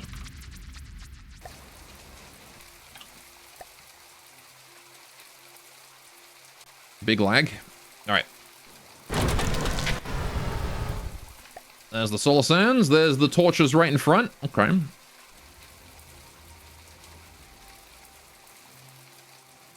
Let's try not to take too much damage here, guys. Please and thank you. There's a Swift up ahead. Uh-oh. He's about to get torched. Whoa! What a smooth dodge. Didn't dodge all of them, but got the most of them. That was smooth, Swift, and you don't even have projectile avoidance. Hopefully the other Swift doesn't also burn down like that. Lovely chill air battle here against these torches. Now, we know that the Solar Sands can win this on their own. But I am kind of hoping that the Swifts help out and take out one of the torches just to speed things up a bit. I think I see some bits falling off a guy over there. That was a Solar Sand, yeah. Torture at 97. That's it so far for damage. I'm gonna open my Pocari Sweat. Because I'm thirsty. Alright, there we go.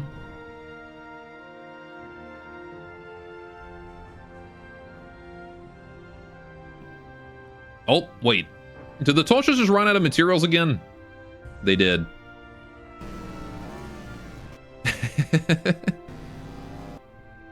Well, that'll make things easier, I suppose. Hello, Mr. Swift. Let's get you my avatar. Oh. I didn't... I thought my avatar was despawned. Whoops. I was going to put my avatar on him to heal him. I guess he'll be fine. Are the torches like material limits set really low? Clearly the solution is a giant piss laser. Mm-hmm.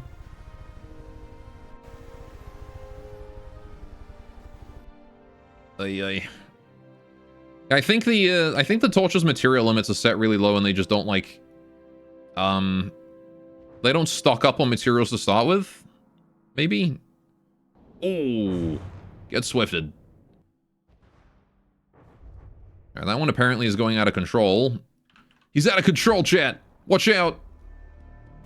This guy's wild. Still got weapons though. The decoy missiles. The Solar Sand decoy missiles that slowly, very, very slowly home in on the target are always amusing to me. Did you just crash into the ground and explode or what? No, you're having trouble though, and you're probably going to, so... You, sir, you get to retreat, except you can't retreat because you keep crashing into the ground and taking collision damage. So let's just turn your AI off, and then hopefully that will solve problems. Okay, that seems to have solved problems. And then I can withdraw you as soon as I am able. There we go. Right, after a minute to turn his AI on again after the fight. Torture there, 2 damaged. The other torture over there is feeling the pain.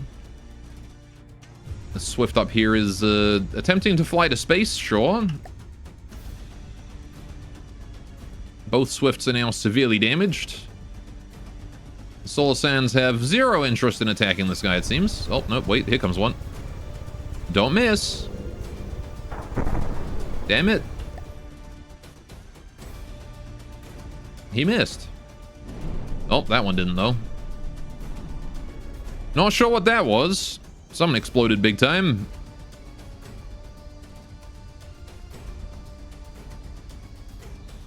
Oh, was that a second Solar Sand or something?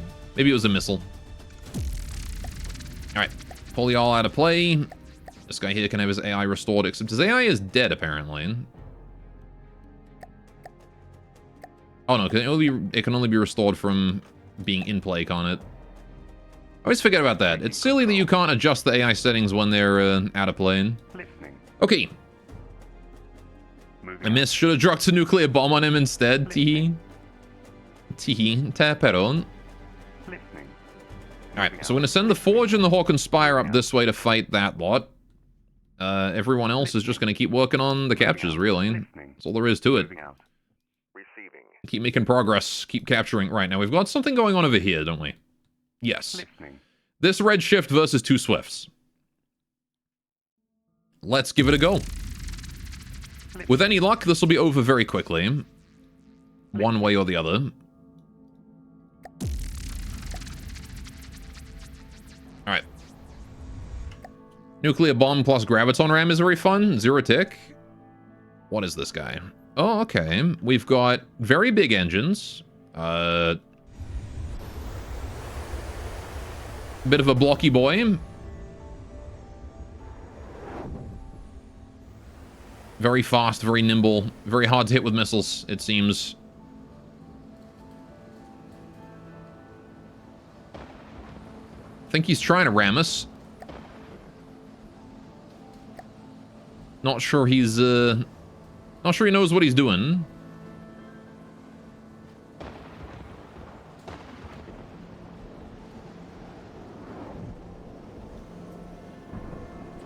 Has he got projectile avoidance? Oh, we got him with that one. No major damage, though. We took off a little piece of him. Red ships have no control. Yeah, I can see that. Is this weapon like nukes? Yep. Yep. That's a lot of nukes.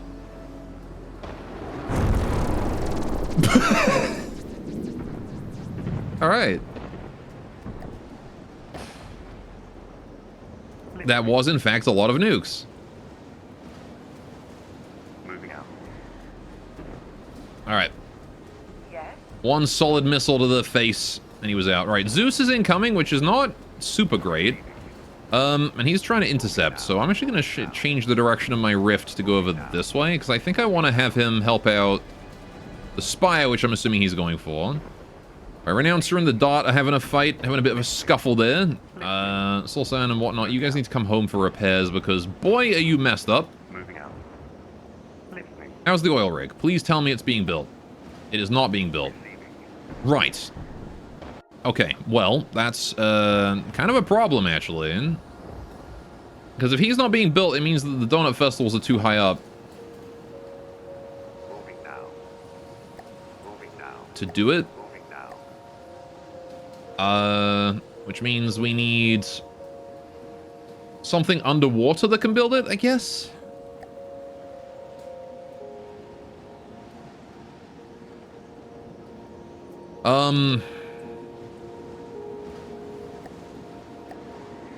I don't have anything for that. I mean, short of just building a frickin' ship and hoping that that can do it. Like maybe an Ardent. Receiving. Moving now. Perhaps. We'll see, I guess. Receiving. Right, but either way, these guys here are now going to be priority 2 on the resource gathering chain, I think.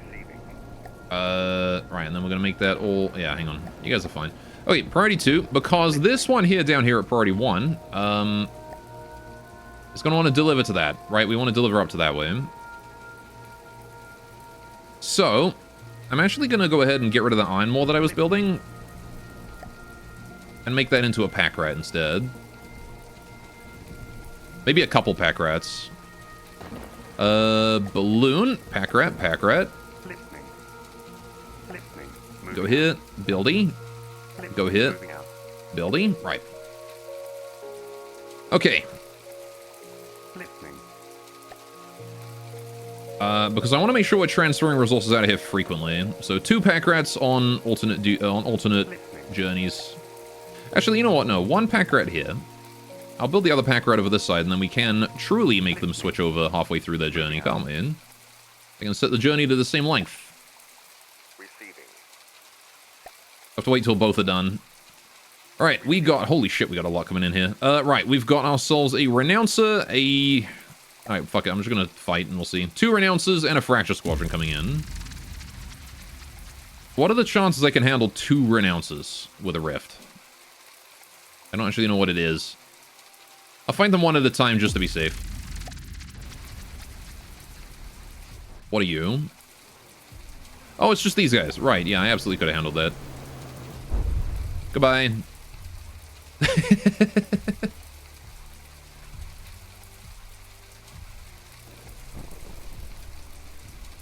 He lived somehow. Gotta hand it to him. Briefly, he lived. Receiving. Alright, let's do it again.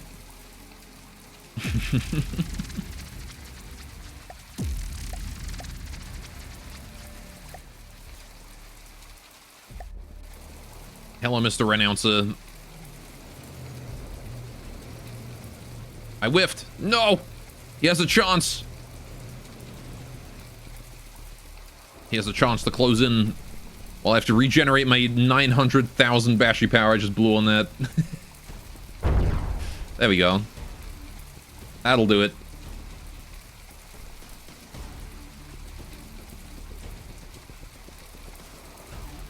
Unfortunately, it appears he wandered into range of my physical attacks. Alright, Fracture Squadron as well. Rift will take that out. It is like the ultimate anti-air submarine, so... Alright. Bees make honey.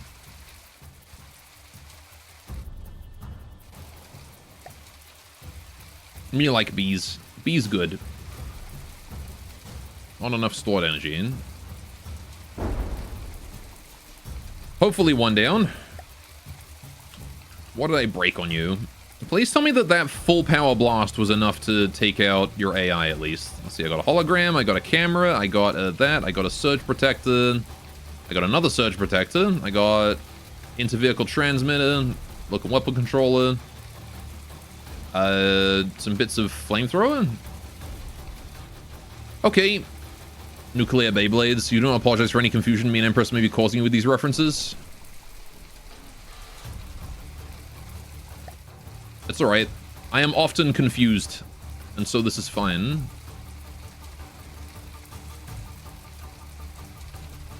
Alright, I'm just gonna try and, like, break their, flamethrowers. Not that I'm too worried about the flamethrowers to begin with. There you go, there's one. Don't worry, Rift. Let me help you out. Gonna give you some manual targeting just to get through this, because they're just fractures. We've fought these 100 times before, and we know this is a win for the Rift. Easy peasy. Alright, now he's underwater. We're using that impact damage instead of the EMP. Oh, is that ammo? Thank you. Who is that? Mainframe? Thank you. Hopefully that was his only mainframe. That was indeed his only mainframe. Right, where are the other ones?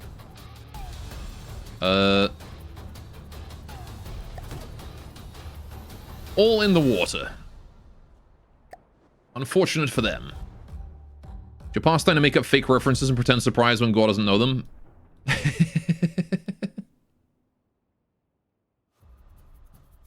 What do you mean you don't know the reference to Marvel vs. Brapcom 5? Everyone knows that animation.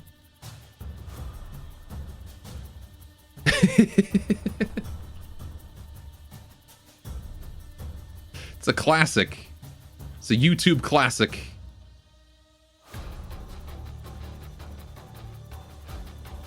By famous animator Fallen Chungus.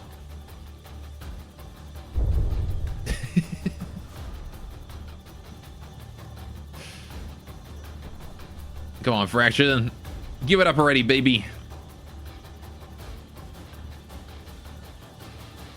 Alright, or just show me your fresh armor. That works too.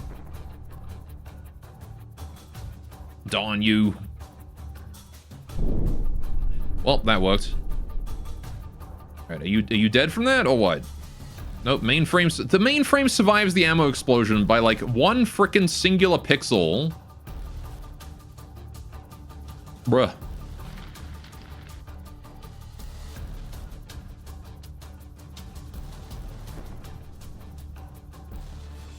Alright. One more shot. For mine? One more shot. If I hit him pretty much anywhere around here, he's going to just, like, lose his mainframe. The problem is, I've missed him twice in a row now. Okay, now he's sinking. Alright, let's go for the other one then. So I think the Rift is, like, full-on focusing that other guy, though. So... Engaging now. Okay, there we go. Right. Lovely full batteries. Still recharging. Wait for it. Wait for it. Where is the Rift right now? He's all the way over there. Okay. Kaboomas. 1 million battery power. 3 kilometers. That is half of a fracture gone. In fact, if I shoot him again right here, he might just break in half and scrap from health.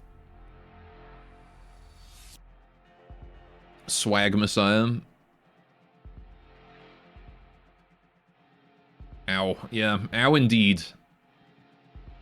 Gotta wait for the recharge, though. Along distances, the Rift does charge up for those big hits. There it is. You can hit that one. Can't hit a guy at 1 kilometers, but you can hit a guy at 3.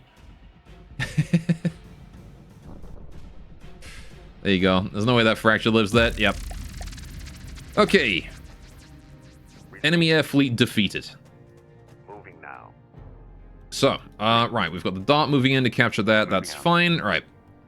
These references have been sponsored by the Shadow Government. Listening. Better the Shadow Government than the Shadow Wizard Money Gang. Receiving. Right, how is all of this doing? Why are we not repairing anything here? Oh, can they? They can repair it. It's just that they don't have material. Is that why? Are we depleted? Is this zone depleted? Is that what's going on? Oh, son of a bitch! It is. Okay, that makes sense. Right. Receiving. Okay, now I know why they're not building the oil rig. And it is, in fact, because that is, oh, that Dart and Halberd. All right. Fuck. That's actually a problem, because he's coming for my boy. Oh, man. Okay, you know what? Send the spiders in. He's going for my Dart. You bastard. Ah, he was gonna go for the fruit fly, too. I was gonna build a base right here in this wrecked naval base. I was gonna use that as my base of operations. All right, hang on. I need more darts, don't I? Plane. I don't have my plane. Or someone else that can, like, cheaply go and gather things or go and capture stuff.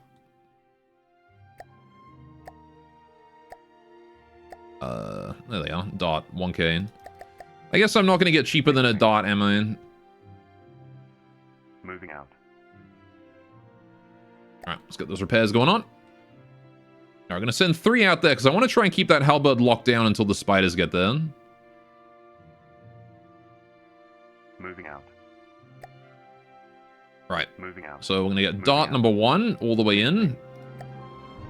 Moving out. Dart number 2, just get to, like, close by. Dart number 3... Moving out. Oh. Moving out. Dart number 3 is moving all the way in. Dart number 1, you just go chill nearby. Listening. Right. And we were 93% to capping it, too.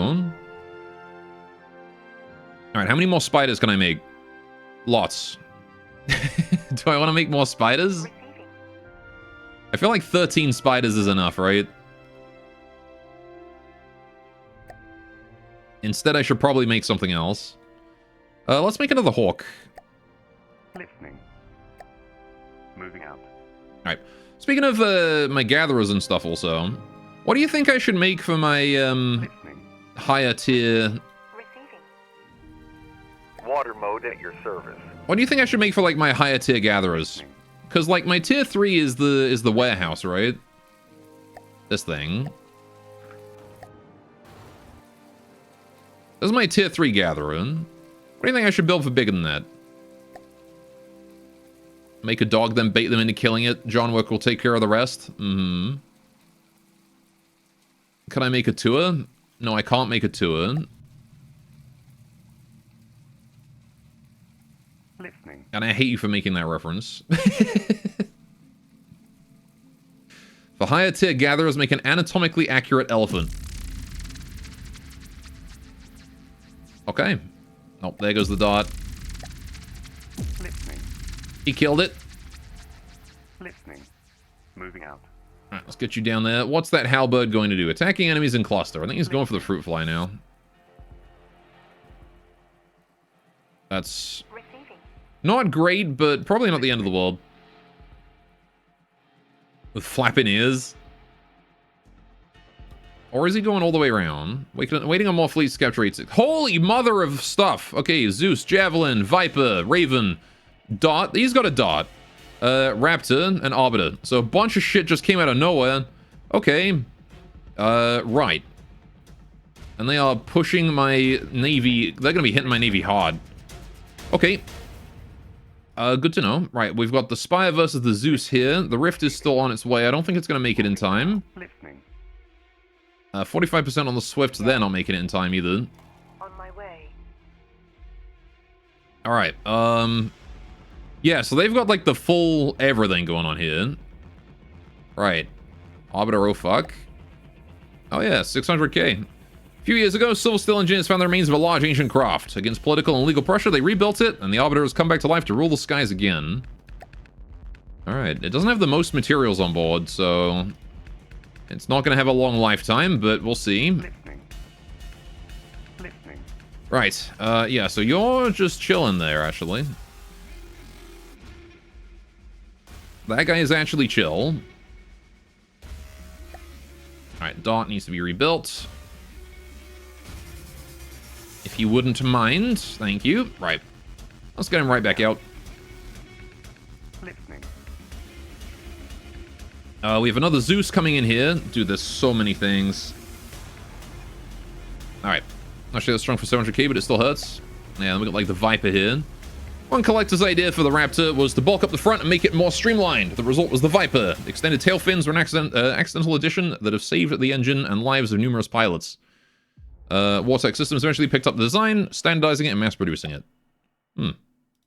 Javelin. Javelin is infamous for its hit-or-miss tendencies. A craft has potential to be extremely destructive force, highly mobile, or very durable, but none of these at the same time. Risk embracing captains relish the chance to mold one of these beauties in their own image. Fair enough.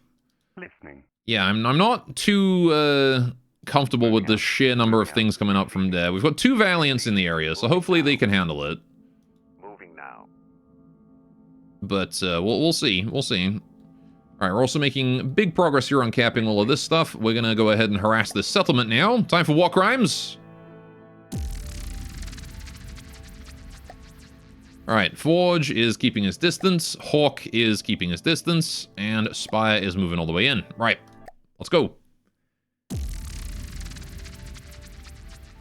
This is just a settlement, not a big deal, I think.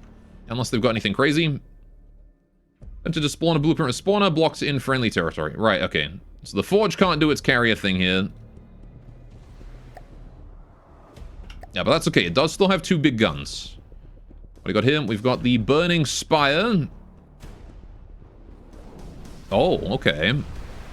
Many, many guns. A few missiles.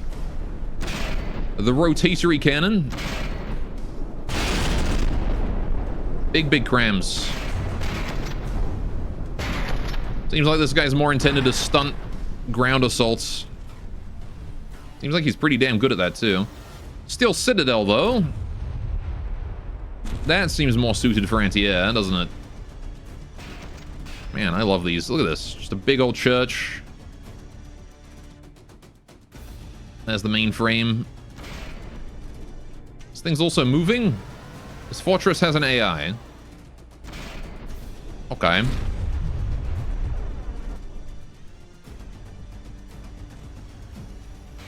Fair enough. All right, the Forge is somewhat damaged. Renouncer is dying. The Hawk is all the way over there. Where's the Spire at? Oh, there's the Spire at.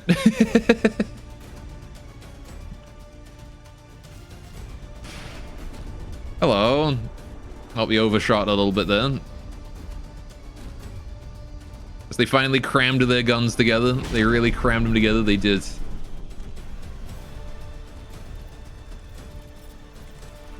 All right. There goes the Renouncer. Forge taking a minor scratch. Not a big deal, though. All right. Yeah, the Forge is not exactly in its element out here. All right. But it's okay. As long as it's tanking for the Spire, we're in a good spot. Because all we got to do now is wait for the Spire to descend down to the level where the gun,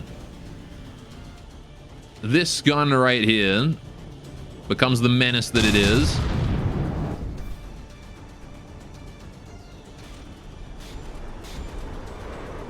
Kaboom. There goes the center cannon. There goes the second cannon. There goes a bridge. There goes the third cannon. There goes the center spire again. Bit more at the center spire. Another cannon gone. And all right, that cannon's gone twice. Another bridge. Fuck those bridges, am I right? There goes another cannon. There goes another cannon, because why not? Oh, there goes another cannon. The center spire goes again and again. Ooh, big explosion there. That cannon's fucked the second time. Yeah, that didn't go well for the Burning Spire. Forge taking minor damage that bleeds altitude fast. Well, that was just the Forge evading, don't worry. It does that. It has very good altitude control, and so it often makes some very extreme movements. They can't win if all the weapons are gone. Exactly. They also can't win if they're, like, broken in half. Look at that. This thing's dead already. Still Citadel is still alive, but just barely. Oh, I see. The Still Citadel's the Gatherer, and it's got a Gatherer AI. Understood. Yeah, the Spire's burst rail is just obscene. When that thing gets a full blast, look at 51 out of 51 shots hit. Right? 51 out of 51. And that's the shell it's using. The whole thing is explosive. Ridiculous, man. Really stupid shell. It does so much damage. Alright. The only problem is it's got to be really close to use it. But it never misses. Oh. There's the incendiaries from the Hawk. Too late, though. The Steel Citadel has already fallen. A good fight. Listening. Moving out. Alright, we should probably return to friendly territory, though, now we've assassinated that. Unidentified energy source. I see him. Right. Yes, the fuck this general area shell. Yep. It's precisely what it is. Let's got the Steel Citadel there. We've got Lancer and Valiant and whatnot in this position. There's a Torture Squadron coming in for this dot. I might as well kill that with the Lancer and Valiants. Right, this dot. Yeah, you're making a beeline for that zone. That's fine. I've got a Fruit Fly here in position to start building on the asteroid crater. Nope. And the Spire is being forced into combat here against whatever it was. I believe in the Spire, though. What are we up against? That thing. Hi, Zeus. Oh, this was a Zeus. Okay. Right. And he's pointing right at me. Big particle cannon. Oh, I like the rotaties. I like them. Now, here's the thing, actually, is that the Spire was never really programmed to deal with this. But he can probably do it. Orbital fight. Space battle. Oh, holy shit. Giant blow there. The main cannon is gone. Along with a bunch of my engines. Fuck.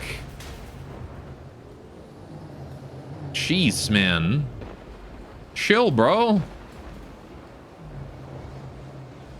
Zeus, on the other hand, is completely undamaged. Fires off another blast. Alright. Takes minor hit from the missiles there, but really doesn't give a shit. Spire's at 80% and falling. Fuck, okay. Yeah, the Spire's not built for space battle. Space peanuts. I gotta hand it to it. Zeus is pretty spooky. It's a nasty long-range particle cannon.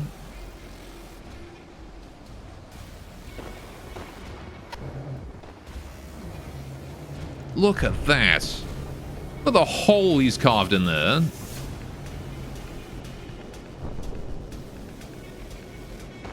I mean, I guess I still technically have my my lasers and whatnot. Can we get one as a pet? I wish. I think the Spire dies here.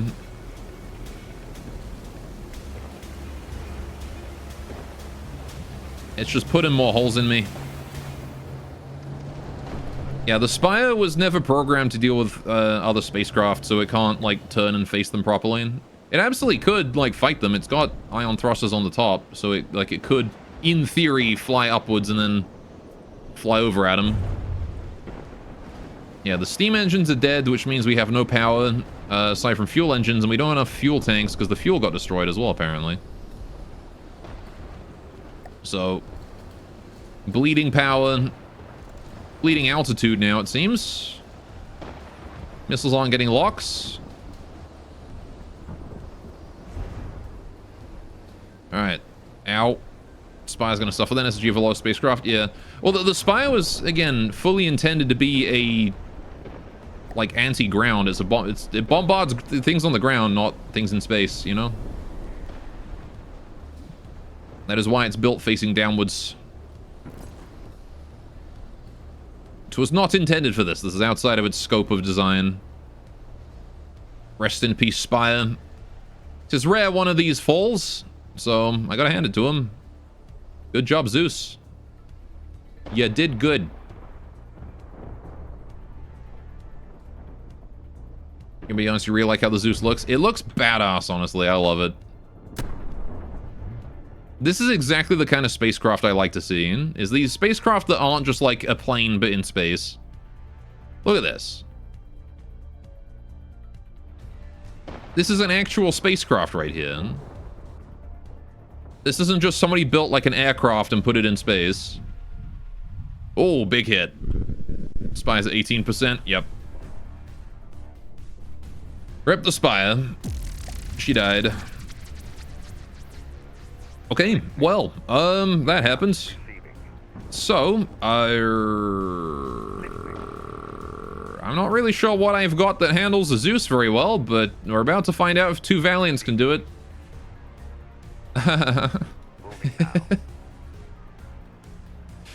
Alright, what do we got here? Lancer and Valiant's going for that lot. Yep. Rift is heading towards the settlement. We're gonna let him keep going. You guys are retreating. Good, good. We've captured that zone. Let's move up to this one. You are the ground forces and want to just keep moving in. On my way. In fact, you guys just go straight for the holy ground, okay? Because I don't really see anything over that way to worry about. Spy satellite, you can go over here. Get me more vision in that region. Right, yeah, they got massive, massive force coming down this way. Spiders. There's a halberd, there's a Zeus. Right. Ultra Squadron and the Dart, that's fine. Lancer and friends, can you fight that? Thank you. Just the Torch Squadron should not be a big deal. Right. Lancer flagship is going to go that way so it can get progress towards the,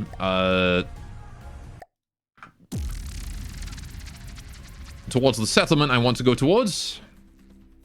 Nope, Avatar, piss off. Right. Where my Lancer at? There's the Lancer. Hello, friend. I am going to assume direct control of you, and we're just going to go this way, okay? Leave that lot to the Valiants. I mean, you can laser them if you want, sure, but that's kind of hugely overkill.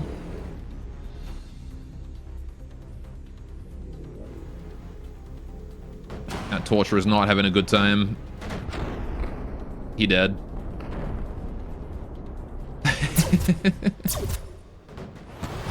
Now that Torture's not having a good time.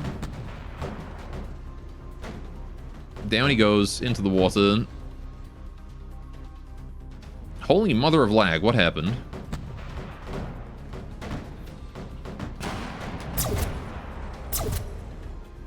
Rest in peace, that Torture too. Alright, then we just gotta kill that last one there off.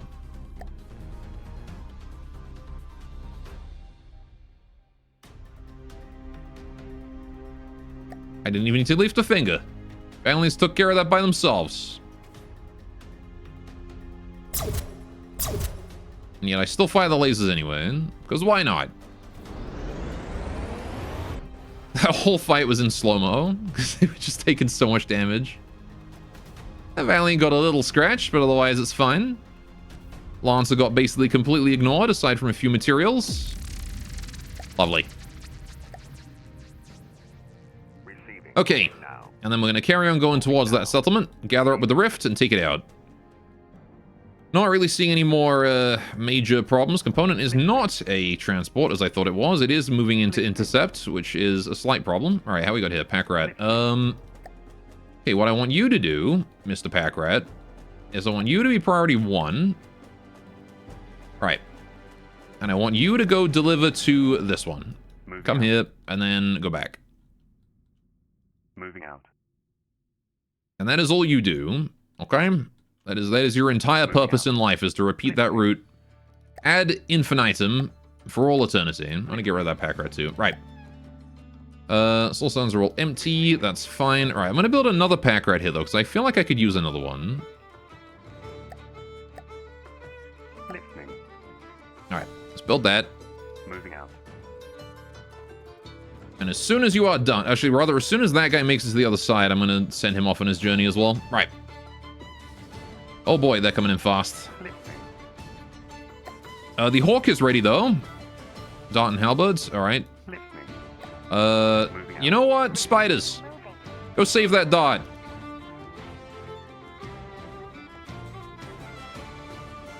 I believe in you. You guys can do this. I believe. You guys can make it there in time and save him and all that. All right, how am I gonna build this spire again? Do I want to rebuild this spire, or do I want to just leave him dead? I'm going to leave him dead, actually. Right.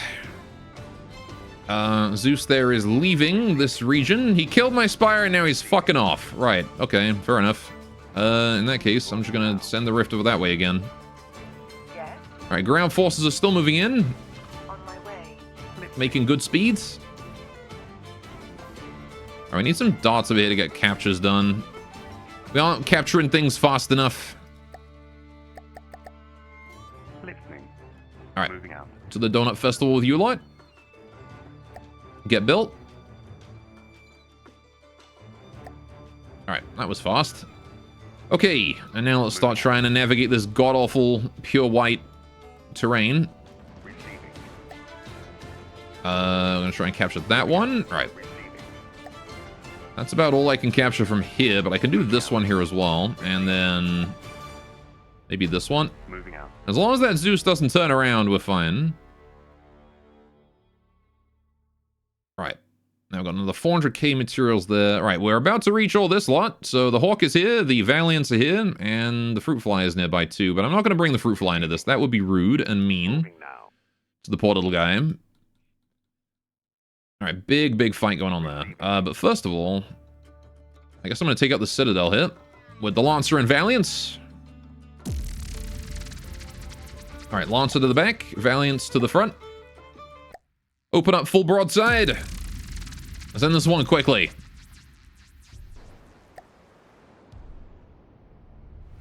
Alright. Give them some commodities too, because they're a bit low. Receiving. Oh, your AI is off. Command. Receiving. Why is your guy's AI's off? Receiving. Taking command. Alright, turn those back on. Get you guys moving. Why did I turn their AIs off? Oh, it must have been when they were in when they were passing through that passageway. Oh, already AI dead. Holy shit, that was quick. I was gonna go have a look at it. Oh, it was just another one of those, okay. Another one of the big churches. Rip. I guess it got launched from nose to toe, from head to toe. Alright, pull you guys out of play. Let's move you here. We're going to build some lovely donut festival on this tile. Receiving. Alright. Moving now. Okie doke. And that's a creator priority 0. Keep like 1%. Keep full of power. Okay. And then these Valiants will get that built. 65 a second is not the most. Okay, Zeus and a dot again. Over there, huh? Listening. Moving Really, out. that dot? Okay. Listening. Moving out. Moving Interesting choice. Receiving. I don't think we can stop the halberd. Yeah, we cannot stop the halberd. Okay, we can at least have a look at it, I guess. What's a halberd look like? Oh, hi. Cool. It's got really big guns on the front. Okay. Big gun. Big jet. Lambs on the side. Okay. Oh, hang on. What's this? What is that? Oh, it's aiming down. All right, that's plasma. Okay. Gotcha. So got plasma on the top, 2 guns on that side. Okay, okay. And I know it fired missiles as well. So, oh, yeah, there you go. It's got missiles hidden in there too. Okay. Pretty solid spacecraft there. All right. We will take that L. That's fine. Receiving. Just a dot. Moving out. Moving out. All right. Moving out. Can't tell if it's supposed to be CAS or AA. You what? Receiving. Can't tell if it's supposed to be, Moving. Moving. Listening. Cows and Smoke or Alcoholics Anonymous. All right. So we've got this guy right here. Whatever that was. Oh, and there's another guy right on top of us. Okie doke. Receiving. Well, let's begin by having the Valiants fight, I guess, 1v1 against these things. I want to stay out to the deep ocean, though. All right. Receiving. Can I bring in the Hawk at all? No, where's the Hawk gone? Okay, the Hawk just fucked off, apparently. All right, we do outmass them. So we'll see how this goes.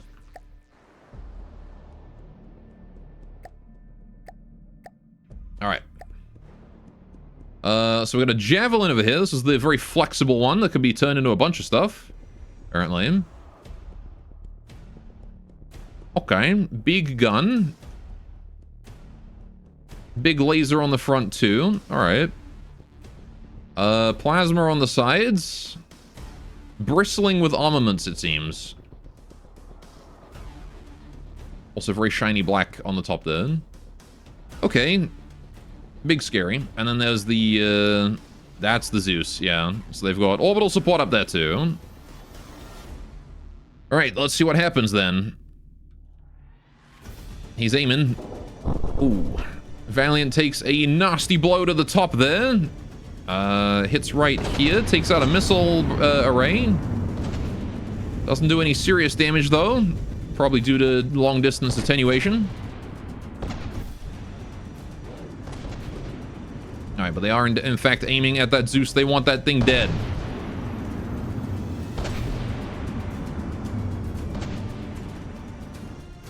Reasonable, to be honest. I too would want it dead. Alright, Zeus is at 94 already. And it's taking some nasty hits. You can see the particle cannon there is exposed. One hit to the particle cannon and it's done. So there you go. The particle cannon already can't fire at full power. If at all. Alright, Zeus is a bit of a glass cannon, isn't it? Yeah, that's not good for the Zeus right there. That kind of barrage. That's not what it wants to be seeing. Oh no, there goes a ring. Yeah, if you get one solid hit to the to like this spot, it crumbles. And there it goes in flames.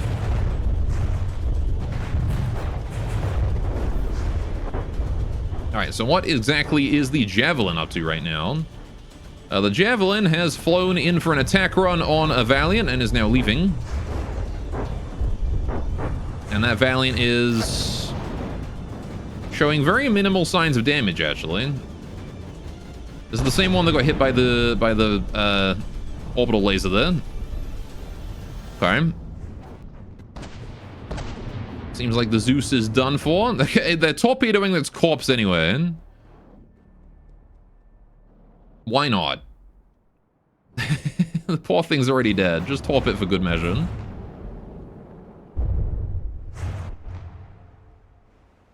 There you go. Right. And now this Valiant is actually looking a lot more hurt than the other one. What happened here? Oh, okay. Killed one of me guns, they did. I'm assuming that was the Javelin. Alright, let's see. Oh, jeez. Camera betraying me. Following some random shell instead of the enemy. Alright, there we go. Javelin is also now under a solid amount of bombardment. He's not liking it. He does not like that.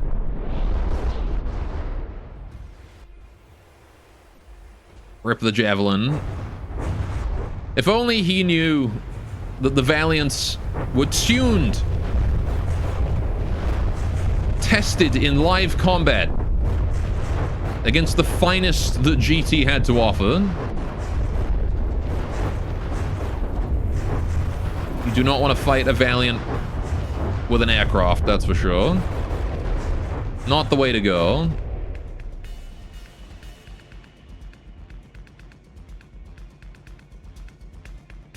May he rest in peace. That's it, we did lose a gun there. So, ow. That was painful.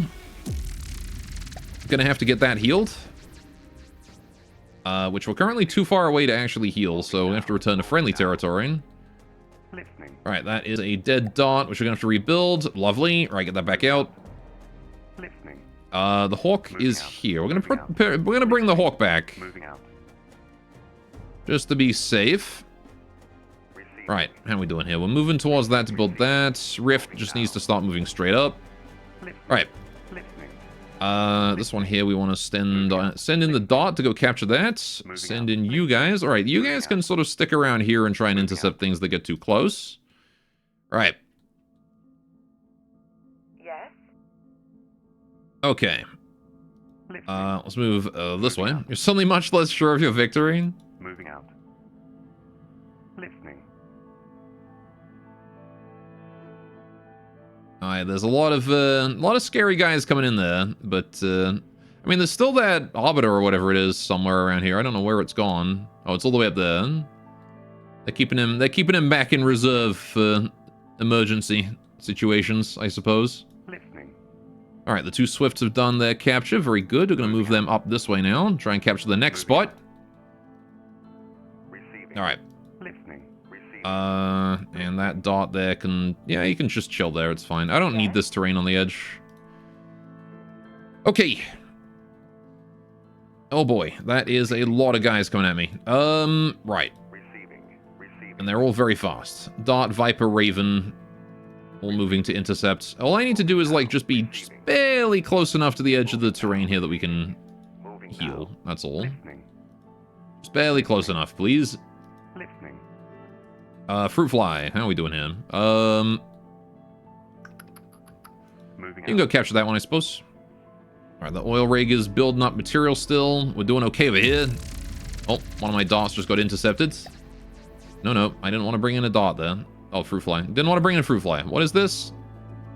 I don't know what this is doing the interception. It's someone, somewhere. There's a big red line. There. A Zeus. Okay. Fair enough. Dot dice to that for sure. Moving out. Listening. Moving out. Alright, Moving nope, out. not you. Listening. Dot, can you go to that one, actually? Oh, Lift. shit. Moving out. Moving out. Is he coming for my Fruit Fly? You bastard. Moving out. Yo, how you doing, sulking? Alright, the spiders are here. Listening. You know what? Listening. Dot, can you, Moving like, out. go blockade this guy? Listening. Receiving. Alright, if I can get the spiders in range, we might be able to handle the Zeus with just overwhelming amounts of EMP shelling. Maybe. Alright. Receiving. I'm curious to see if we can make that work. Listening. That Renouncer is coming around the side there and trying to intercept, so that's not cool of him. Listening. Listening. But there's not much I can do about that, unfortunately. Not until this Donut Festival's done, which it is, so I can leave Receiving. and go kill him. Moving now. Receiving. Alright. Maybe name that dot Kenny. Receiving. Listening. Nah, he's too fast. My dot can't catch up. Moving out. That's a shame. Moving out. Receiving. Moving. I would have done otherwise. Listening. Alright, we'll play out that one there. Start trying to get that dot there fixed up. Very good. Okay. And then you can just head over here and help out with the Listening. capture. Moving out. This dot is going to move this way. Get that capture started as well. The spiders can stay here as defense. Alright. Listening. That dot is currently not blockaded. Oh, wait, hang on. This Zeus is coming back? Listening. He's grouping to intercept. Hang on, never mind. I can. Hey, Kenny. Go get him. Receiving. Moving. Go get him, Kenny. Go blockade. Listening. Right, that Fruit Fly wants to come back further up. The Spy Satellite is... I don't know where he's going. He can just chill around here somewhere. Right. How's these Valiants doing? Are they healing? Are you healed? You are healed. Perfect. Alright, time to kill this lot. These two need to die. Alright. Valiant go here. Again, try and stay out in the deep ocean, so the Valiant likes to be. And then these. Right. Sorry that your work's been bullshit lately, though, Soul King, but I hope, hey, hope things are gonna get better for you, eh? Take some U-time, eat a bag of crisps or something. Less than fair. Yeah, I mean, strategy is half of any fight, really. Raven here, two very big guns, okay, and then little guns on the sides as well, very cute. And it's got some drones with it too. Okay. But by twins, it is said the Ravens designers went through a dozen ships before settling on a twin cockpit design. It was questionable why they had to fly one ship and not two. The twin hull design lets the co-pilot communicate with and control a pair of light fighter escorts. And then the Viper over here is the modification of the Raptor, I think it was. Okay. Oh, is this the, like, accidentally added bits that save people's lives? Because they're right in front of the cockpit. So you're in there and you take a shot to one of those instead of your cockpit. Maybe? Alright, anyway. Okay. Well, is that all? I think that's all, right? It's just two relatively small guys. Alright. Alright. Boss an idiot who introduces new methods of doing things, expecting them to work. Ah. Yes, the meddler. Alright, but those little fighters shouldn't prove too much of a problem. You have to not die to them, that's all. Just have to not lose the Hawk. Really, that's the biggest one, is just don't lose the Hawk. The Hawk is the guy who's most likely to die. Oh, the Raven is already fucked. Don't know what happened to that. Massive explosion there. Could have been plasma, I suppose. Viper is also feeling real upset. Damn. In the space of a few shots, they just got wiped out.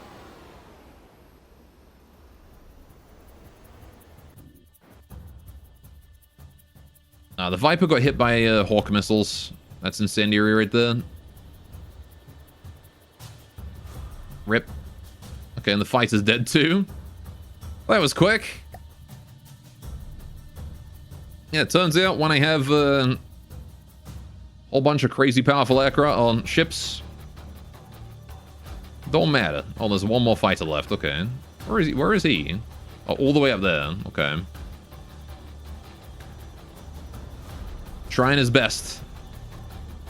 Never mind that the twin inside the craft is already dead. How is this fighter still going?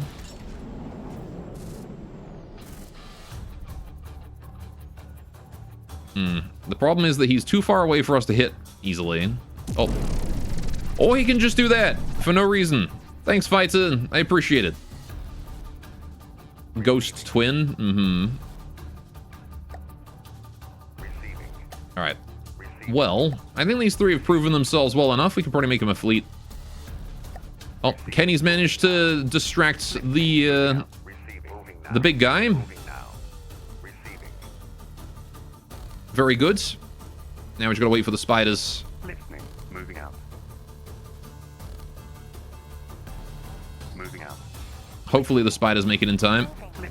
And if not, Listening. my other dot will have to help. There's a lot of guys. Hang on, there's a freaking raptor here as well. Moving out.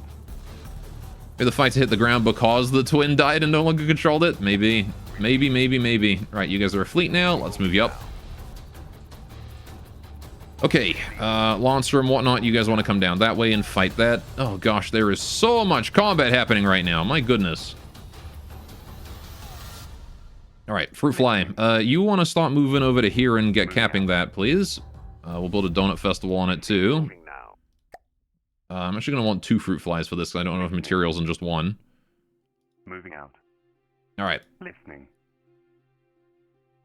Moving out. They're really trying to stop you, yeah. Alright. They really don't want me taking this wrecked naval base, and to be honest, I completely understand why, because if I start pumping materials into that, like, what are you going to do to stop me? Listening. Zeus is back to kill this dot again. Okay, I'm going to pull him out of there. Yes? Alright, they're still going for the gantry. That's all good. Right, Zeus is 98, dot is 70. Not sure it's going to be able to get away from that, but we'll see. Listening. Rift heading up there, more dots heading up there. If you do manage to get away, I want you to go over that way and go for that one, please. Alright. I really want to do this spider fight. Moving. Alright, the raptor. Alright, he escaped from the raptor, that's good. Dot, you need to maybe go Moving here. out. Moving out. Receiving. Alright. Moving. Listening. What have I got down here? That was the the Renouncer. Yes, we're in range for the Renouncer. All right, let's kill it. Okay. I'm going to deploy the Valiants all the way over here, the Lancer all the way over here, and start the fight. This is going to be bullying, but it needs to be done because he's trying to kill my capture machines, so... Maybe I'll split this fleet into 3 guys. Oh, and he's dead. I think the Lancer got him. That looks like a Lancer injury to me. Which burned out, and he's still going, so I'm impressed. Look at that. We literally, the nuke was on fire and didn't die. That time it did. All right. Receiving. I'm going to split these guys here into their own fleets because... Oh, Kenny's being murdered. Listening. Moving out. All right. Moving Let's out. send in the other one. Moving out. Listening. Moving out. All right, good job, Kenny. Moving out. Listening. Receiving. Listening. Listening. All right, seems like the Zeus is willing to cooperate on this one, so that's fine by me. Receiving. Receiving. All right, and the spiders are now officially in range. Let's go. Time to fight.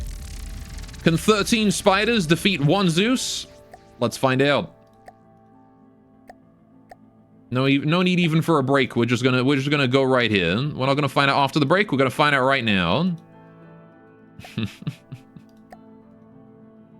The bigger question is, can all these spiders kill a Zeus without, like, climbing over each other?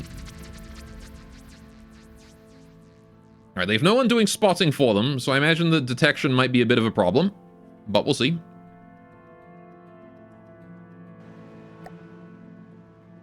Okay. Here they is. The first real field test of the spider. And it's a goddamn swarm.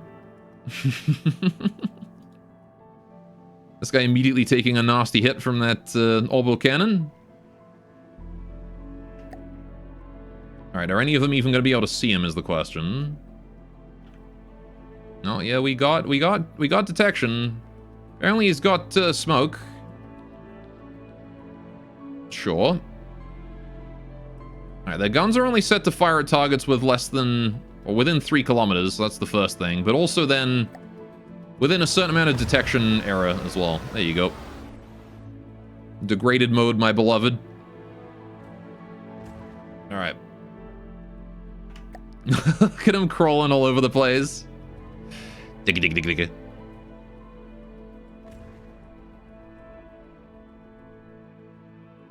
Oh, that one's done. The Zeus was taking no... He's taking no shit from that guy. Took the head off the damn spider. He's still alive, though. So anyways, I started crawling. I did. Alright, have we even hit the Zeus yet? We have hit the Zeus. Remember that these are EMP shells, so any heavy armor on it is going to work against it.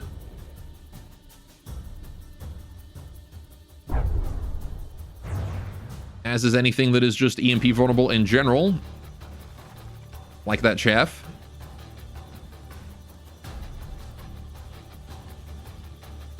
Alright, as it is getting bombarded by a large number of guys. See, this is the thing, is the Zeus has 13 different targets to shoot at. We only have 1. If anything is gonna win us this fight, it's going to be that fact that no matter how strong its weapon is, it has to fire a minimum of 13 times. If we can disable the local weapon controller before then, well, we win. I think the local weapon controller got fired? Maybe. I haven't seen it fire in a while.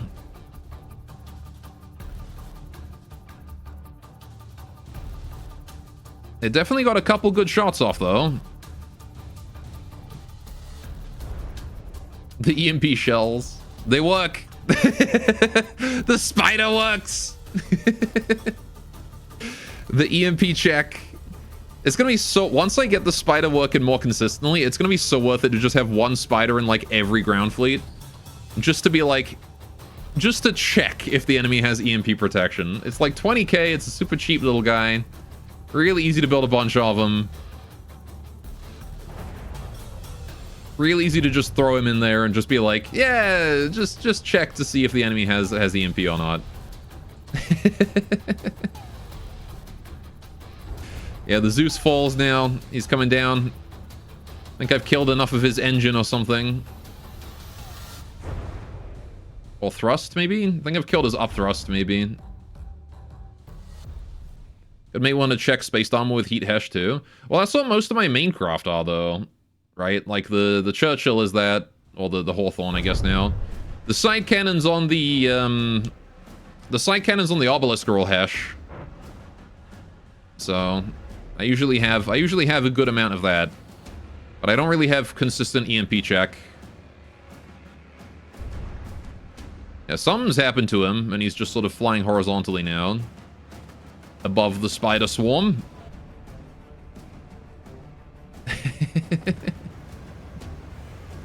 As they just lance him with EMP. We're about to have a collision here. Bonk. Silly spiders. You're not supposed to collision.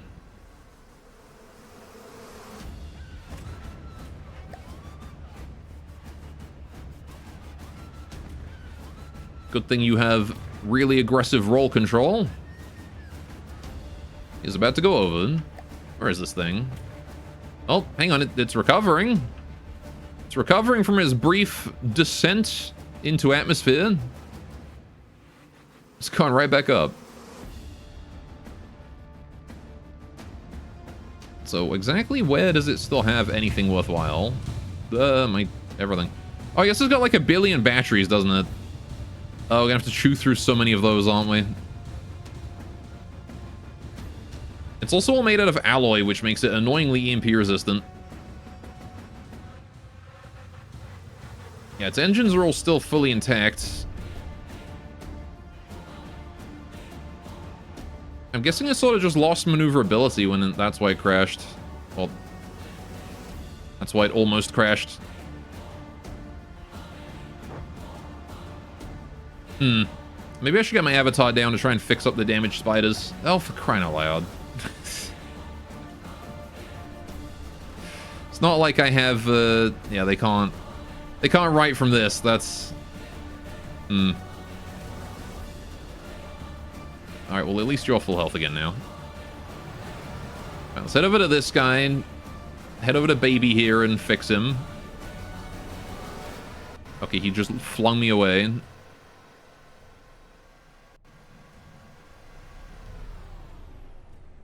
Right, let's get on board. There we go.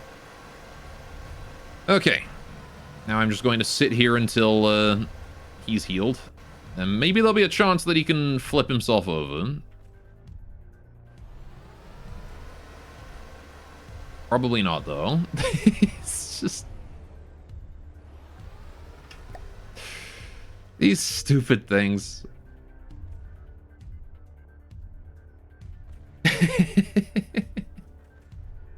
In theory, it'd be really easy to make them flip themselves over as well.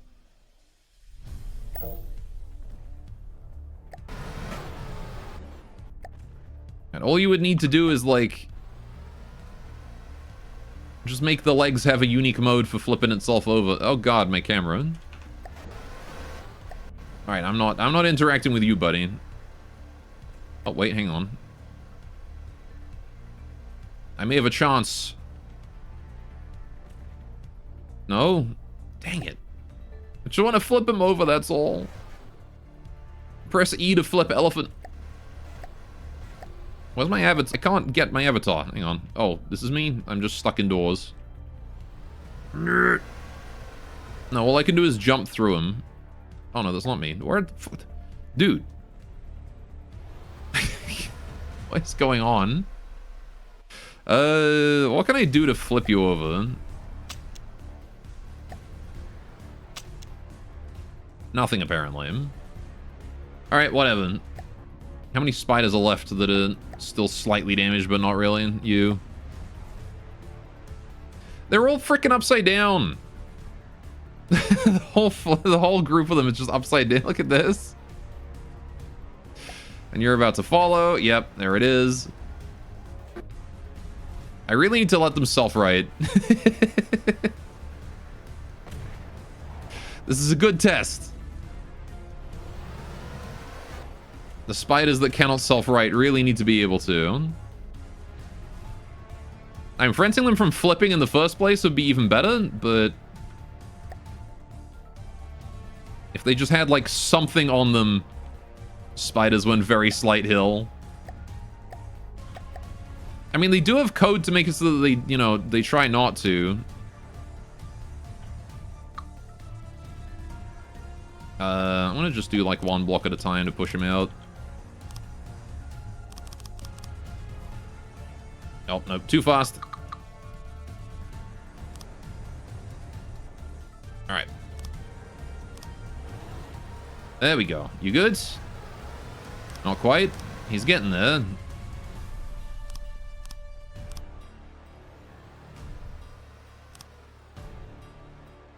There we go. There we go. Are we up? We're up.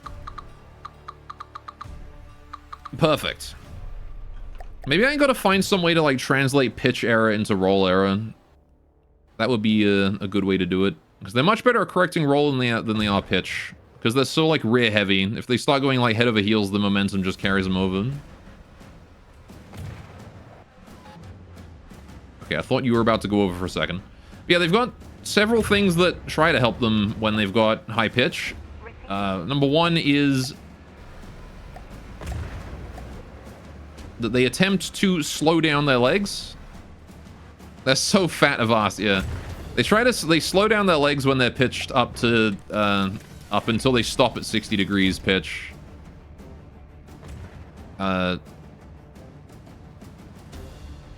also they never try to correct too much pitch error at a time, which is kind of a problem. So yeah, again, I'm probably gonna like do something where I check if which feet are on the ground. And if we have like the back feet off the ground and we're pitching forwards, I can turn on the pitch full blast or whatever. There's plenty of fixes I'm already thinking of that I can do. I just haven't had time to implement them as all. Alright.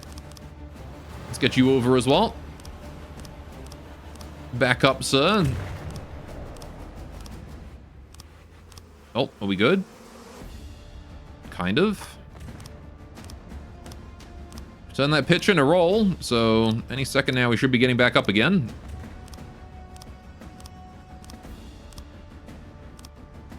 Come on. You can do it. You can do it, little guy. Come on. Alright, he's going back up. There we go. I just had to build this like weird zigzag on him. That's all. There you go.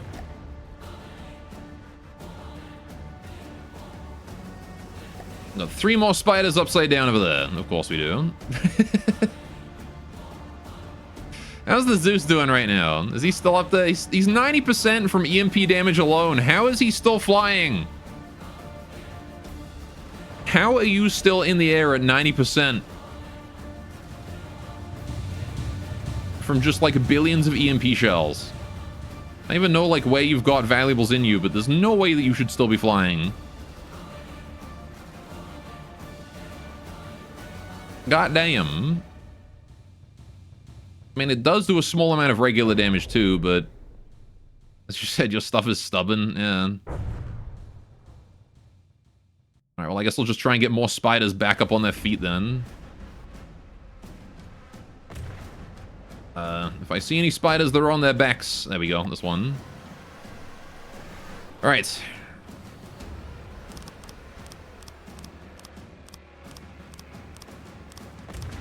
I think I can just keep putting blocks on the tail, on the butt, until he goes up. Come on, just a little bit more. A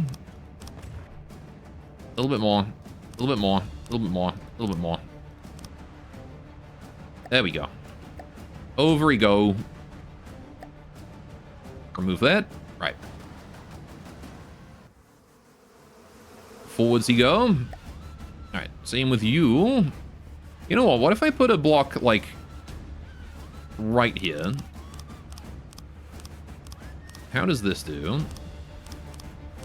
Because in theory, this is like the most central block I can put. One of them.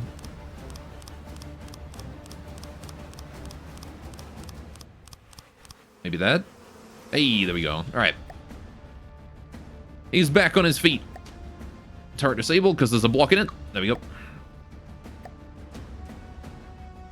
And you, sir. Alright, you actually are critically damaged, aren't you? So I'm going to spawn Avatar on you.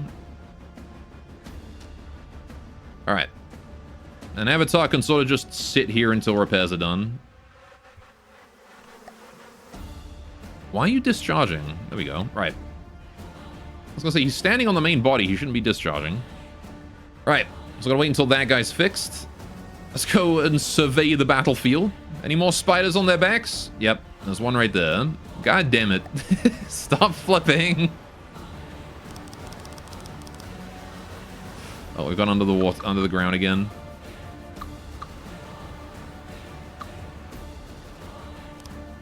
Alright. Just gotta slowly push. Alright. Certified walker moment. Mm-hmm. Even one of my goons are discharging unexplainably. Why are you discharging? You weren't told to discharge. You idiot. You've gone and alerted every hero this side of the city to our location. Oh, I'm sorry, sir. But he was resisting. You know what happens when people... You know what happens when people say... When people defy us? This is different. We're here on a heist, not a common mugging. I did it. Where's this damn Zeus at? He's still over there. As long as he's moving in one direction, the spiders are mostly fine. I think it's like when they start having to move in like... It's when the spiders have to like start moving in and turning around and whatnot that they have problems. Alright, so as long as the Zeus... Oh, we're 83% on the Zeus now. Not sure exactly what happened and put him down to 83, but... Oh. He lost the ring, that's what happened. Fair enough. You have a few stupid craftical goons because they're just kind of dumb. I think I would describe the spider as one of my goons. Sometimes late at night you build more of them. Just imagining like one of your enemy factions like... hey sir, you know that like that goon thing we saw the other day? Yeah, what about it? There's two of them now. It's called gooning. Ah, yes. I too am familiar with the 17-hour goon sesh. That's how the spider came to be. Anyone? Like, the way they walk actually does look kind of creepy, doesn't it? Look at all those things. It's just a bunch of spiders over that way. Are you all still being repaired, aren't you? Yeah, that's the one with Avatar on it being repaired. Any more spiders within like a kilometer of me here, one will be flipped over. You. Alright. Stolen Goonalaw. I don't know what you mean by that. But I stole no... I would never steal someone's goons. I hand make all of my own goon material. Oh, over he goes. Hold on. He's up. Alright, you're also full health and... Okay, I don't know what's going on with you. You're having trouble, aren't you? Alright. This spider here is fine. Okay, I mean, sure. Chasing this fucking Zeus already. He's just not dying. Would you hurry up and die already? We're dying from like taking collision damage with the ground from my own instability. Oh, this guy's collapsed. God damn it.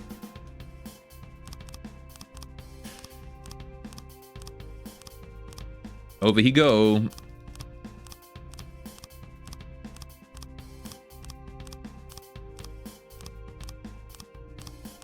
This damn Zeus needs to hurry up and die already. build way faster if I do this.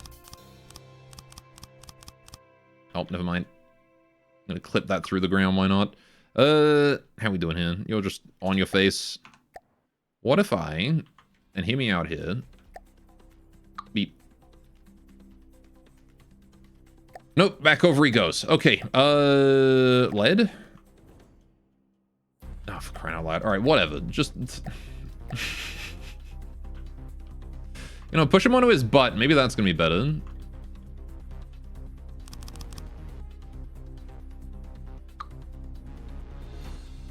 Alright, 1, 2, 3, 4. Just in time I'll tractor beam on another vehicle. Yeah. Could be a thing. What I could do is have the spiders search through every ally to see if we can find another spider. And then, like, put a tractor beam on it. And, like, if it detects that other spider is at, like, an absurd pitch or something, it just tractor beams it for a sec. There we go. The stick of writing. There we go. Spider's back up and walking around. Although, I mean, again, ideally I would just like to make it so they don't fall over. Or they have some way to self-right. Which, in theory, like, with these legs is probably not too difficult, right? Like, all I would really have to do is make it so that they rotate the feet out more. I don't know. Where's the fight anyways? Oh, like, miles that way? I've just been, like, trying to get more spiders into the fight by fixing their positions. Because there's still a couple that have fallen over. Alright. Oh. Zeus finally is kicking the bucket. Damaged enemy territory. I was kind of hoping for an AI kill or something, but I'll take damaged enemy territory. Why not? What happened to you? Yeah, seems like he's done. In the end, we never really got through much of his armor. We took off his, like, extra bits, but that was about it. I'm kind of curious to see just how much damage we did on the inside here. I think there used to be batteries in this bit, so those are gone. Okay. What about back here? I see rubber. I see AI. This is completely untouched, so he was shielded enough to not lose his AI to that, although there might have been more stuff in here, I don't know. I see random connectors for some reason. Oh, is this all missile stuff? Maybe we did partially get this. There, like, used to be wireless missile controllers in there. Okay. I know we did land a lot of shots on his butt. And how about the weapon controller for this thing? The weapon controller and a particle cannon, especially a static one, is always difficult to hide because it's like, it's got to be, like, right here, you know? So any hit to the lens usually just sends... Oh, was it literally right behind? Yeah, that would do it. One solid shot to right there and your local weapon controller is gone with the MP. It is hard to protect it, for sure. I know the Spires was difficult to figure out how I was going to do that one. For its spinal cannon. Good job, though, Zeus. You took a long-ass time to kill. But in the end... turns out losing your local weapon controller in the first few seconds of the fight means that the spiders have free reign to prey. Local weapon controls like dongs, wrap them in rubber for protection before engaging in risky activities.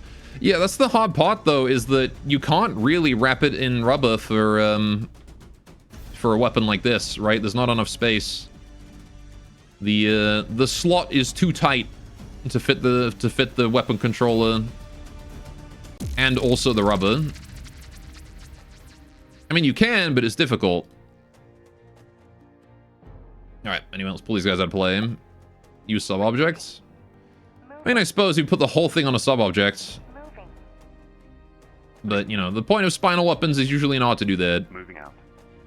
All right. Oh, my weapon is too big for rubber. Ugh. Listening.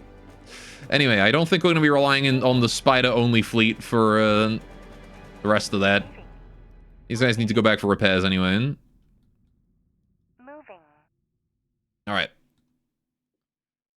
Put the weapons on a submissive object. Listening. Don't talk about your mom like that. Moving out. Oh! Anyway. Moving out. Moving out. Alright, let's repair Kenny. What do we got here? Darts. That is a halberd. Receiving. Sure, yeah, there's absolutely no chance that the spider's going to take another fight like that. Not until they get a full repair. And maybe an update. Who knows? But there is a raptor over that way. Receiving. That's it though, chat. I am all out of time for today. So, next time, we're going to be finishing off the Cult of Flame and Steel and the Silver Steel Empire. We're already mounting a full-scale offensive over here. We've got our ground forces in that way. So you can see the sheer number of things we've got there. That's not good news for them. We're also starting to make commodities over here in this Gatherer Drill. We've only got 400,000 materials right now, but hey, it's building up slowly. And we're also starting to send more materials to the front over that way as well. So hopefully that's going to go well, and we're going to be free to start really pushing into the Holy Ground. If I can take the Holy Ground next stream, that'd be great. Maybe take out these as well. Try and take a whole bunch of this. But we're starting to get to the point where we don't really need to capture terrain. We can just start pushing, which I think is what we're going to start trying to do. All right, let's save that. Save successful. Okay. Thank you so much for joining. I hope you guys all enjoyed the stream. I will see you guys next week. Have yourselves a great old time. Thank you to Borderwise for the raid, and also to Juno Beach Boy for the raid. Go give those guys a follow if you haven't already. That's a cool little mech right there. And yeah, we'll be back next week. More of this. Same days. Take care, guys. Toodaloo. And bye-bye.